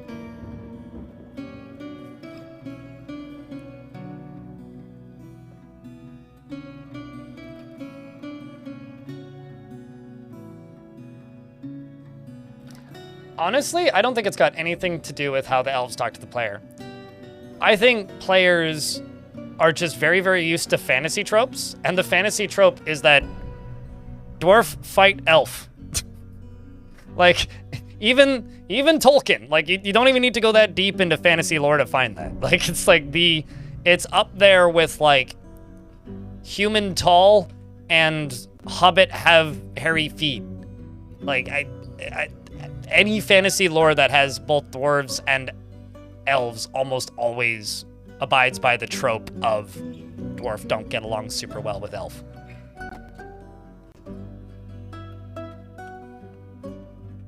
It just kind of is what it is. That goes to my mayor.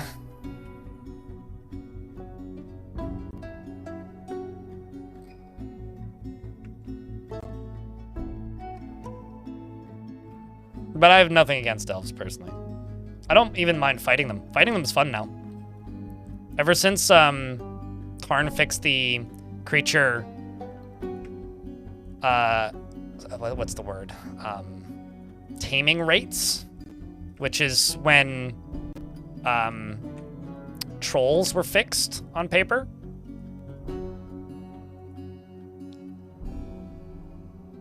They've been a lot more fun to fight because they actually bring interesting animals now. And now they're scary to fight because they can bring flying animals. So now I like want to like maintain some positives with them because they do actually kind of scare me a little bit. Just gotta move a cable here real quick. Gotta keep away from a power supply. I was getting crackling in my audio because there's a power supply near my PC case and it was causing some crackling. I'm gonna throw you into the military.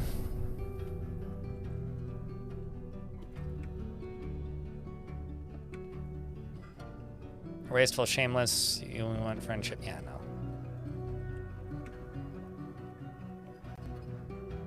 Yeah, but when it comes to tropes and memes and fantasy slurs, a lot of people don't care about nuance and storytelling. They just go, dwarf hate elf. Which is always why, like, even like my friends too, like sometimes I'll raid somebody and they'll just be like, just like the other day I raided somebody and like this isn't his fault necessarily, but like, just the first thing he does is state, oh yeah, and when we stole all the stuff from the elves. Because that's what you do. It's like, well, do you have to do that? That's not the only way to play the game. Also, Gunmetal Unicorn, I'm making you into the militia captain. So I don't know, I think it's just reinforced repeatedly over the years and it just kind of is what it is. Regardless of if I like it or not, I don't know, it's not really up to me.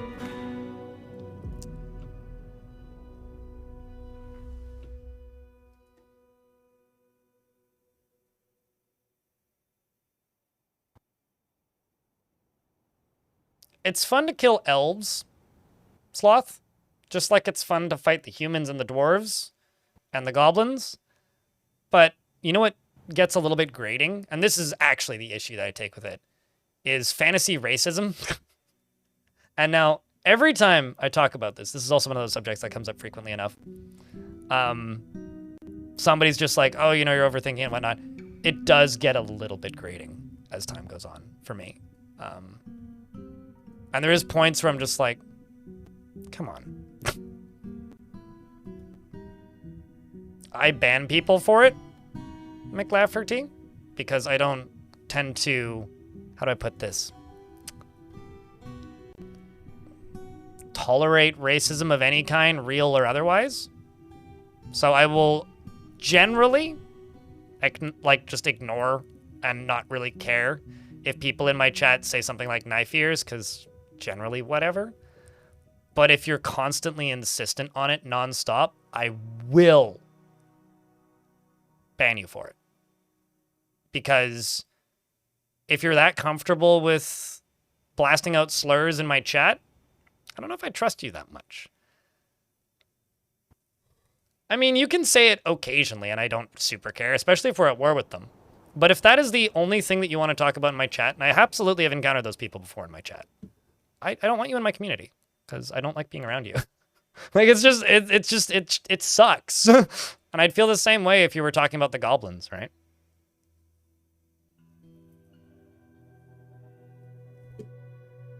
Sure, but I'm trying to make a point, Lafferty. Because, like, if you pop into my chat and make an extremely racist joke and say that you're being funny, you've already been banned before you can say that you're just trying to be funny, because that's how I run my community.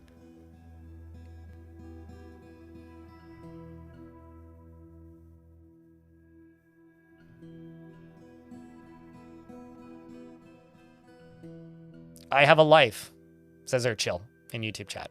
Also, the goblins are more fun to fight.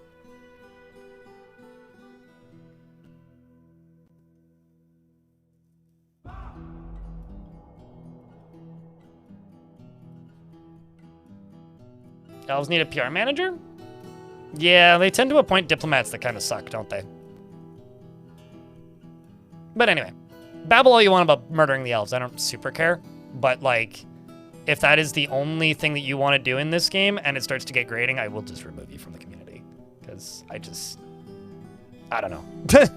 I just don't like it. And at the end of the day, my sanity matters more than a subscription.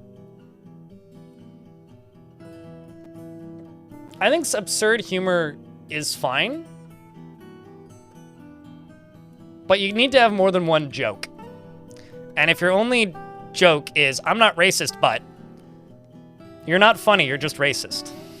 And that's it.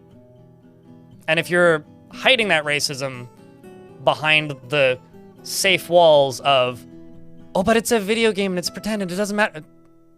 You're still comfortable saying that kind of thing about something. And that's not cool. So, anyways, I am looking for dwarves that can be thrown into the military still. This one sees war as a useful means to an end, has a sense of duty, etc.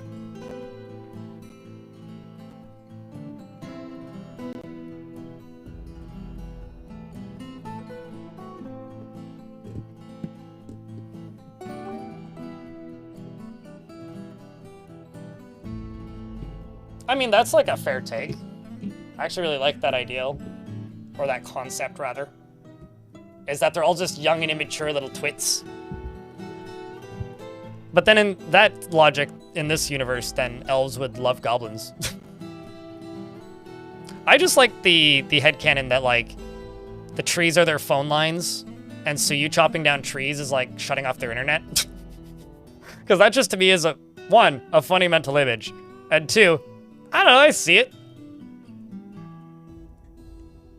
I see it.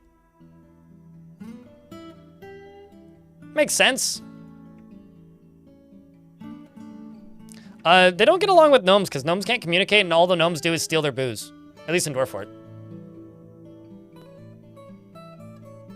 They're the only thing that can outdrink a dwarf. I think dwarves don't get along with gnomes because dwarves see gnomes as a threat to their alcohol supply.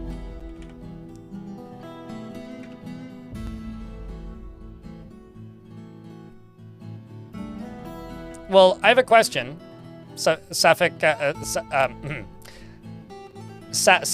Megalodon. I'm just gonna call you Megalodon because I don't know how to say the first half of your name. Let me riddle you this. You've settled in a forest, probably, right? Or near wood?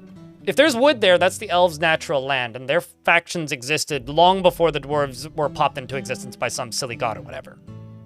So you're colonizing their land. They're also vegan. Why can't you be a little bit respectful to people with a different culture? They tell you not to sell you something made of wool. Okay, don't sell them something made of wool. That's rude. Period. Just don't do that. It's rude.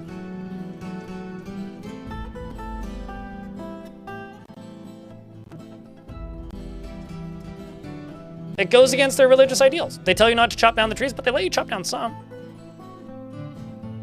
They're giving you a way out. They're not like the goblins that just discover that you exist and then invade you.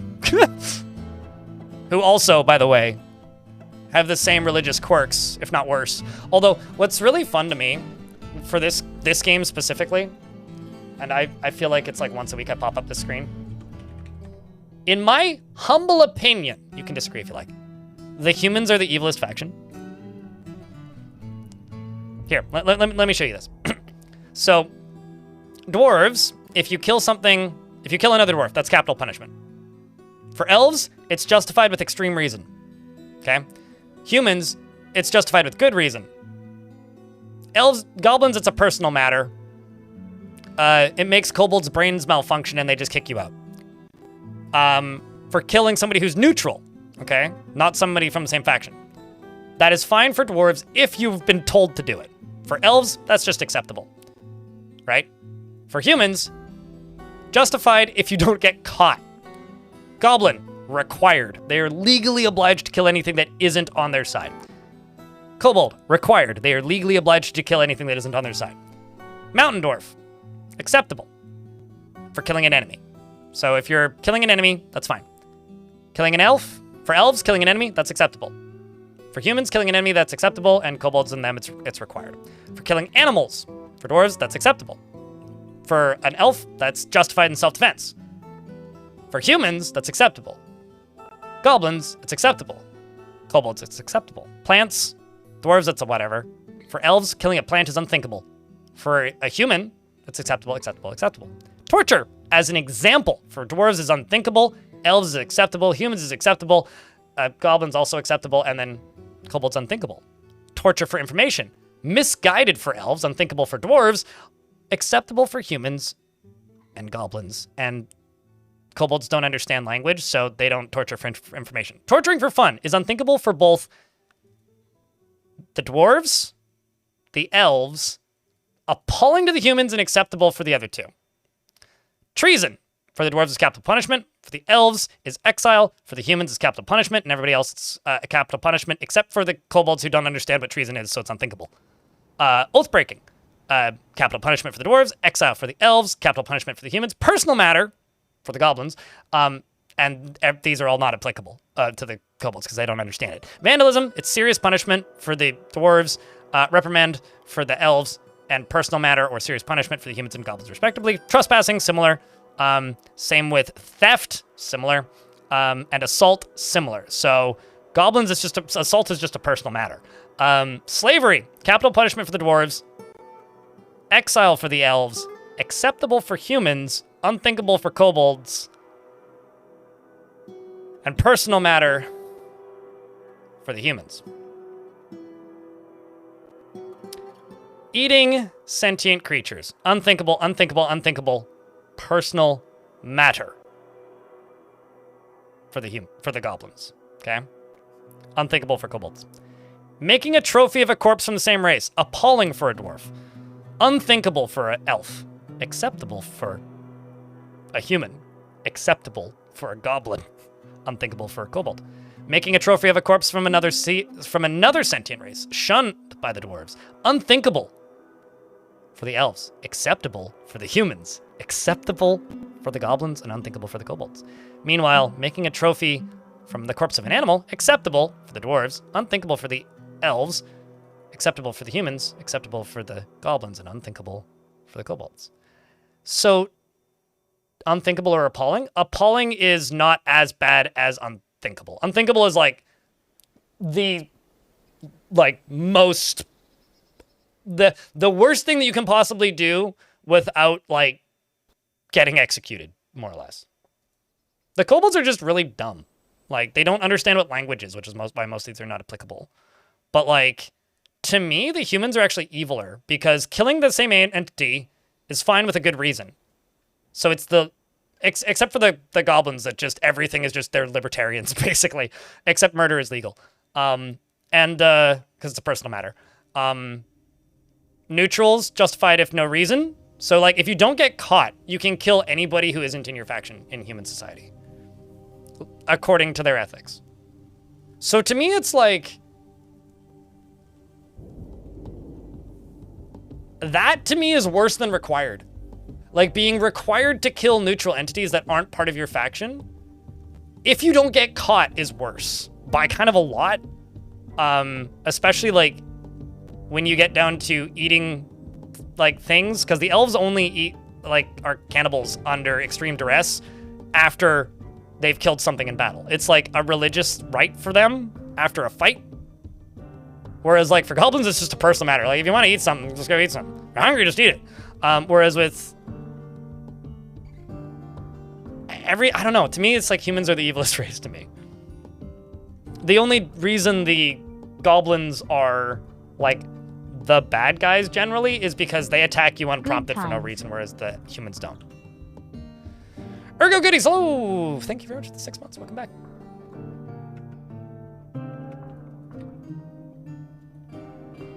Check, can I get a round of beers? Goblins have fun with that were-tortoise? Were-tortoise. Who is a were-tortoise? Tortoise? Where? Tortoise soup?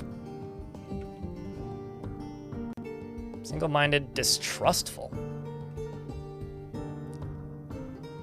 Yeah, I mean, changing the faction, like, desires is not too difficult to do. Can I just say, by the way, that I'm super amused by the fact that Krugsmash made a graphical mod the other day and didn't put it on the Steam Workshop. He just, like, uploaded a, like, JPEG. Humans are a warmonger entity. You've changed goblins to be more normal and the elves, you do diplomacy and trade. Yeah, no, I mean, changing your own faction ethics is actually not all that hard to do. The guys who are making, what's it called? Master Fork should, like, ask Krugsmash if they can put that in their mod. And credit him.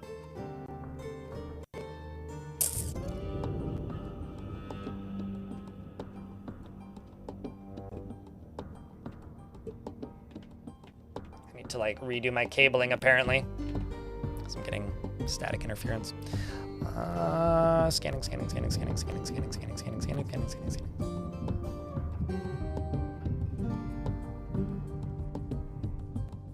Because he hasn't uploaded a video to YouTube in 9 months, Dominok. Apparently he's working on one, though. He recently posted a new intro on Patreon. I think he was just burnt out. Which happens. Where did he post? He posts on Blue Sky and on his Patreon, mostly on his Patreon.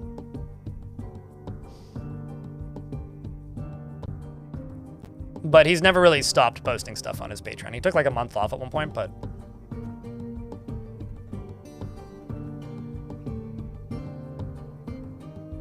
Do you mean in-game or in the metadata? In the metadata. Like, that's modding. You have to go into the INI files and just edit stuff. It's not too difficult to do, though. It's also quite easy to add other factions, but...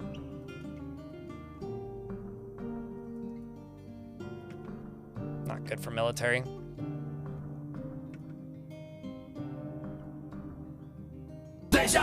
I have been in this place before. Thanks, Shark. I love how somebody found that the other day and now everybody's just fucking jump scaring. Don't tell anybody, though, that 91 also has a unique sound.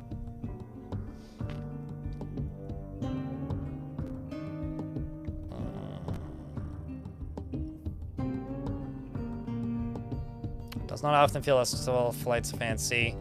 Prefers to present himself modestly, acts with an air focus on the current activity, occasionally overindulges. You could do okay, but you're a bit too creative. Have you been in this place before, Megalodon? I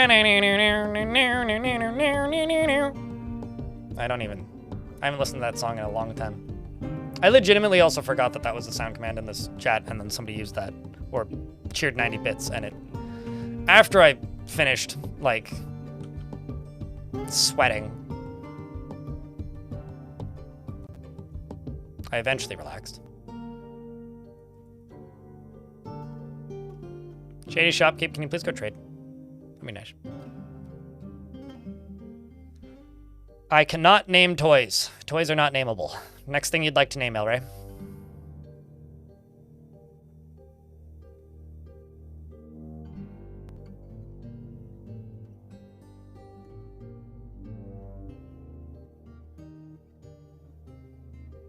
When I look left, it's literally my monitor reflecting off my glasses, I think. I'm also trying to figure out exactly what you're talking about. Yeah, it's my monitor reflecting off my glasses.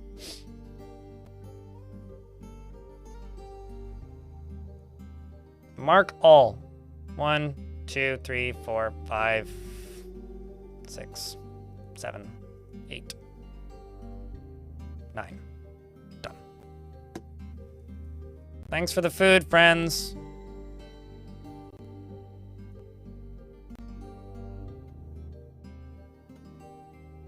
A rock throne. I think I only have wooden ones, but I'll give it. I'll give you a one and a statue. How's that?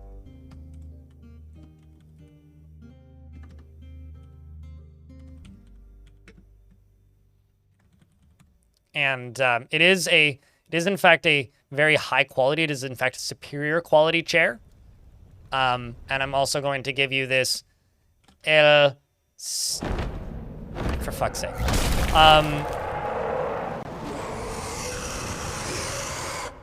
The werechild Osta Zanaxlu has come, a large bear twisted into humanoid form. Why are they always children? This is starting to get a little fucked, actually, because we killed the last one.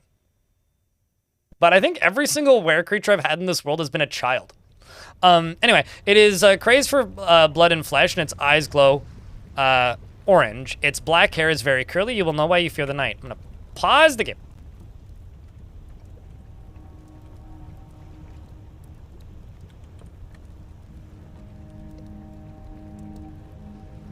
Oh. Well, I'm just going to forbid everything in here. I'm starting to think that the game is trying to start a war.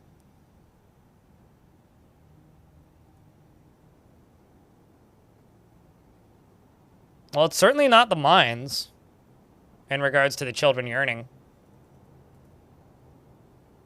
The best part is I still have migrants coming into the fort, I think.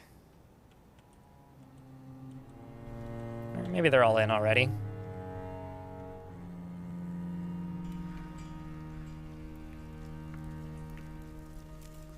Well, maybe that elephant will deal with the problem for me.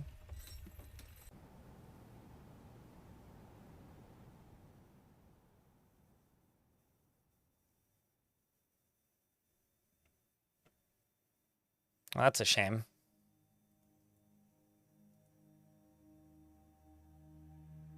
That is a shame. What are you doing? The elephant misses it. Striking the elephant. Oh. So the were creature has equipped a shirt and is basically towel whipping this elephant with it. However, the elephant can't breathe. It's a goblin child!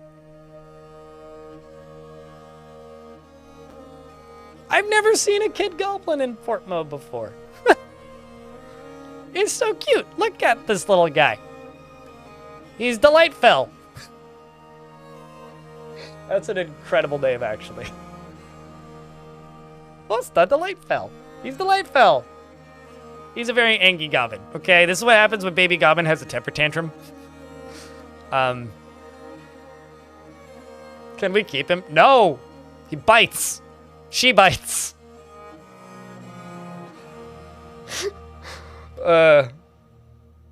You know, I'm gonna name her, Delight. So if she comes back, we'll recognize her. Minus 18 years old. Well, she can't legally drink, we know that.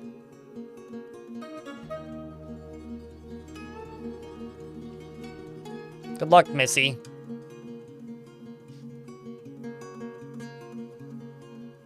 No, instead we just get a dead elephant.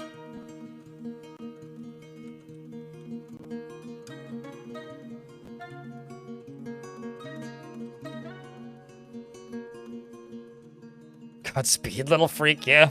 No kidding. All of those of you who want the wars with the elves, you're getting your wish.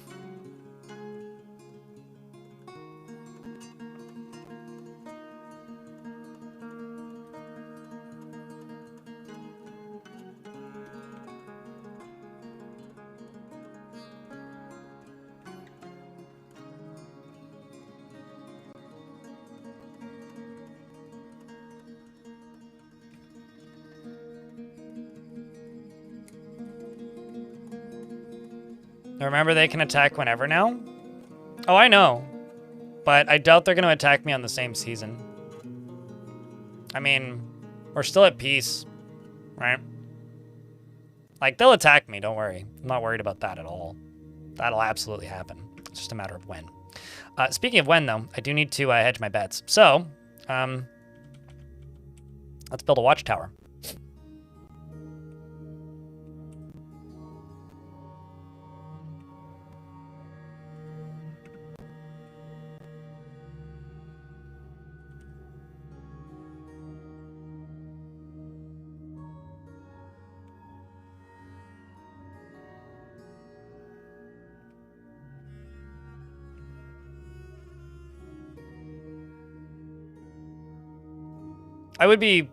I mean, this is maybe me being not cautious enough.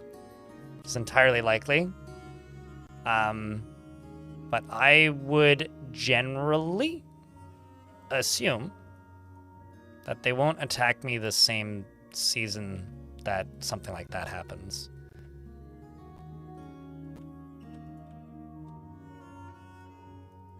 Because they still need to get home to tell home base that more people died, right? Or home base needs to get suspicious. One of those two things needs to happen.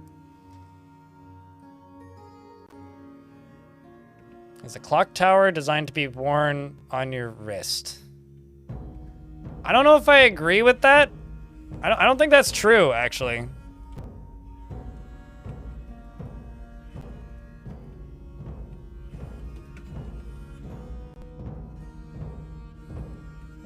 Did you know that a pun tower is a joke designed to be that built? That's the CN Tower. Right, synthetic. Thankfully, the tickets have no value, so it doesn't matter if you keep gambling.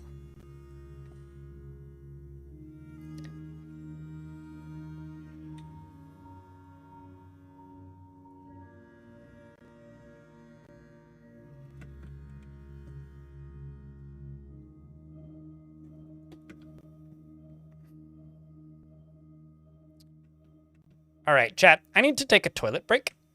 It's been a while since the last one, and we're in an ad break at the moment.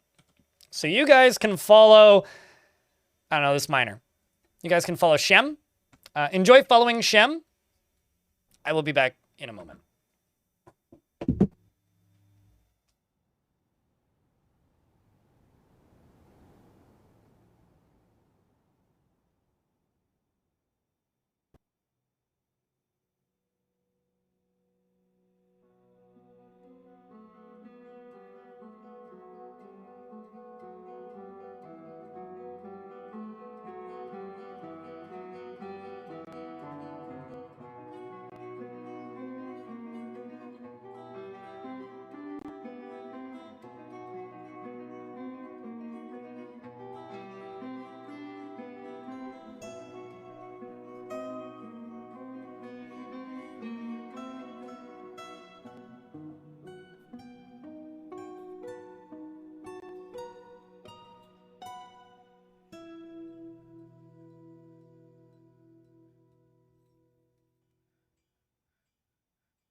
Okay, and I get back right as the ads start.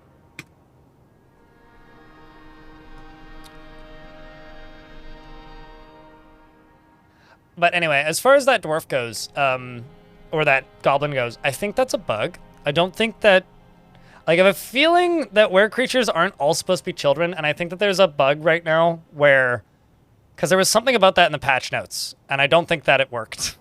That or maybe it's world dependent, because every single were creature I've had in this world has been a child, and they've all had, like, negative something silly age. I think it's kind of hilarious, though. Hold on, I'm just gonna close the door.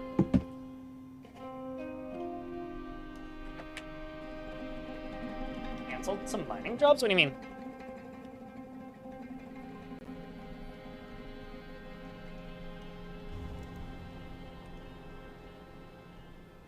Oh yeah, well those are gonna get canceled because there's lava above it, so that makes sense. I do need to pump this lava out of here, though.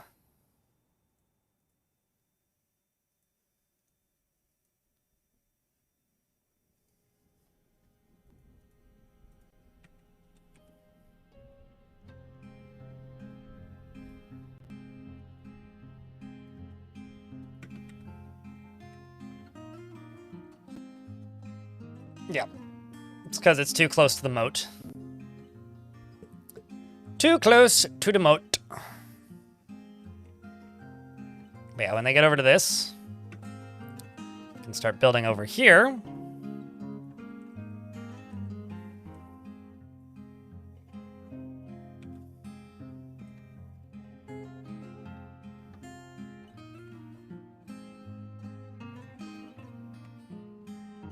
Apparently I ran out of daysite. Well, that's interesting. About that months ago? No. This is not an old world. This is a brand new world. No, this was literally like... Here, let me show you. This was like 3 days ago.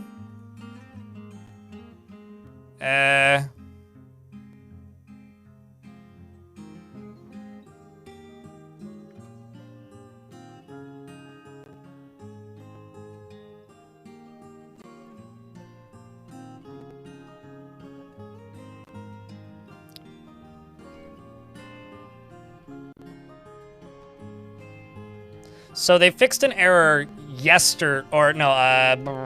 on Monday that says fixed error making certain creatures like ogres appear with incorrect ages. I have a feeling this is also affecting children. Because I generated this world last week. So it is entirely possible, in fact I would pose that it is likely, that that is one of those world gen dependent things. That doesn't really matter though. It's not like it's game breaking.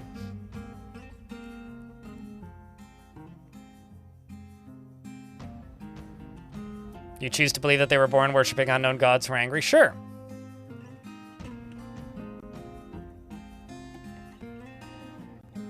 Let's get rid of these bits of corpse. God damn it. You had one job.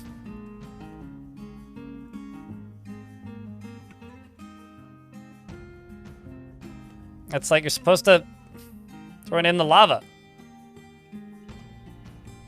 Sillies. We'll throw it into the volcano at the top then. It's further away, but they can just do that.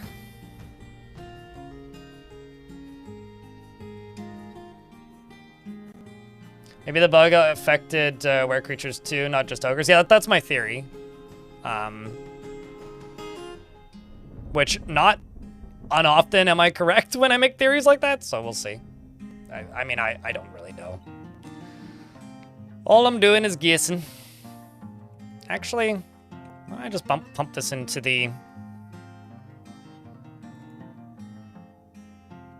Yeah, why don't we? Don't actually pump that yet. Let's go over to here and then make another one that goes this way. Gabra, that, and that. I could just deconstruct this after.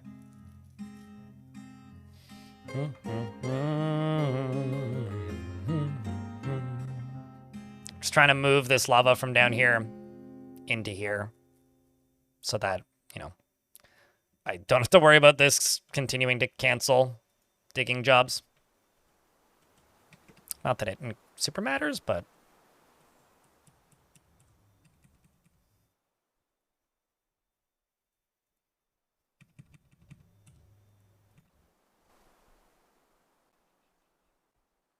we'll do this as diorite.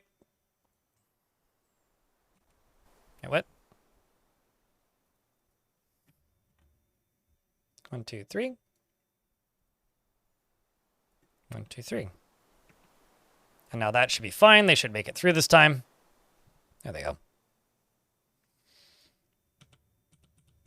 And then I can make a little tower there. Maybe put some siege engines up there or something. Should be good. Gra, thank you much for the raid. Not gonna get a round of beers for the raiders. Please don't drown them. Welcome, raiders. Are you still astronautsing? How much do you have to astronaut before you become astronauty? It's an important question. I'm wondering about this. Oh no, your voice is from the voiding. Okay, so you're avoiding the voices. You know, I try to do that a lot, but they still just hang out in my head for some reason. It's crazy. You were born astronauty. Is this what we call a horty ostrich? Like, I'm trying to think, what is that word? What have I done? Anyway. I hate this. Hi, welcome. I play too much Dwarf Fort. Sometimes I play other games. Mostly I play Dwarf Fort. Welcome, raiders. Hope you had a good stream. Hope Voices from the Void was treating you voidly. I don't know where I'm going with this. Hopefully you did a good job avoiding the voices from the void. I mean, I think this fort's kind of terrible because we almost all died once. But depending on your definition of good, this fort's been great or terrible. One of the two. Quayron, thanks for the brand new Prime subscription. Appreciate you.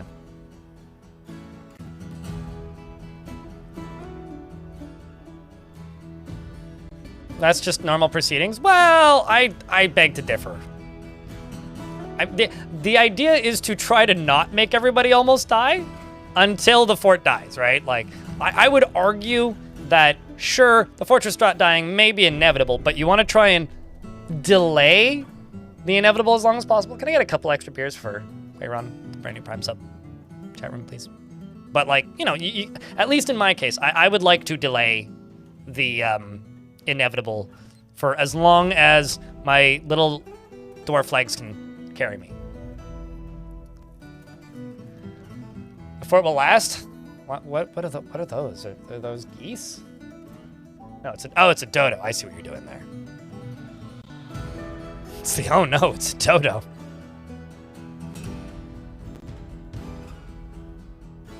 But this is a volcano fort. Part of it looks like a ball sack, and that's about it. As for the fort itself, if I like scroll down through it a little bit, we got the ball sack layer, which is my bedrooms, and then down here we've got a toilet layer, which none of this was intentional, and then this is the fort. It's ugly, doesn't have much going on in it, and I think it kind of sucks. But we are doing some work on it, and we're making it better. And I need to make a place to train ballistas, so we should probably do that.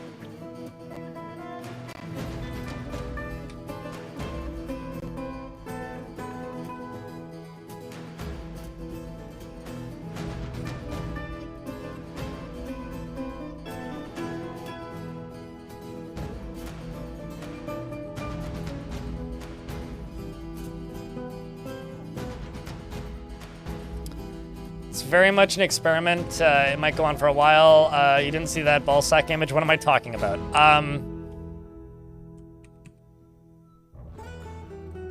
It's either that or like a bent rocket ship. I don't know what to tell you, man.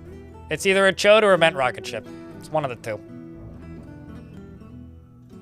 Like, kind of tilt your head to the left a little bit. Maybe if I do that, it'll help. Maybe a chicken. It's a really weird looking chicken. Kind of also looks like a fish cracker. Ah, it's all good, Elfie. It already happened yesterday. Here, I'll show you. What could go wrong? This. All right, well, let that. Sorry, that's me. It's me talking. It always scares me when I hear me talking. See, it's me. Okay, right. So I edited this yesterday. Enjoy. All right, we'll let that do its thing. We'll get our first bedrooms up. That's what goes wrong. Why, where, when, what, who, how, what? Oh, Jesus H. Heck. All right, well, I'm stupid. All right, we'll let that do its thing. So that's what could go wrong.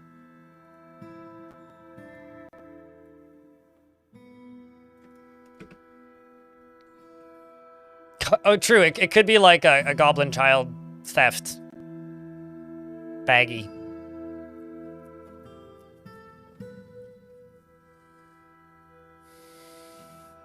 song is like a Dwarf Fortress Panic rap. It was definitely Panic. Like, let me tell you.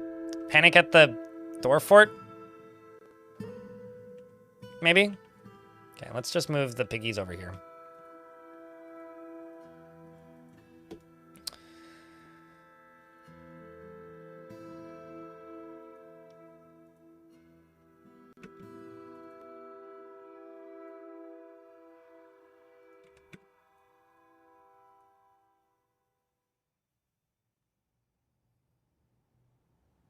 Panic at the Dort. Sure. I would almost pause to say Panic of the Dwarf, but...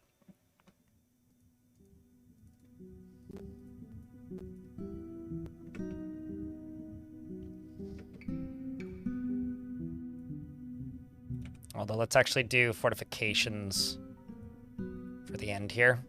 I'm actually just going to get rid of these because I want to do some of this in a different material, so there's some variety. Okay, so this is going to be for training my ballista.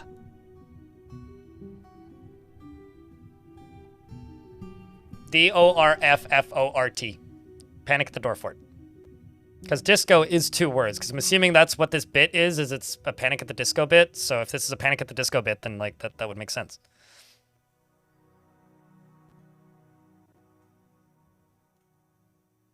We've been sieged. Yes, it went horribly. That's why we have 18 pissed off dwarves.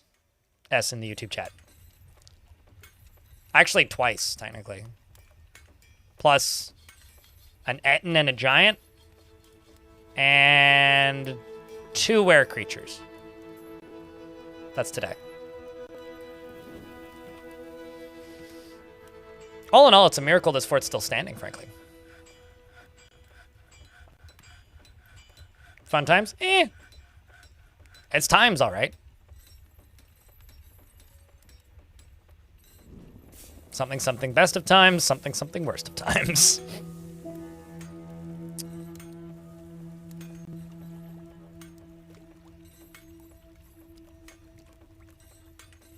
Hi, back. I'm blind.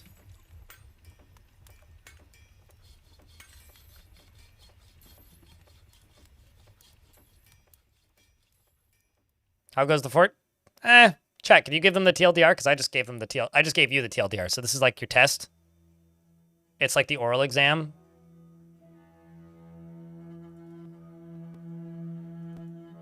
But like less pressure, because it's just a video game and nobody actually cares.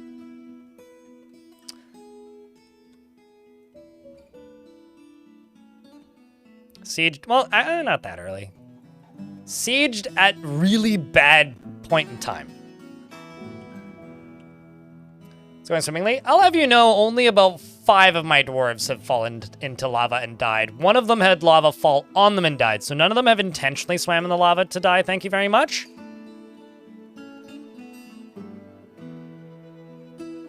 It's more like surprise microwave instead of intentional microwave, you know? Let's not do bolt thrower. Let's do that way.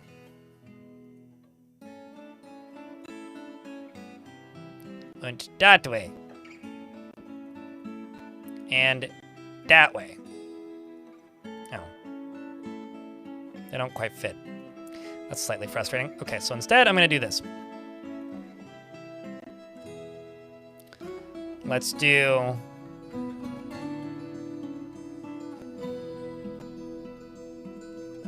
here.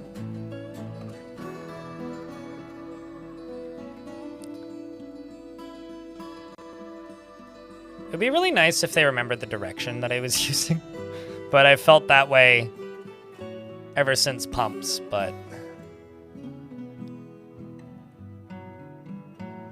these just have so many more directions than pumps.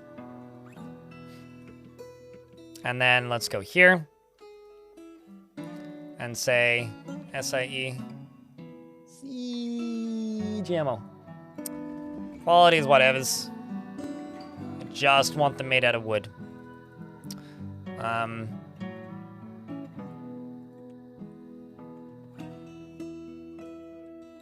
off siege ammo. Let's Move 'em. How do you clean up after sieges? I cry, and my tears wash them away. In all seriousness, it depends. Usually I just dump lava on it. If I'm set up enough, I just dump lava on it. Otherwise, I cry and hope for the best. It changes in every fort. In this fort, I probably would try to just dump lava on it. It depends on how much of a plan I've built up. In this playthrough, probably lava, yeah.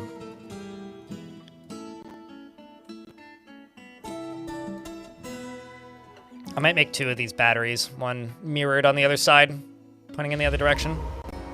Etten Slayer the Woodcutter has been taken by a Fey mood. The Feyest of moods. The mood of the Fey.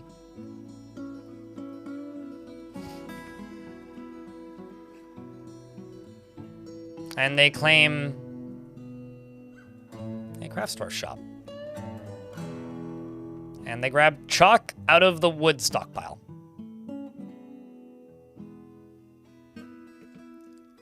And we're finally done making rock blocks. Just gonna make 200 rock block, 1,000 rock blocks. And I'm just gonna put a big old stockpile for boulders, which I don't actually have right now, like right here. Everything except for metal ore.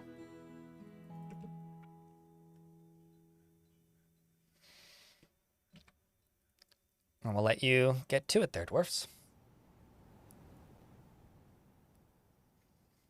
We got a dwarf carrying a baby, just walked right in front of your catapult firing range. I'm going to tell you this. I think I've had more catapults friendly fire when trying to use catapult ranges for training than any other siege thing. And the only people that they have friendly fired is the dwarf that is doing the training. Because what happens every single time I try to do it, even when I have like blockages or try to fire them down a level, is the shrapnel comes back and hits them in the head eventually. Which is why I'm trying these now, because I don't think these ricochet. We haven't had to worry about that since late 2022. Or in 2023, rather. Not 2022, sorry. Jedi XE. Because that was a line of sight thing, which is now multi-threaded, and also just Putnam is like optimized line of sight so much that it kind of doesn't matter. I remember the first Putnam optimization was line of sight from cages. And when that optimization hit, my frame rate on the fort that I was playing at the time went from like a steady 30, like 25 to 30, to like 80. Like whatever my cap was at the time.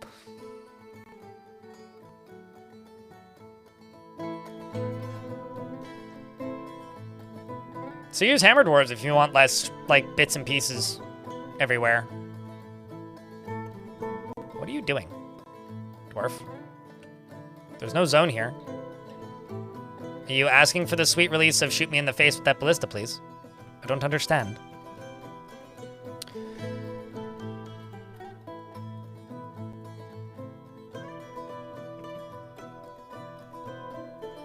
It's like not even like they're trying to build something. They're just like standing there.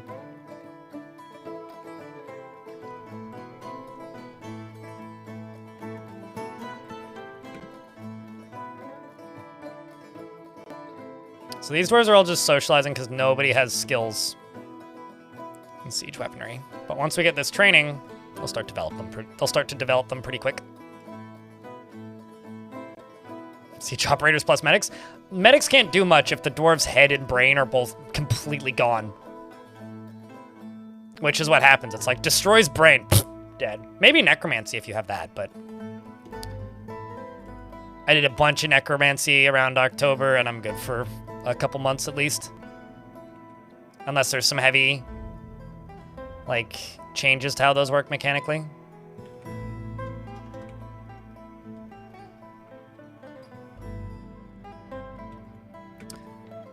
Let's go over to here.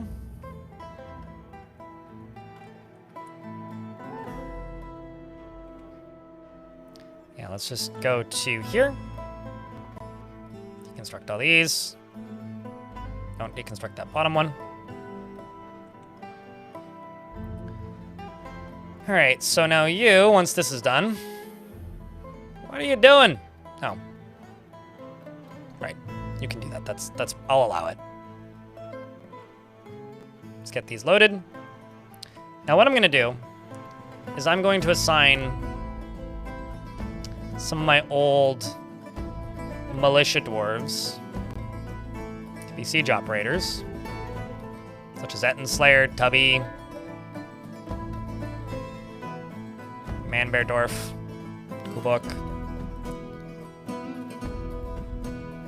And then I'm going to set just these dwarves to do these tasks. Only select to do this. Let's train up a few dwarves.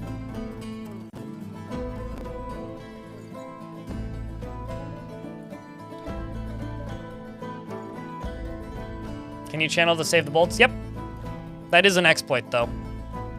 I used to do that, like, exclusively when the ammo assignment stuff wasn't any good. But now that it's kind of great, I just let them do it. So now I'm going to do it this way. Make wooden arrow? No. Ballista arrow. Wouldn't it be wooden ballista arrow then? Yeah. And I will just say, because I told them to make 50.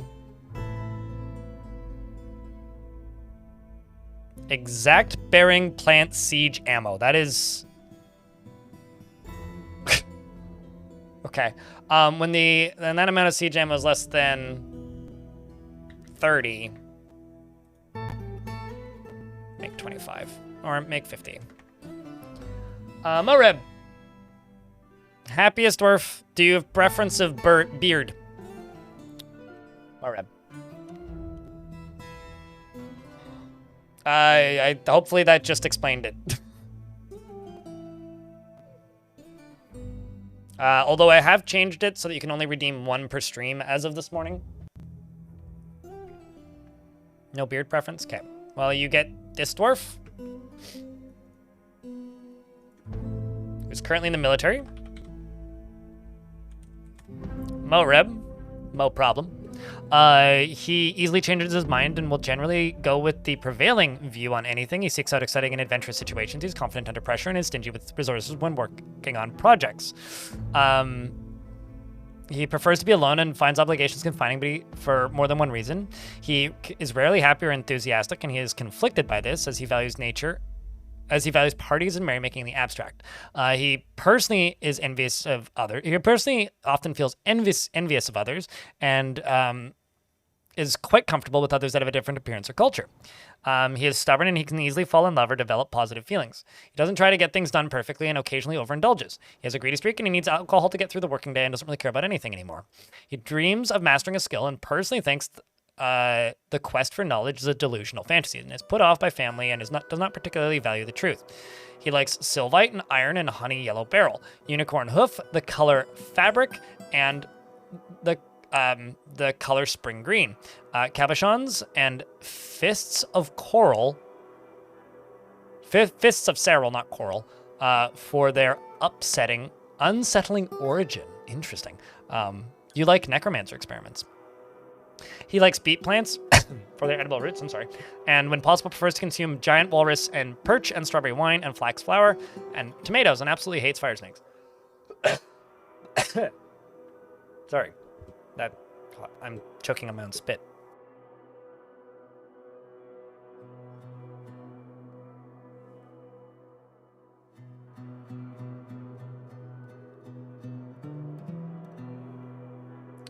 So if a mama dies, it looks like no one, including their father, looks after the baby. I think they bring them water and give them food if you have orderlies assigned, because I've seen them doing that, and I presume it's orderlies that assigns that. But yeah, and it is kind of sad. Dwarven adoption is in kind of a horrendous state. I'm just gonna make sure these don't bounce.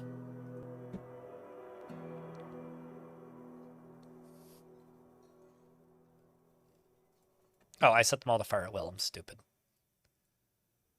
Bell, train, 1. Bell, train, 2. And bell, train, 3. Hop on the bell train. And places siege engines. See, now we got them all loaded up right there. Nice, nice, nice. I'm actually curious. Okay, sweet. I can actually load these.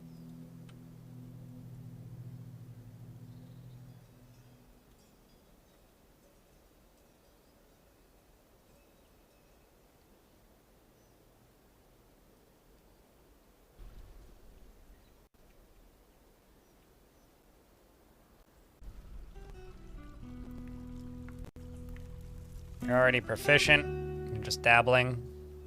Adequate. Let's get some siege operators up in here. Synchronized firing, yeah. Now it's based on who is the most skilled for the speed at which they reload. Now since this is just going to start causing a lot of those to get used, this is where the arrows are getting assembled right now. Let's move this entire industry down here. The first shot was, yeah, because they're all different skill levels. Like, this one... Wait, what? You need a shirt.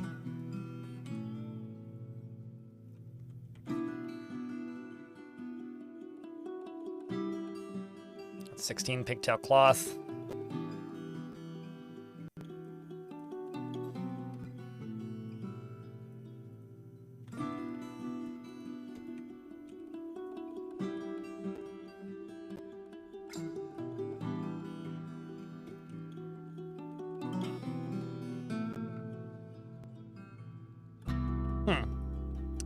Guess I don't actually have that much pigtail cloth lying around. Thought I did. Suppose I don't.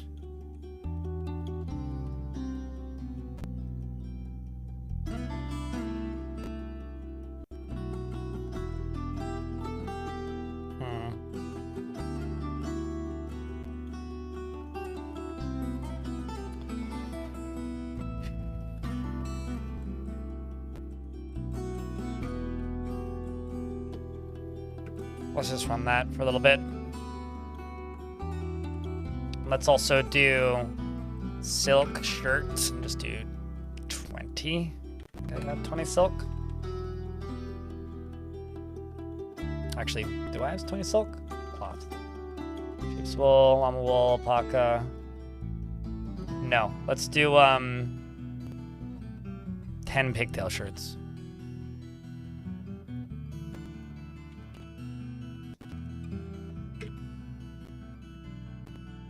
Do 15. How long do clothes last? There's no strict amount of time because clothes take damage from a variety of things. I don't know how long they will eventually rot away because they will just take wear and tear damage. But if a dwarf is in a fight, the clothing blocks damage and takes the damage. So like if a dwarf gets into a fist fight, your clothing is going to disintegrate like immediately.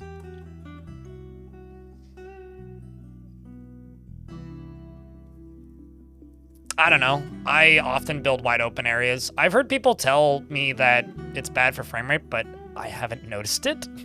So maybe it is, maybe it isn't. I don't know. I don't know. It's not, the dwarves don't care really. But your mileage may vary when it comes to like how good it actually is for frame rate. I like wide open areas, but it's about a year-ish. And then it goes into their cabinet if they have one. Which, speaking of, I should probably queue up some cabinets for bedrooms. Or actually, just build some more bedrooms. While we're in this ad break that's currently running. So let's say bed, 15. And just say, whenever there's less than 10 beds, make 15 beds. Let's just assign some cabinets. No.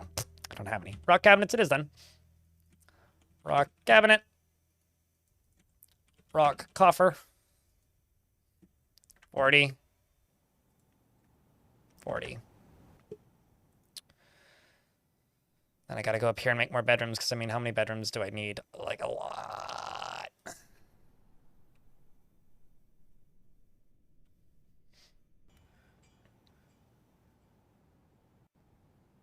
I think that I've only noticed dwarves having issues navigating hallways if the hallways are tighter than, like, how do I put this? If the hallways are tighter than just if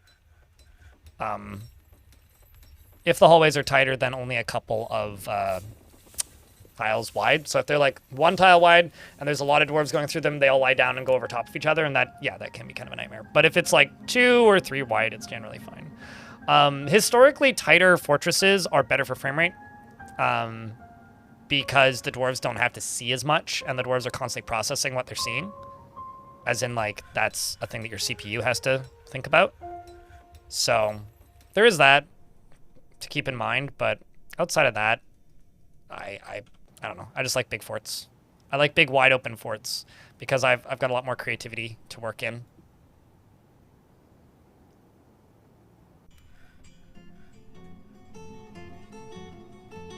Fall over 26 fat cats, face bump. I'm not gonna lie, it sounds like you're talking about most people's fortresses. Falling over cats and whatnot. Like, that just sounds like most fortresses.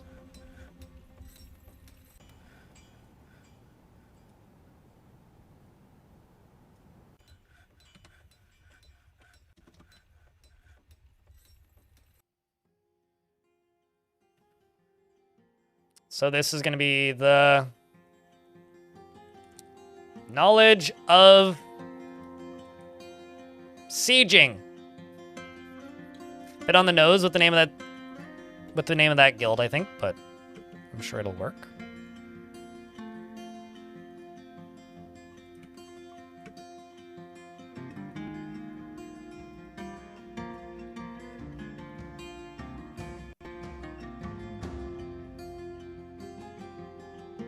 Only every 5 years? That's like every 3 months in some of my forts. It's not bad. Or like the only thing the dwarves eat. Why would I lie about it? Gengachin? I mean, you other jurists can't deny that when a dwarf walks in to a itty-bitty space and there's no place to... I don't know where I'm going with this. When a dwarf walks into an itty-bitty space, they go, I'm claustrophobic. That's how that goes. That's how that song goes. Definitely. I mean, my FPS cap is 60. I currently have 60 frames per second right now. So I am currently operating at the highest possible speed that this fortress is permitted to run at the moment. What are you guys wearing? Okay, we need greaves and we need helms. Iron greaves. Iron helms.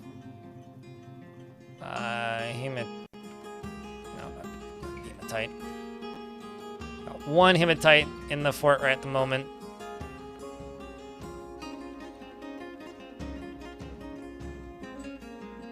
Smelt these. Keep those. Unforbid that. Unforbid that. Unforbid that. Melt that. Keep those. Keep that, obviously. Keep those. Melt down the bronze. I want to use bronze for armor.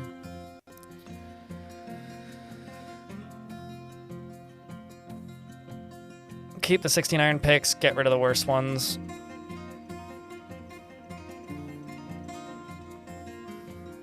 All the pikes.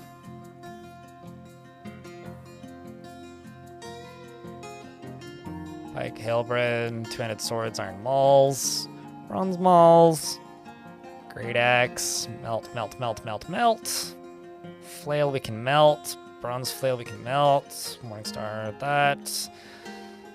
And let's go to armor.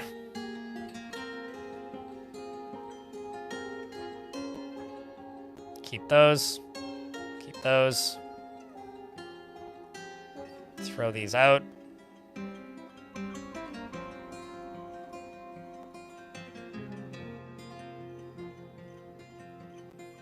Holy cat. Suits of cat leather armor, huh? Lovely.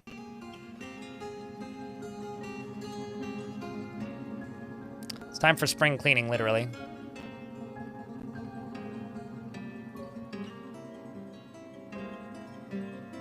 Normally I would just wait and sell this stuff, but...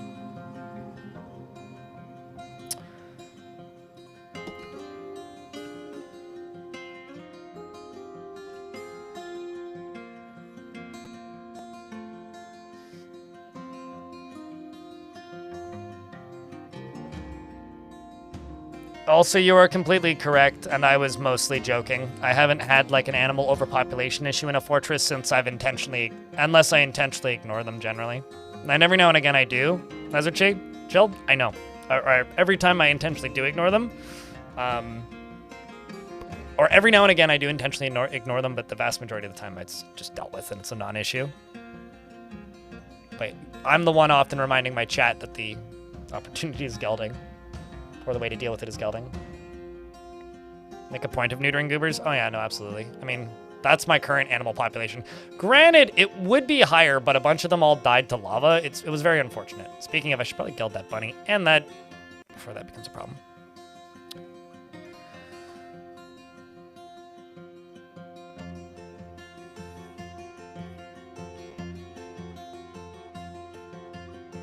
Is it bad practice to dump boulders so forts looks cleaner? Let me ask you this.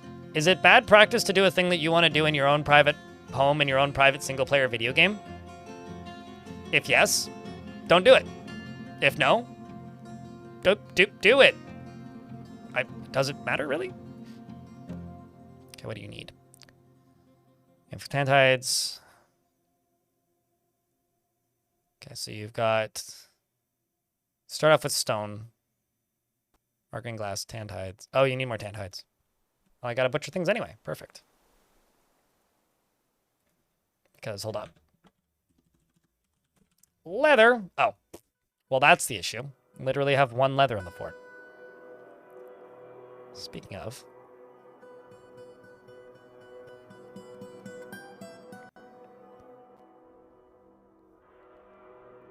I just don't care to empty out bags.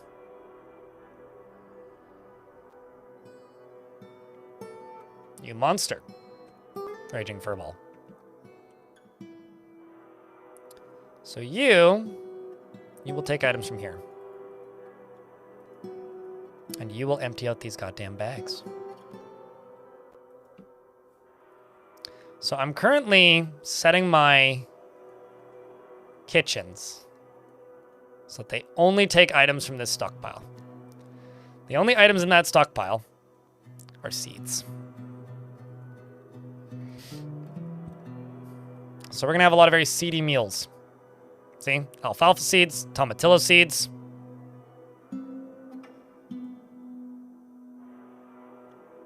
And then whatever else is left. I need to empty some of these goddamn bags out. Let's look at this. Silly. It's gosh darn silly. All right, let's throw some wood down here into a stockpile.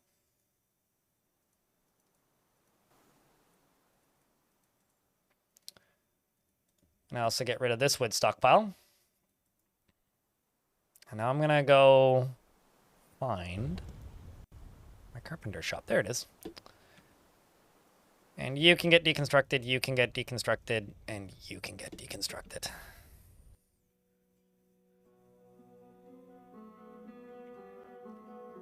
In this case, it's to clear seeds. I mean, it doesn't matter if you have a lot of anything as long as it's getting disposed of quickly or in a reasonable manner. In a reasonable manner. As long as it's getting disposed of, it doesn't matter. But that's like the concern. It's like, is it getting disposed of?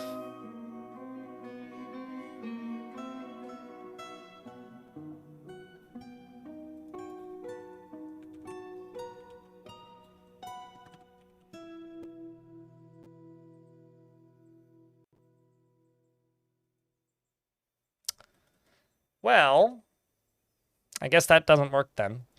I was like...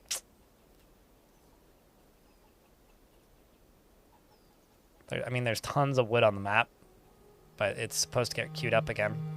So let's see, is the manager gonna go queue it up then? Or is the manager just really busy? That's certainly possible, they're just really busy.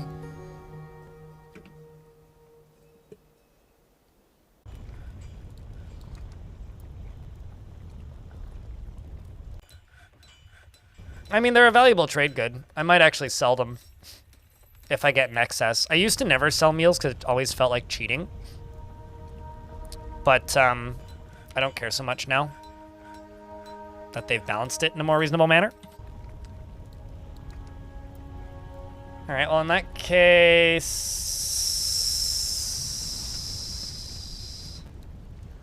I don't know what's up with you. Oh, there you go. Now you're gonna go do it. Let's see if that... Okay, never mind. You're gonna go harvest plants now. I should set that to only farmers harvest.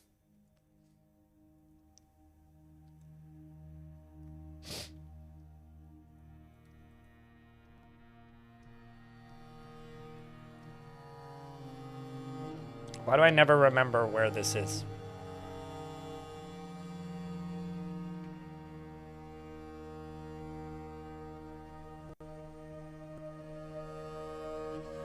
Oh, there it is. Only farmers harvest. And then the other one. You know, fun fact. In an older version of the game, before the UI update, I turned this off once and my fort died. Dwarves ignore food. You can just make the stockpile bigger, though. I need the bags, and I need them separated so I can have a glass industry.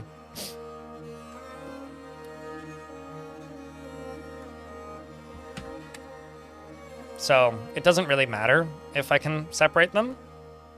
That's kind of not the point. The point is I have piles of alfalfa seeds, so we're going to roast some alfalfa seeds like this. This beautiful stack of 3 exceptional prepared alfalfa seed roast. The ingredients are, I quote, strawberry seeds, masterfully minced alfalfa seeds, exceptionally minced strawberry seeds, and superiorly minced alfalfa seeds. Seeds. Seed what I'm talking about?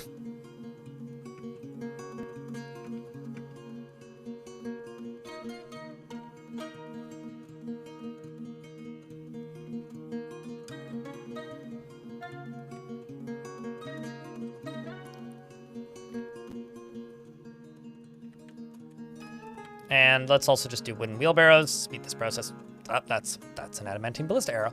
Wooden wheelbarrow. Yes.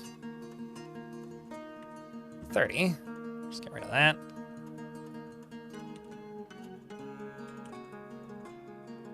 Man, you really are taking your sweet time with this, aren't you?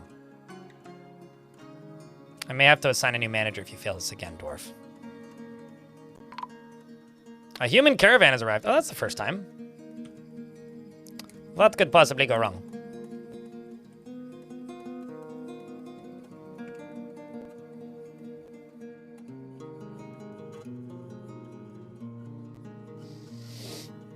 I mean, these particular dwarves, maybe.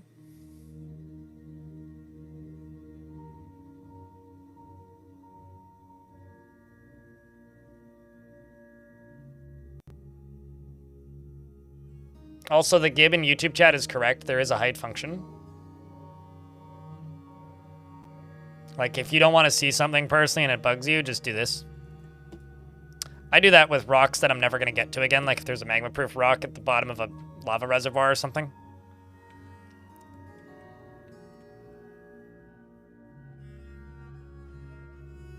It's quite endearing. I don't think of dwarves as part rodent. More like part gravel.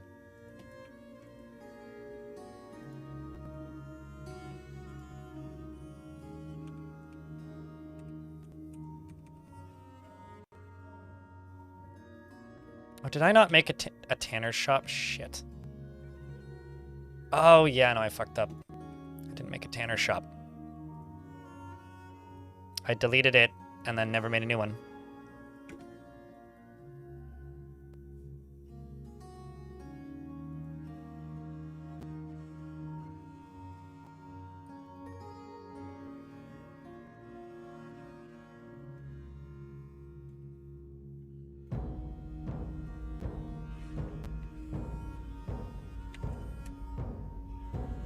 Also cloth. That's what I'm talking about.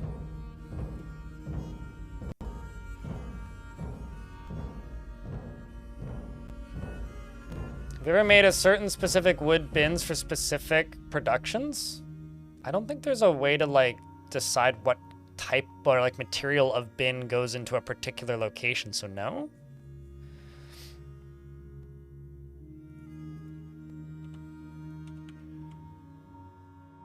No, I have not. Although there are times where I specify specific materials for specific bins. And the reason I would do that, and the reason I've done that, is sometimes I get it in my head that I might want to get a bunch of items out of a bin quickly. And the easiest way, it turns out, to get a bunch of items out of a bin is to literally go to your magma smelter and type melt an item and then assign like the bin or whatever as to melt. And if you do that, then the item just disappears. And then all the items come out of the barrel. And it's kind of lovely.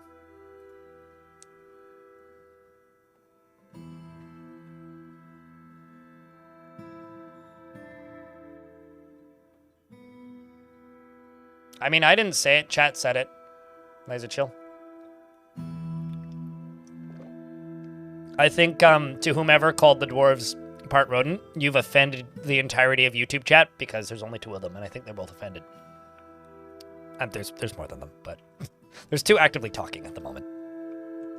And they have expressed their disapproval of the opinion that dwarves are part rodent.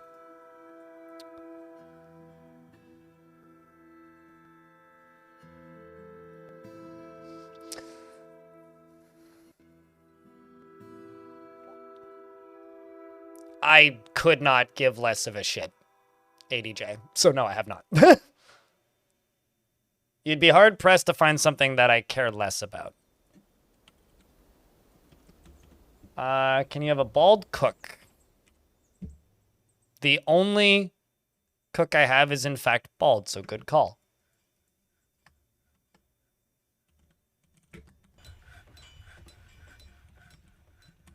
Mr. Mondays relies on the advice of others during decision-making, and has an overbearing personality, and it's hard to read when the game is moving. Has an overbearing personality and is very easily falls into love and develops positive feelings. He takes offered help and gifts without feeling particularly grateful. He likes to take it easy. He likes to keep it practical without delving too deeply into the abstract. He prefers that everyone lives as harmoniously as possible. He isn't particularly curious about the world, and he enjoys the company of others. He occasionally can lose focus on the matter at hand, and tends to be a little bit wasteful when working on projects. He's quite ambitious and he clicks his tongue constantly when he's trying to remember something. He needs alcohol to get through the working day.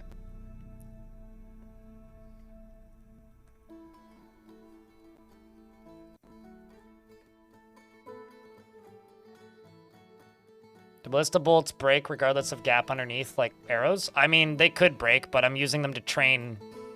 Like, I'm using this for double duty. It's training my my engineers as well as the operators. So everybody's getting trained basically off of it. He personally is repelled by the ideal of honesty and lies without compulsion. He truly values merrymaking and parties, but is he lying? And he sees perseverance in the face of adversity as bullheaded and foolish. Hold on, I need to check something. Okay, so you got your second piece of leather. Hold up.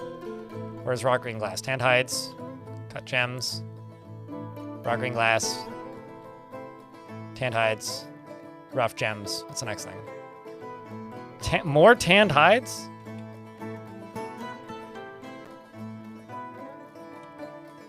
Gosh damn almighty.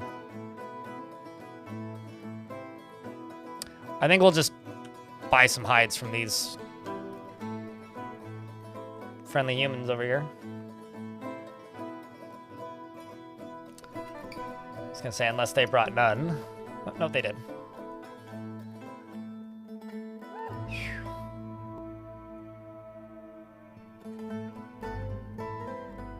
Just gonna buy a bunch of fabric, and we're gonna make a clothing industry. I feel like this is maybe just me, but it's almost always more valuable to build a clothing industry than it is before building a lot of other things for the fort, like bedrooms. Like, I would rather have a functional clothing industry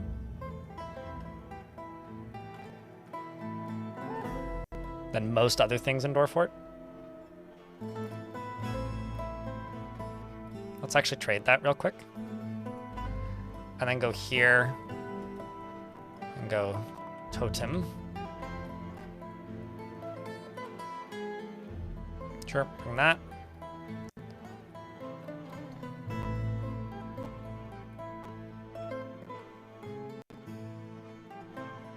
Yeah, I can just sell that. That's fine.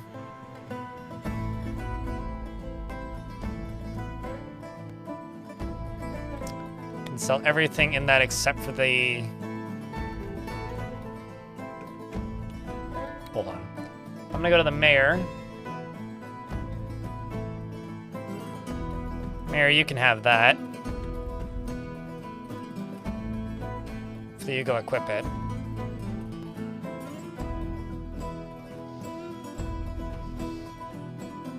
Yeah, I currently don't have enough cloth in this fort to even set up die crafts. Oh, I never actually did this. Just sitting here training another pumpy. Got a talented pump operator. At least they're liking their new employment. Time since I accidentally sent a dwarf to, like, exist to do nothing but pump at a screw pump for all their eternity. 0. I do that more often than I should.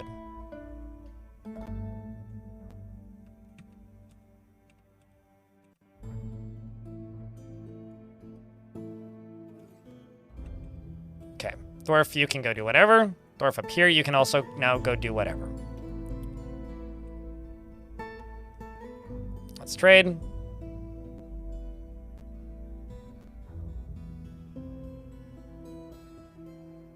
Is there an artifact in here? I can't remember. There's that one book, but that's fine.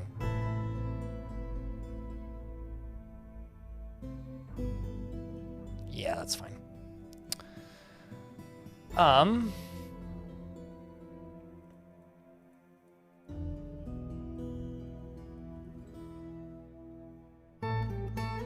Sure, we'll buy those barrels.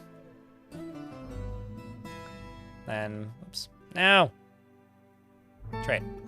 Mark all. Fuck. I keep hitting the wrong hotkey. My keyboard's in slightly the wrong spot, apparently. Mark all. Barrels. Bag.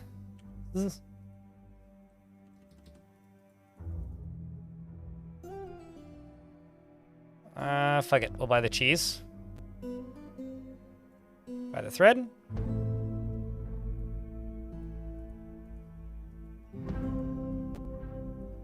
Seeds and other foods, etc. I won't sell you that. I will add what I need. There we go. Done.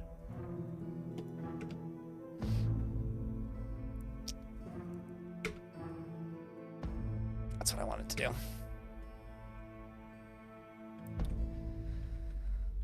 Okay, these dwarves are still working at this. What are our skills up to? Adept.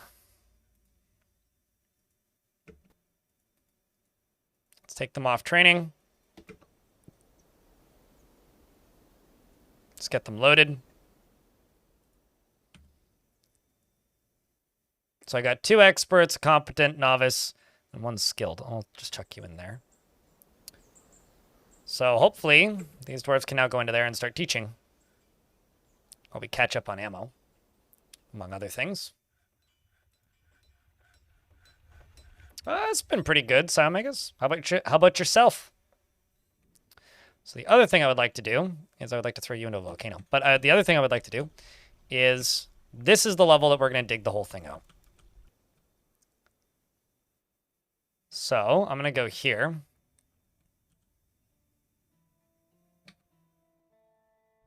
And do that. Oopsies, that is not what I wanted. Just the corner.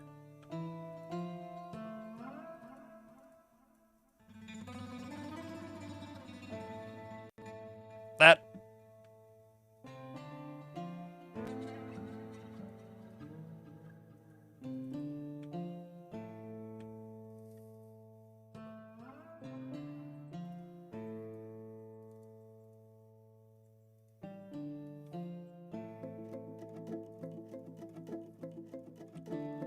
Oopsies. That was the wrong key. Okay, so now I need to obviously make sure that they don't, you know, dig through the volcano. Because that would not be great. So maybe just like...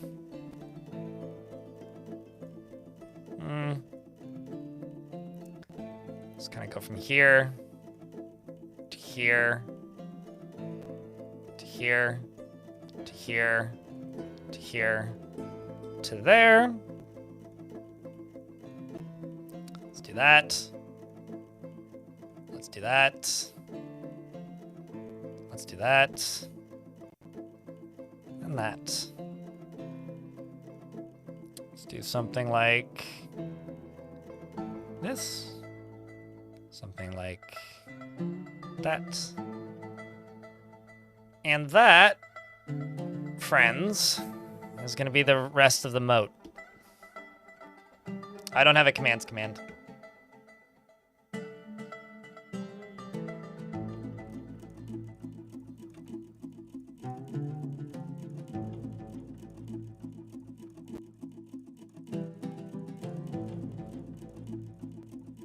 I obviously don't have a coins command. What command are you looking for? You'd get further if you asked than just typing in random things.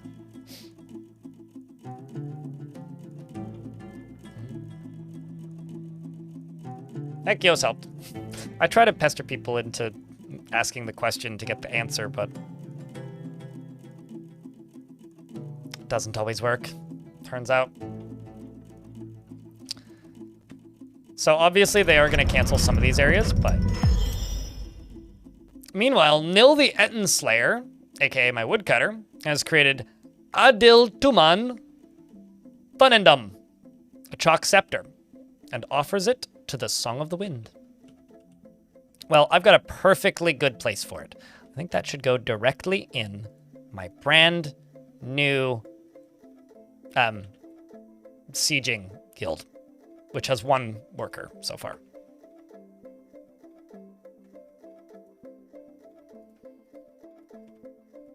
Let's get these practicing again.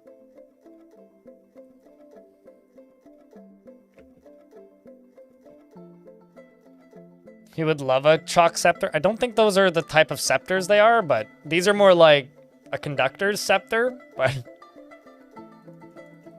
there used to be a mod that just renamed them to dildos, because Dwarf Fortress players are very mature.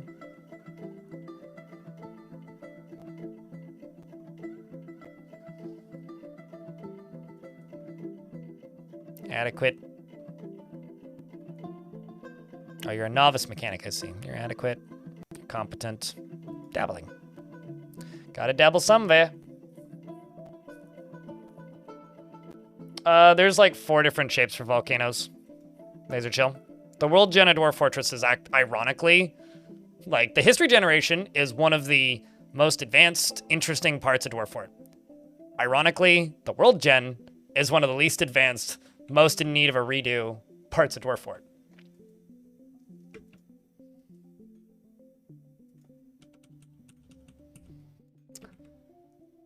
Let's just do cabinets, because we're in an ad break, and this is what I was going to do in the last ad break, and then didn't get around to it. And then we're going to designate a bunch of housing, I think.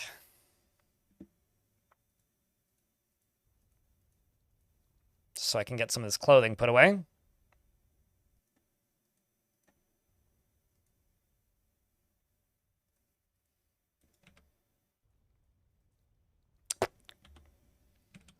Oh, did I not make... Did I deconstruct the... Yes, and then I didn't make another one. Typical me.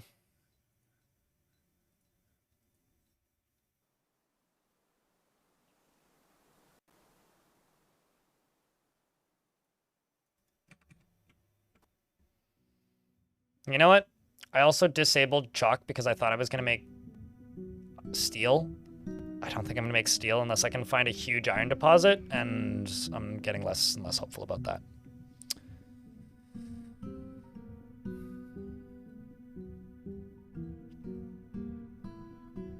Do we always have to be mature? No.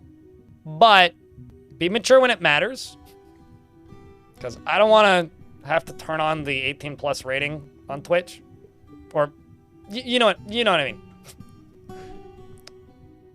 Don't get me locked in horny jail by getting me in trouble, please. That's my only real request.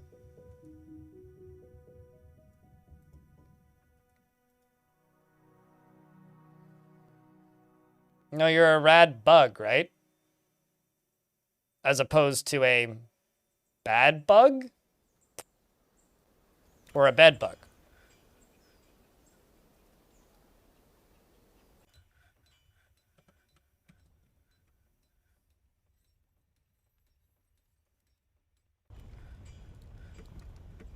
Most of these dwarves are just grabbing barrels and stuff from the trading depot.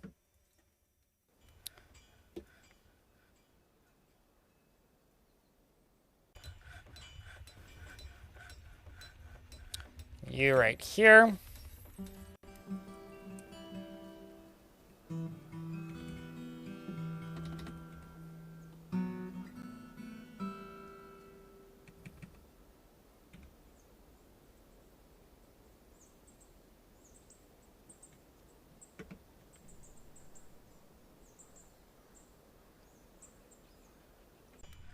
Hopefully not a bed bug. I had bed bugs in the first apartment that I lived in, and I have not had them since I moved out of that apartment and got rid of basically everything I owned after that apartment. And I still frequently, like, check my mattress for bed bugs. Frequently. Like, that's gonna stay with me forever. It's like, as far as I'm aware, I don't have any sort of PTSD, but out of everything that's wrong with me, that is the one that is the most obvious. Or things that have fucked with me for the rest of my life, that is the most obvious.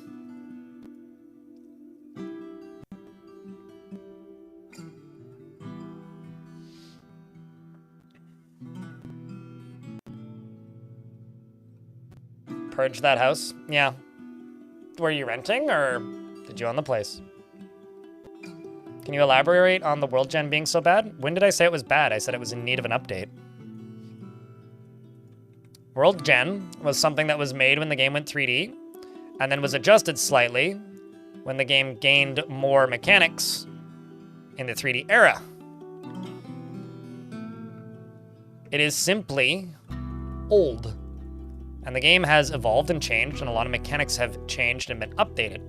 Something that I hate about the internet, and I think I will hate about the internet, or maybe it's just humanity. I don't know if it's the internet specifically. Everybody works in extremes, and it's impossible to say anything without somebody assume that it's the most extreme possible variant of the thing that you said. Like, I was pretty clear, I think, that I said that the world gen needs an update. And Volcanoes is one of the examples of that. It does. And they're just like, it's so bad. I didn't say it was so bad. I said it needed an update.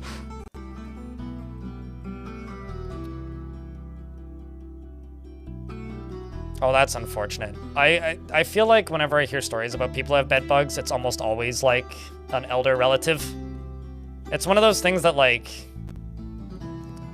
I don't want to speak for people, but there's a certain type of person that if something bad starts to happen, they just kind of eventually get used to it and then just assume that it's normal. Like, the other weird thing about bed bugs, and sorry for the bed bug talk, it makes my skin crawl too. The weird thing about bed bugs is there are some people that just aren't allergic to them, kind of like mosquitoes, where if you're allergic to them, you notice it right the fuck away and you hate it. If you are not allergic to them, they, like, basically have no effect on you. Like, when I had bed bugs, my ex was extremely susceptible to them. I didn't even notice them.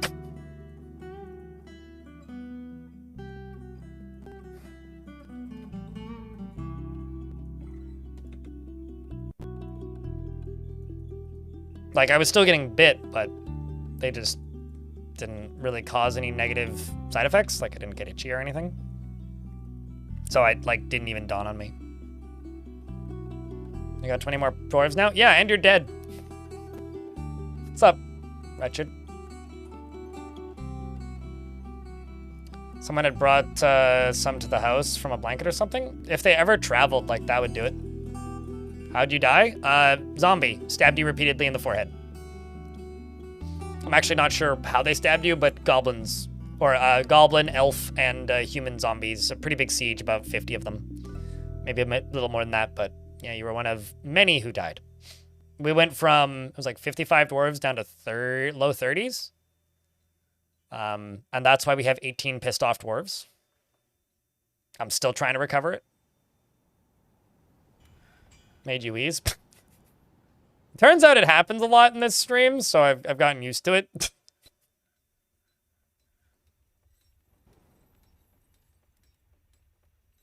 I'm happy you see the comedy in it.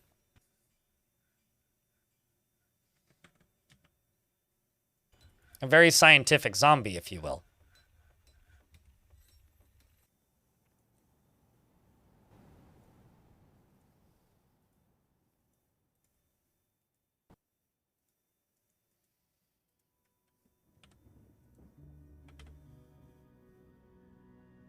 Well, good news is I have at least one dwarf who's assigned as a siege operator. I don't know why you haven't claimed a new shirt. I've made shirts several times. Are you zany? Do you own shirts? You literally own an artifact shirt.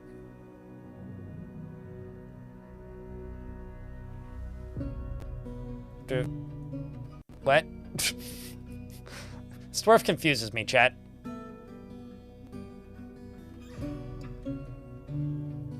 After experiencing trauma, he lives a fast-paced life and likes a little excitement now and again after experiencing trauma. So wait, he likes violence more? Well, I mean, he's still pissed off, so.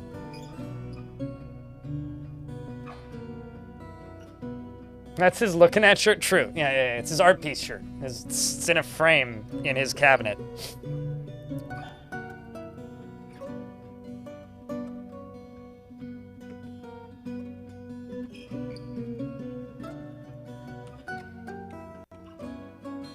Still making bone bolts. Still at it.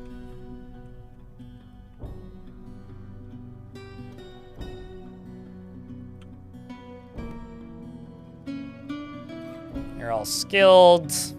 You're getting better at dodging. Let's try updating this. See what else we got. There we go. The rest of you guys armored up fully.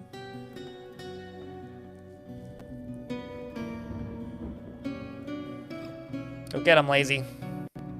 Now we're talking. I have the best shirt, better not get it. I mean, it is true. It is literally an artifact that was brought here by an Etten, so. Now he's refusing to wear a shirt because he's already got the best one, but also doesn't want to wear the best one because it's not Sunday yet. Unfortunately for that dwarf, dwarves only have a 6-day week. That's not true. They probably have a 7-day week, but like, dwarves don't have Sundays. So it's his Sunday best, clearly. I mean, what else could it be? I mean, there's nothing else it could be. All right, I think I've got too much shit going on. I can't get dwarves to, like, put basic shit away, so clearly we've just got too many tasks running right now. I think it's... Let's just go with places, siege engines. Let's go dunk, dunk, dunk for these three. You're still smelting metal objects. Let's check bars. Got a bit of bronze, not much else. Still making rock blocks. Actually gonna go to work orders. Where's the rock blocks order? It's the big one. This one. 1, 2, 3, 4 shops maximum. So only 4 of these shops can continue making rock blocks. And that'll slow down that construction quite a bit. Yeah, because everything is way too goddamn slow at the moment.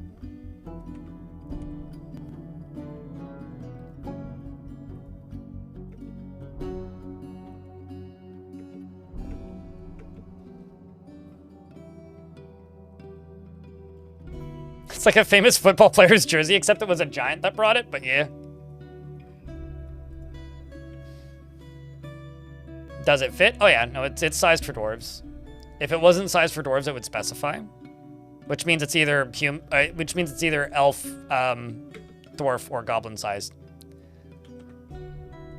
Scepters go there.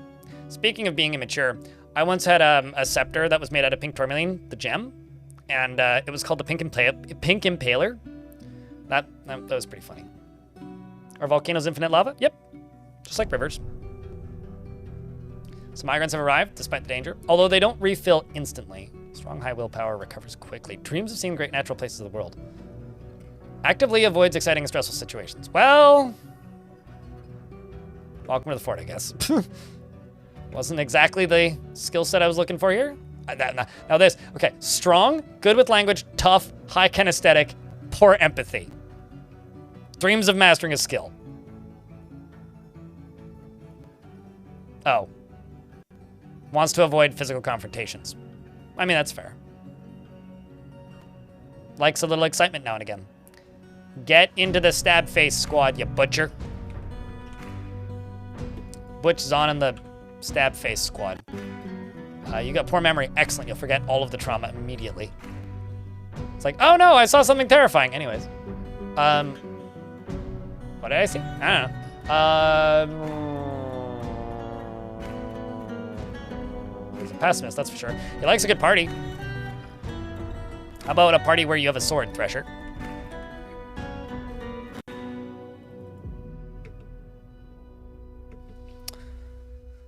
Kumil, you're frail. Ooh. Yeah, go be a crafter. You're too much like me, too frail. Good analytical ability, the tough, shameless. Unfazed by the thoughts of others. Good stuff. He's a mastering skill. Likes a little excitement on. Get in the military. What's your name? Zephon. Zach Zephon. Oh, wrong Zephon.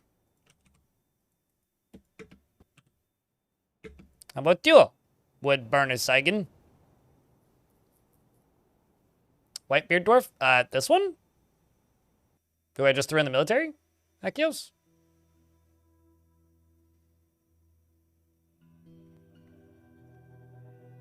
Wretched, respectfully, wait until tomorrow. Let the dead dwarves lie.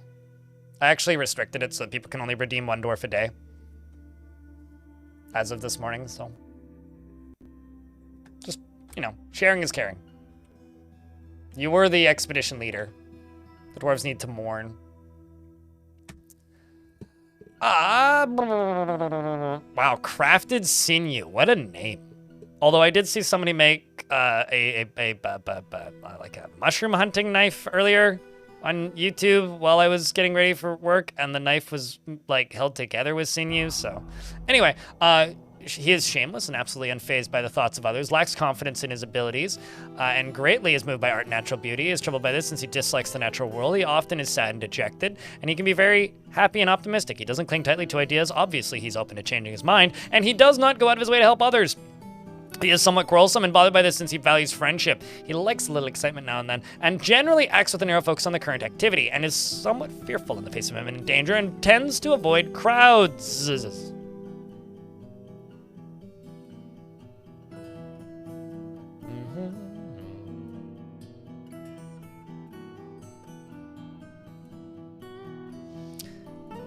He often tells pointless stories when he's nervous, and when he's thinking hard, he has a habit of licking his lips. He dreams of mastering a skill, and personally can't fathom why anyone would want to live in an orderly and harmonious society, and he's put off by family and values good craftsmanship.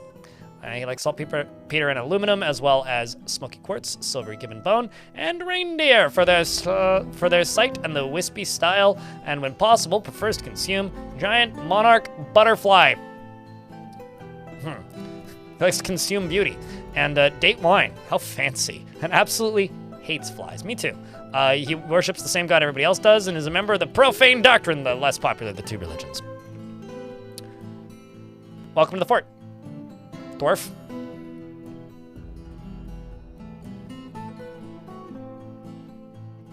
Yeah, you can just go. That's a peacock. Not creative and poor memory. Slow to anger. Hates merriment, knowledge, and resists sickness. This dwarf's traits. Hates merriment, hates knowledge, resists sickness, has bad memory, is not creative, and is slow to anger. What do you do? Like, this dwarf's like, hates everything. It's like, sometimes people ask, it's like, why can't I make this dwarf happy? And I'm like, I wonder why. Okay, well, you like excitement. She sees merrymaking as a waste, finds the pursuit of knowledge to be a waste of effort, and doesn't see cooperation as valuable.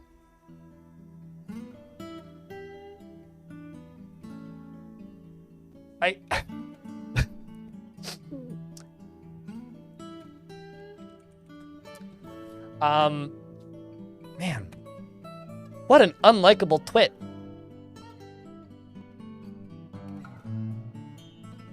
I'm not gonna lie, I too would date a bottle of wine. We had a horrendous siege that damn near ended the fort, and those are mostly the people from that time.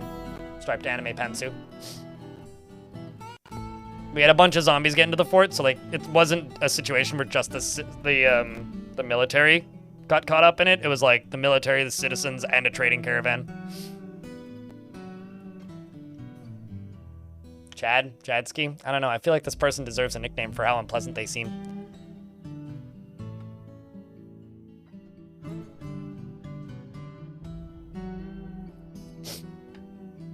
HR. Human resources. More like DR. Incel? Nah, I'm out. Never mind. I'm just gonna pretend. Move on. Pretend that. No, never read that. Moving on. We got a poor spatial sense, bad at everything. Likes music, though. You are a doctor by trade. Adequate. Actually, hold up. Put you to work in the hospital. I should probably upgrade the hospital, eh?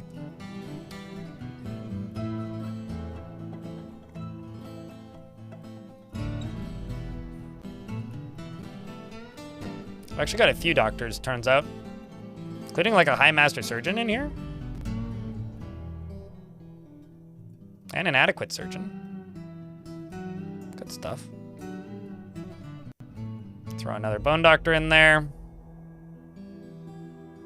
Throw another doctor in there.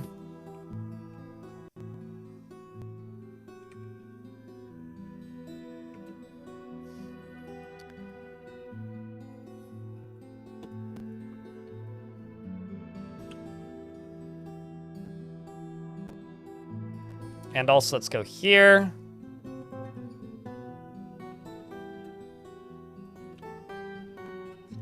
I think it may actually be time. Chat, it may be time. Do you know what it may be time for? Can you guess? I think it may be time for a forced chillax and not freak out o'clock. That's what I think it might be time for. Which basically means turn on this burrow and pause every single job in existence. It's never Adventure Time. That show was canceled, wasn't it?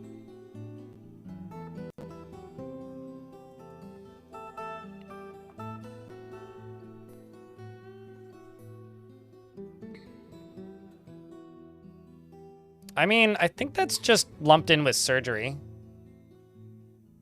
Have you ever, like, sat and watched the actual jobs that they do while they're doing surgery? And, like, watched the dwarves, like, go through each and every single thing? It's like, remove dead skin. Apply stitches. Like, do this, do that, do this. Like, it's quite the involved process, actually. There's, like, 24 dice rolls. A lot of it is based off of combat and or butchery. Anything that requires accuracy is a combat roll, like a kinesthetic roll. It ended? Same thing. Same diff. I guess. Not actually, but same diff.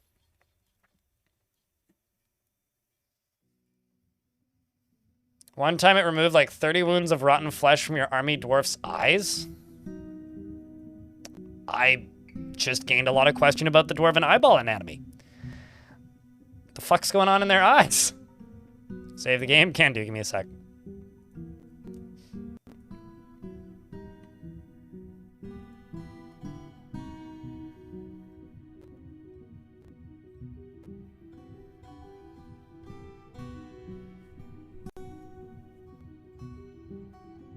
almost got to make the good times last, Mass Morass. Did he even have eyes left after that? I mean, that or like they were like using the world's smallest tweezers for surgery.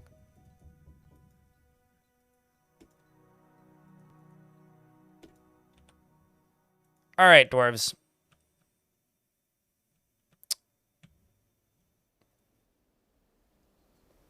Let's turn on this burrow.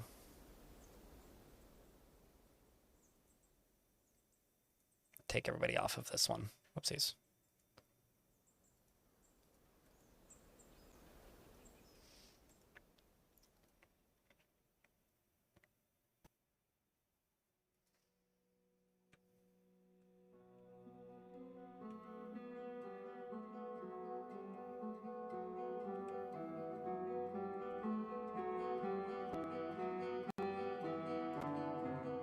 Okay.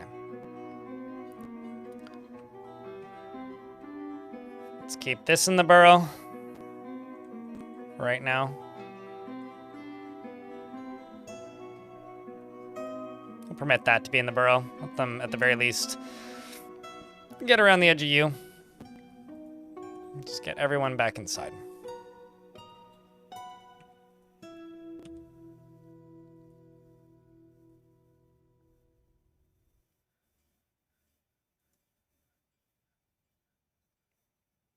I mean, This is your livelihood, so I'ma throw you some coins for the Twitcher.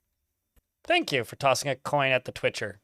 Although, depending on what generation you're from, that sentence might mean something very different. Thank you, Tony, for the 9th month. Welcome back. Actually reminds me, I wonder how close to the minimum I am.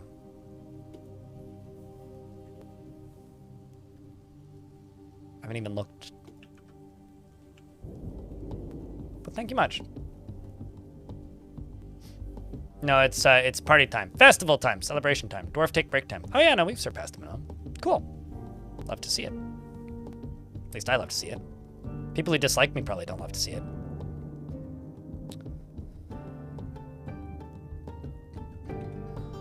You know, it's kind of... Closer now. Button. I mean, we've passed it, but... passed it further! Speaking of closer... Thanks for the 97 months. Oh, unless you're talking about the months. Yes. We had a 101 month resub earlier today, Fog. It's fucking nutty. Absolutely insane. And also that that fake brewery shirt that you designed a while ago may or may not have gone to Warped Tour. I may or may not have photo evidence of that shirt at Warped Tour. Not that I went to Warped Tour, but somebody I know did.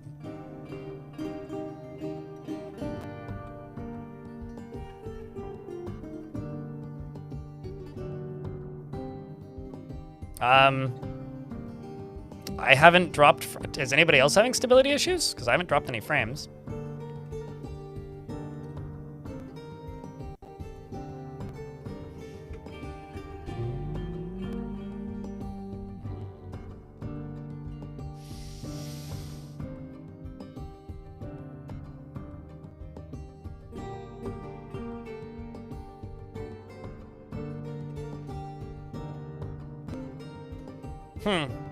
Weird, Matt. I mean, it could be your connection to the server.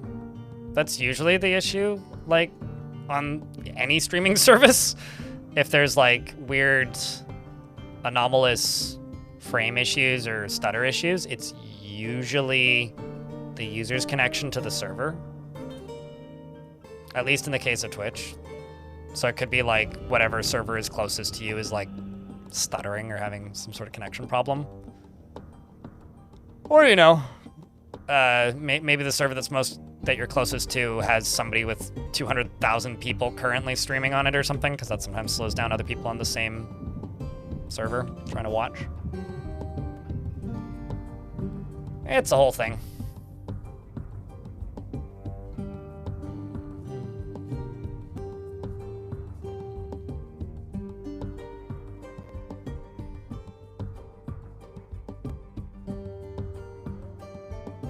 YouTube is always delayed. YouTube has two options, which is low latency and ultra low latency, but ultra low latency has a big asterisk warning next to it that says if you enable this, some people may not be able to load your stream, so I don't really see the point. I think it's, like, better for people to have a bit of a delay, but be able to more consistently load it. I'd also note that no delay on any streaming platform in the modern year, current era, is worse than streaming, because like I just celebrated, well, not really celebrated, but yesterday was kind of a weird milestone because I've been streaming now for 12 years. Because I've been streaming for 12 years. 12 years ago, every single channel who streamed on Twitch had a delay. Every single one. Like, you had no option. You had a delay. Which is one of the reasons why, like, Twitch getting bought by Amazon was one of the best things to happen to the platform, at least at the time. Purely because, like, suddenly all the delay went away. And it was glorious.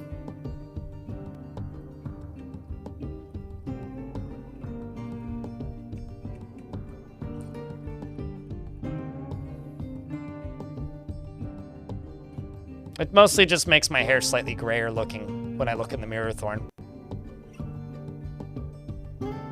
Maybe you're too distant. There's several Twitch servers in Brazil, so I don't know what's up with that.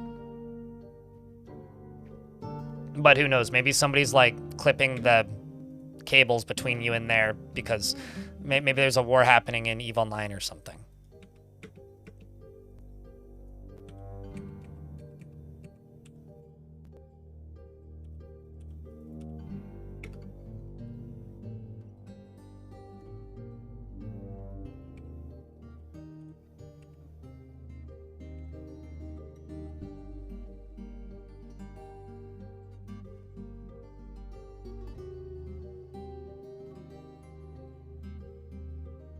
You have slightly receding hair? My hairline ain't perfect, but certainly not balding.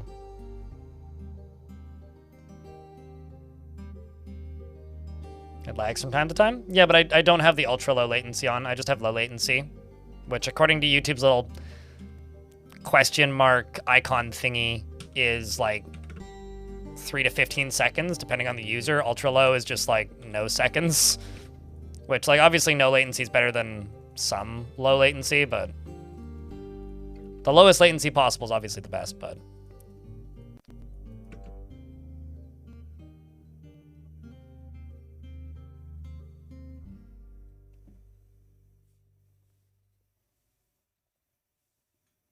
I'm never sure if you're receding or if it's normal. That's got to be a lot of unnecessary anxiety. I don't know, man. Seems like kind of painfully stressful.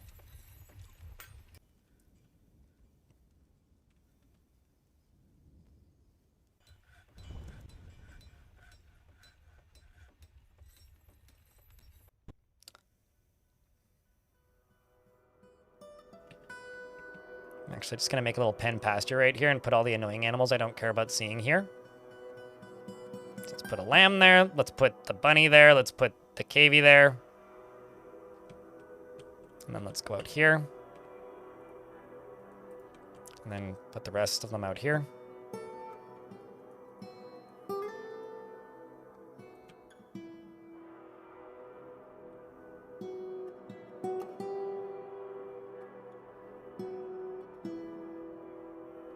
I'm good. My hair is shaped like a pear, Echios, so I look kind of like a stereotypical alien if I have my hair not long. So I don't think I will ever have any other looking hair because I just do not like the way I look with short hair.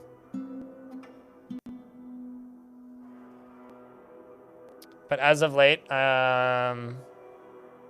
had a lot more trouble having your hairstyle sit the way it should. Uh-oh.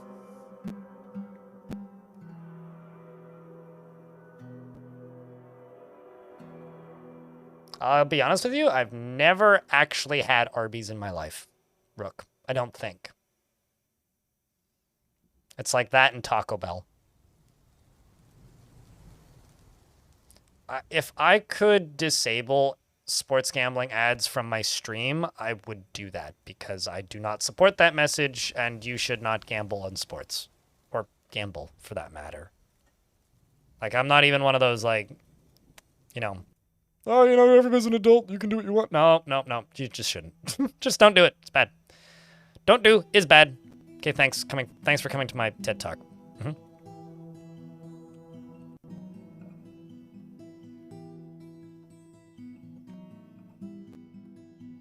Unless you got a time machine, Taco Bell ain't worth it. Trust me, if I had a time machine, the last fucking thing I would be doing would be going to a Taco Bell.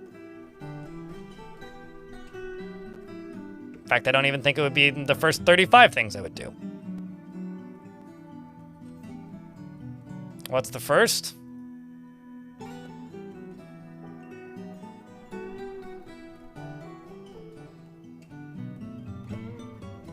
I have to think about that.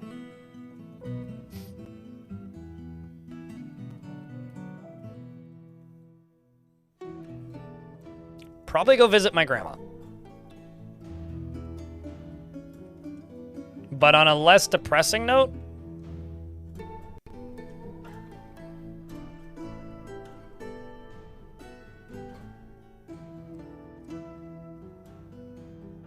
yeah, actually, no, I would go to, oh boy, it was like December something, 2011. Me and my dad were in the car, driving to my, no, it would have been summer 2011, because we were driving to my summer job at the time, and it was like 4 o'clock in the morning, because my dad started his shift at like 5:15 or something, and I worked with my dad at the time, and my shift started quite a bit later, quite a bit after his. So I would literally go to work like 2.5 hours early and then sleep in his office, and my dad would do overtime.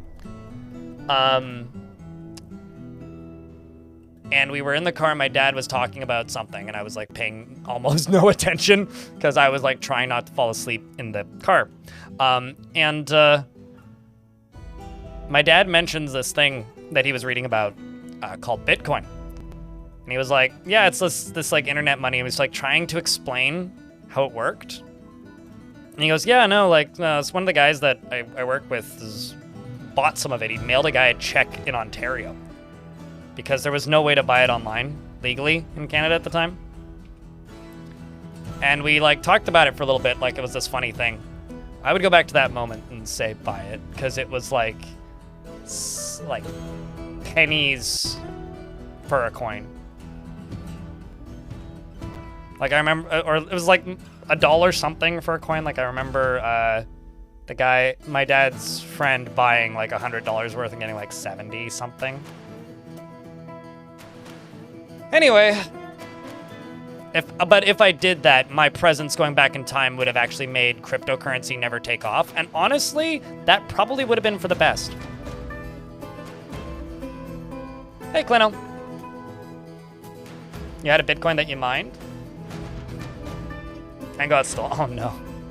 I mined about $30 in Litecoin at one point, and then got busy and turned my computer off and stopped caring, mostly. And then several years later, I looked at how much it was worth and moved it from the wallet that I had it in into Coinbase. And then traded it to Ethereum.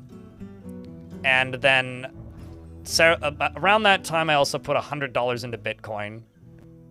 So it would have been 2016. And then Bitcoin had a spike in 2017. And around the same time, my ex lost her job, and I just cut my hours back at my job to do this. And I paid my rent for like 3 months off of cash that I took out of a Bitcoin ATM before she found another job.